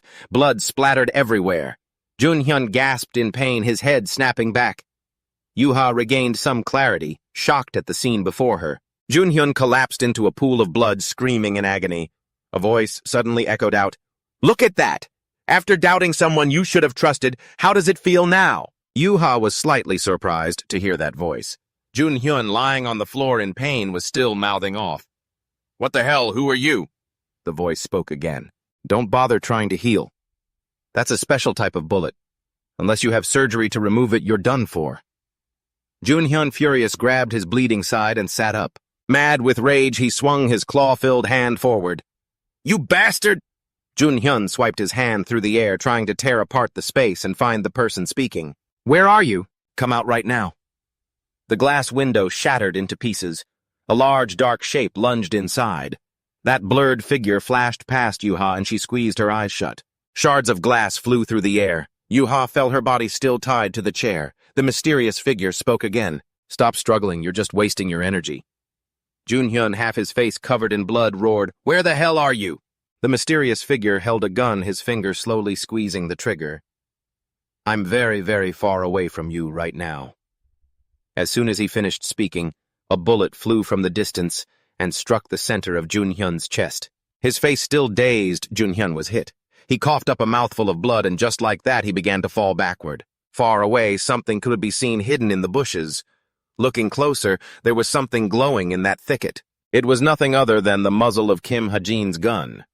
He was lying and hiding his hands, still gripping the rifle firmly. His barrel was still trained on Junhyun's trembling body. This is exactly why long-range sniping is the best, Kim Ha-jin said with an excited expression. Yuha today. It looks like I'll have to use up all the bullets you gave me today. Yuha lay motionless on the ground, dazed, listening to his voice. If you still have a conscience, you'll surely give me something even better, right?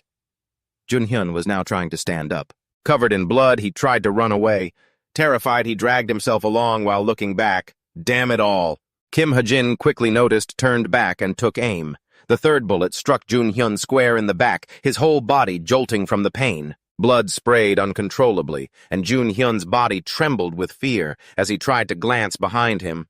But Kim Ha-jin remained focused on the situation, his expression deadly serious. Sensing things were stable, he lowered his head, a thoughtful look in his eyes, and spoke to Yu Yeonha again. I think I saw something I wasn't supposed to. Are you okay? Yu Yeonha kept her eyes locked on the trembling Junhyun. I'm fine, Kim Ha-jin continued. Try to get some sleep. The search team will be here soon. Following his instruction, Yu Yeonha slowly closed her eyes.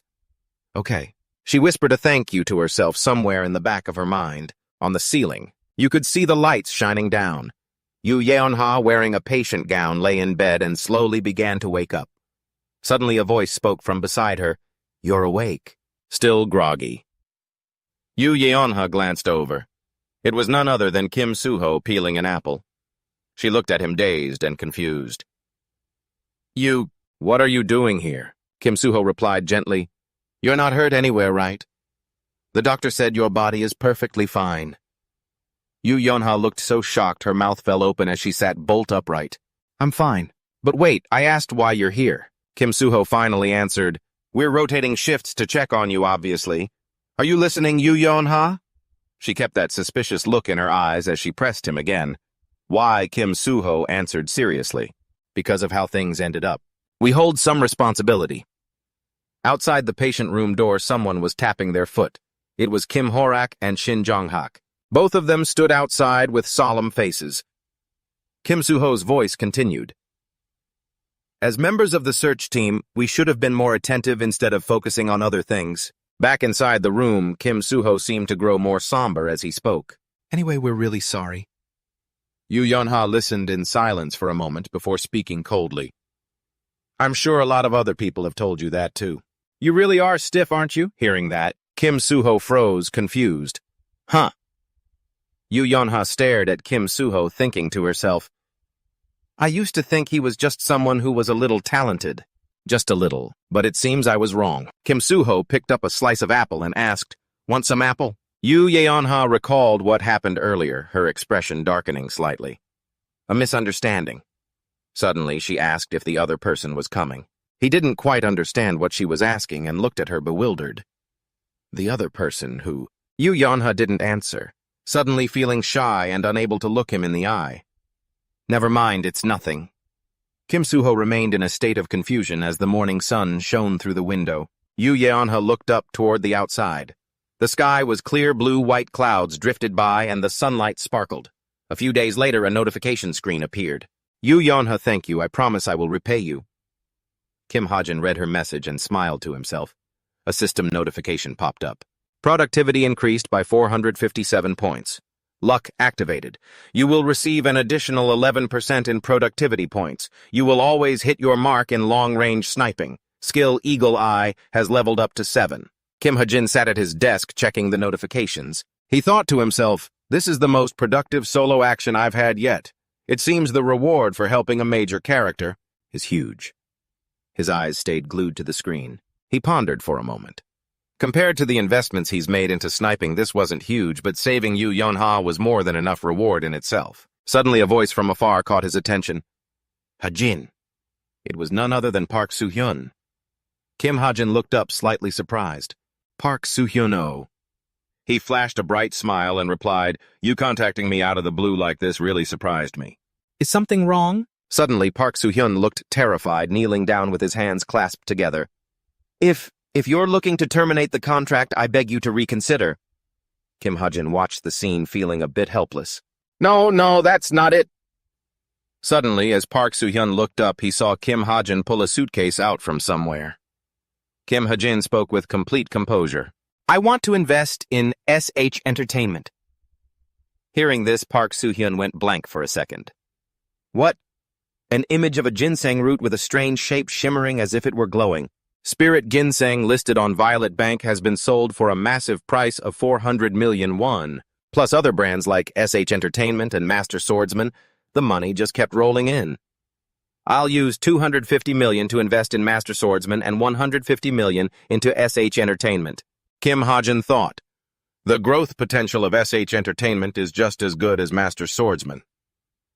Snapped back to reality, Park. Soo-hyun was physically shaking.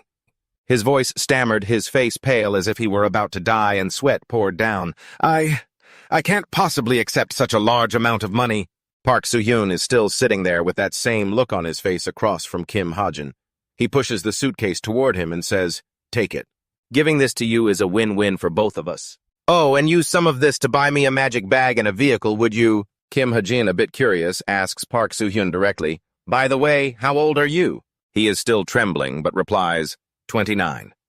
Kim Ha-jin calmly continues, You're much older than me, so there's no need for honorifics. Park Soo-hyun is flustered and starts stammering, unable to stop. No way, how can I not use honorifics with such a major investor?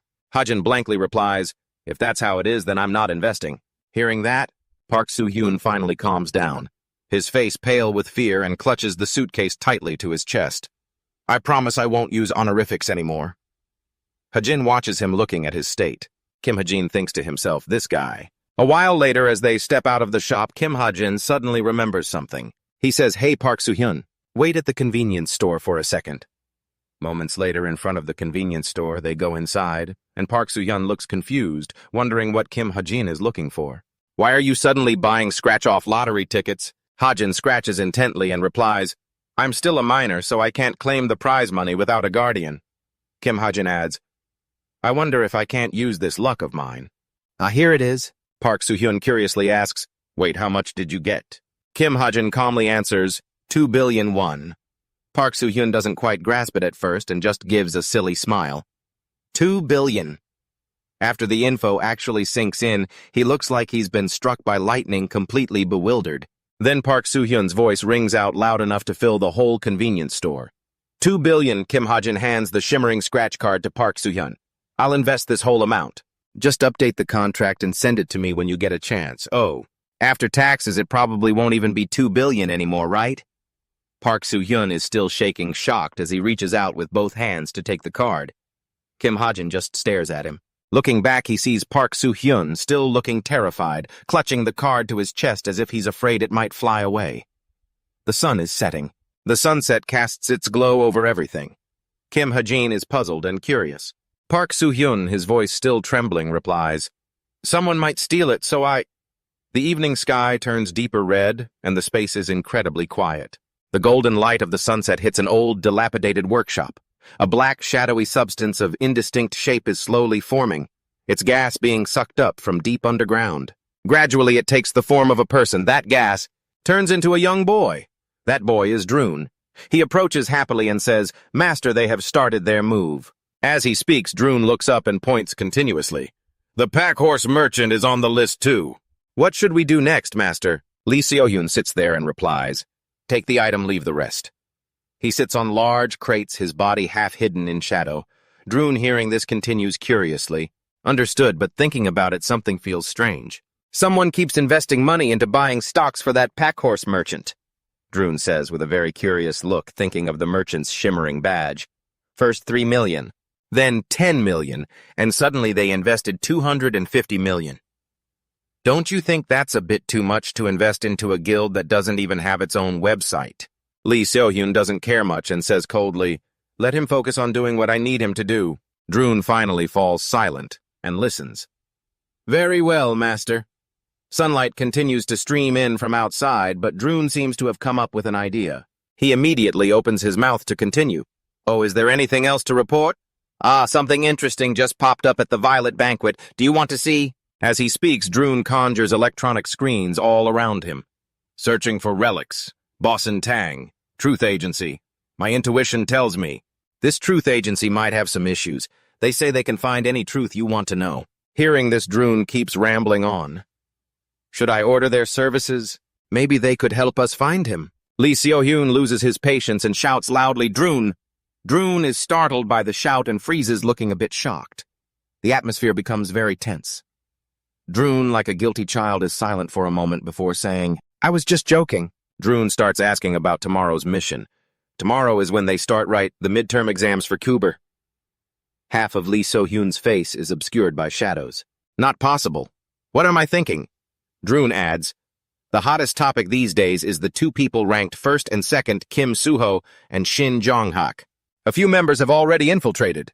Are you planning on going?" Images of Kim Soo-ho and Shin Jong-hak seem to flash by at those words, and Lee So-jin suddenly moved, her expression shifting to a dazed look as she gazed down from above. Her face became clear, her eyes cold as she looked down at Lee So-jin, emphasizing every word, hoping to see those soulless eyes while over at Kim Ha-jin's side. He smiled happily, waving goodbye.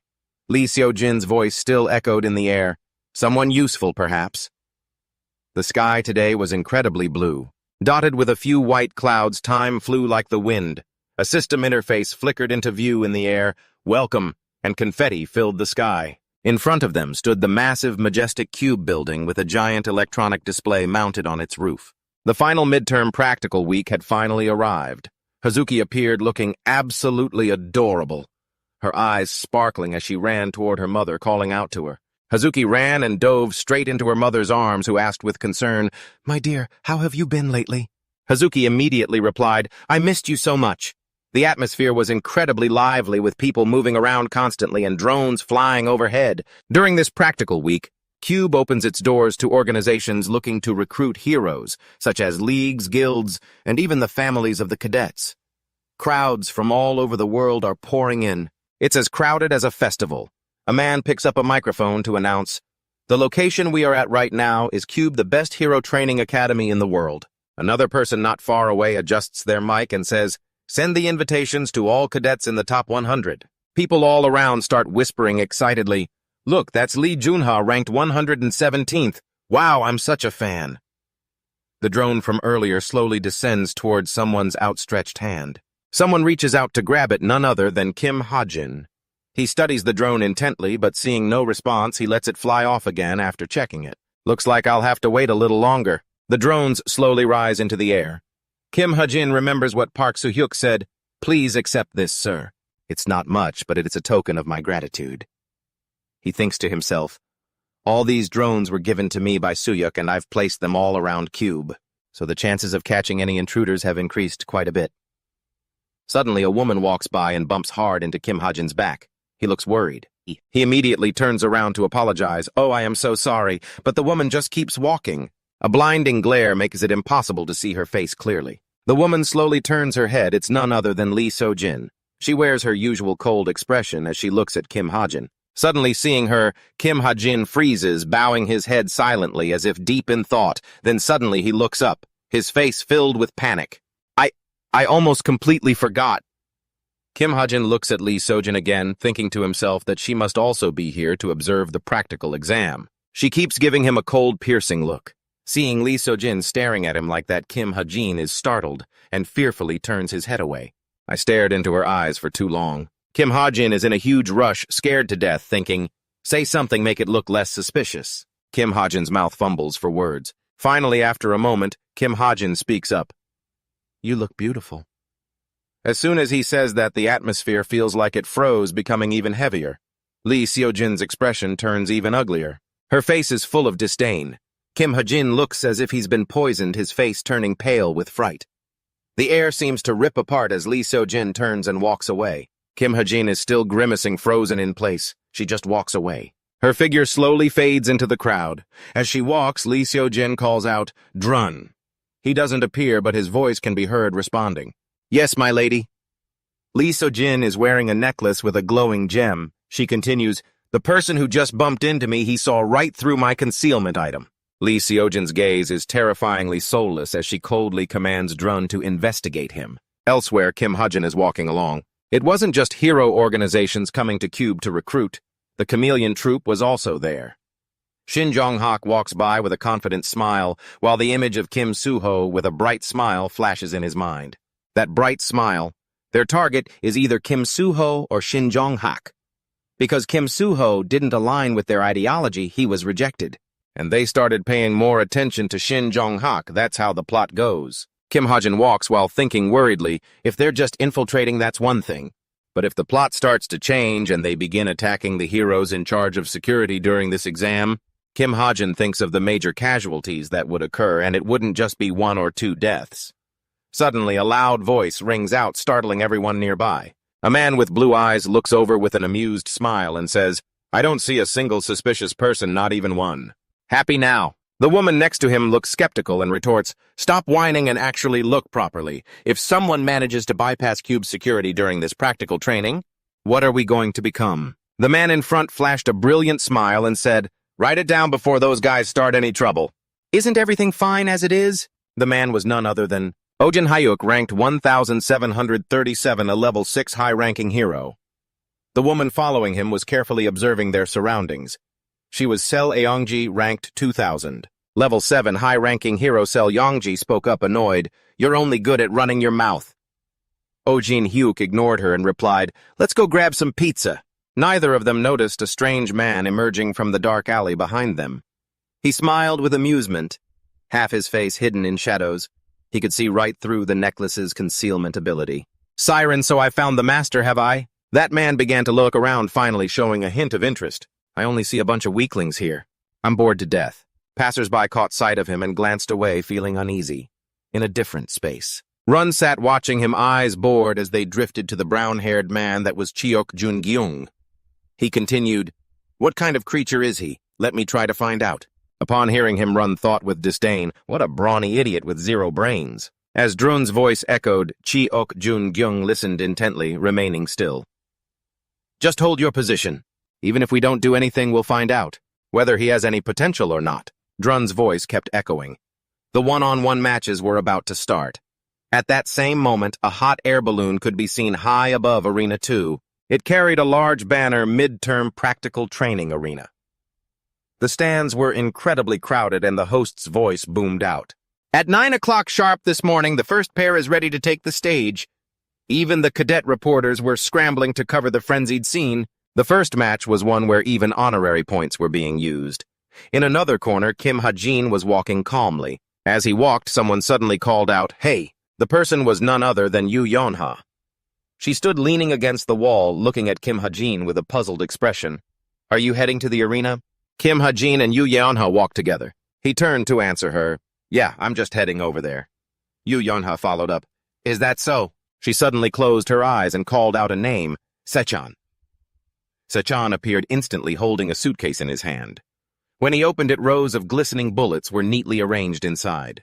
They appeared tray by tray. "These are 100 of the highest grade bullets." As she spoke, Yu Yeonha held the suitcase out toward Kim Ha-jin. "You can't use them during the inspection. But for any other situation, feel free to use them as you like. If you need more, just let me know." Kim Ha-jin looked stunned for a moment, then slowly reached out to take the suitcase. Yu Yeonha added, "And let me tell you, something as precious as my life, even if it's something like this, doesn't really compare to it." With her usual haughty demeanor, Yu Yeonha tossed her hair back and said, "Just think of it as a gift from me." Suddenly remembering something, Yu Yeonha spoke up right away. "Oh, right. They keep demanding that I disclose information about that evil being, but I haven't told them yet that you were the one who helped me." Kim Ha-jin didn't seem to care much about that, saying, "About that, please keep hiding it for me." He walked ahead, looking like he was about to fall asleep. In his mind, he whispered, "If the fact that I was the one who shot Junhyun gets out, things are going to get a lot more complicated." Yu Yeonha followed behind, glancing at Kim Ha-jin's expression. Those evil beings under that Lilith woman are really nasty. As they walked, Yu Yeonha stopped and spoke up.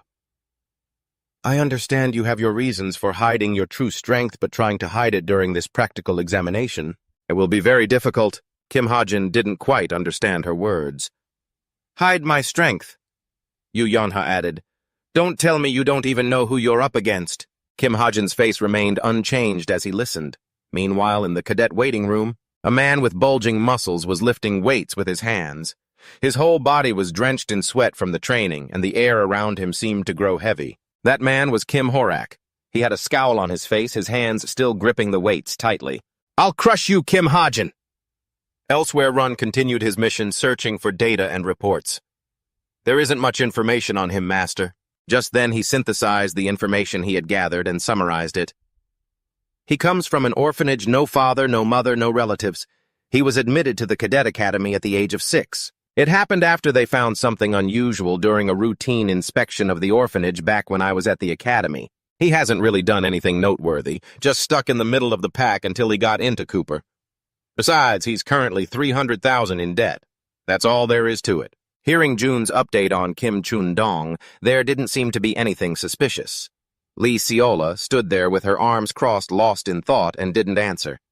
She remembered what happened this morning. She had seen Kim Chun-dong looking all panicked and clueless. So she wondered, how could a guy like that see through my concealment item? When Jun asked her about it, she insisted, "I really have no idea." Suddenly, a man pushed aside the bushes and stepped out, calling out, "Oh, so there you are!" He gave a cunning smirk and greeted her, "Long time no see, Master." So his name was Chae Ju-jung, a member of the Serpent Corps. Seeing him arrive, Lee Sola spoke up. "You're late." "On my way here." "Did you get distracted by something again?" Chae Ju-jung replied, "You underestimate me, Master. I've just been working hard, following orders to hunt down young talent." Then she asked him, "So give me your report." He gestured with an OK sign and replied, "Nothing to report yet. Just a bunch of weaklings." A wave of the hand and they're blown away 1,000 miles. Jun sent a telepathic signal saying that's normal. "I'm asking if there are any cadets. With any real promise. I haven't seen anything special yet. I even checked out the rank 1 and rank 2 students. They're pretty useless, aren't they?" Jun sighed. "Look, the freshmen you have are basically the cream of the crop for this year. Make sure you investigate thoroughly. Oh, and by the way, that Kim Ha-jin guy is about to step up to the dueling arena too." Chae Ju-jung looked surprised when he heard the name Kim Ha-jin, but then he remembered, you mean the guy who saw right through your concealment item and spotted you, Master?" Hearing that he had guessed right, Lee Seola just stayed silent.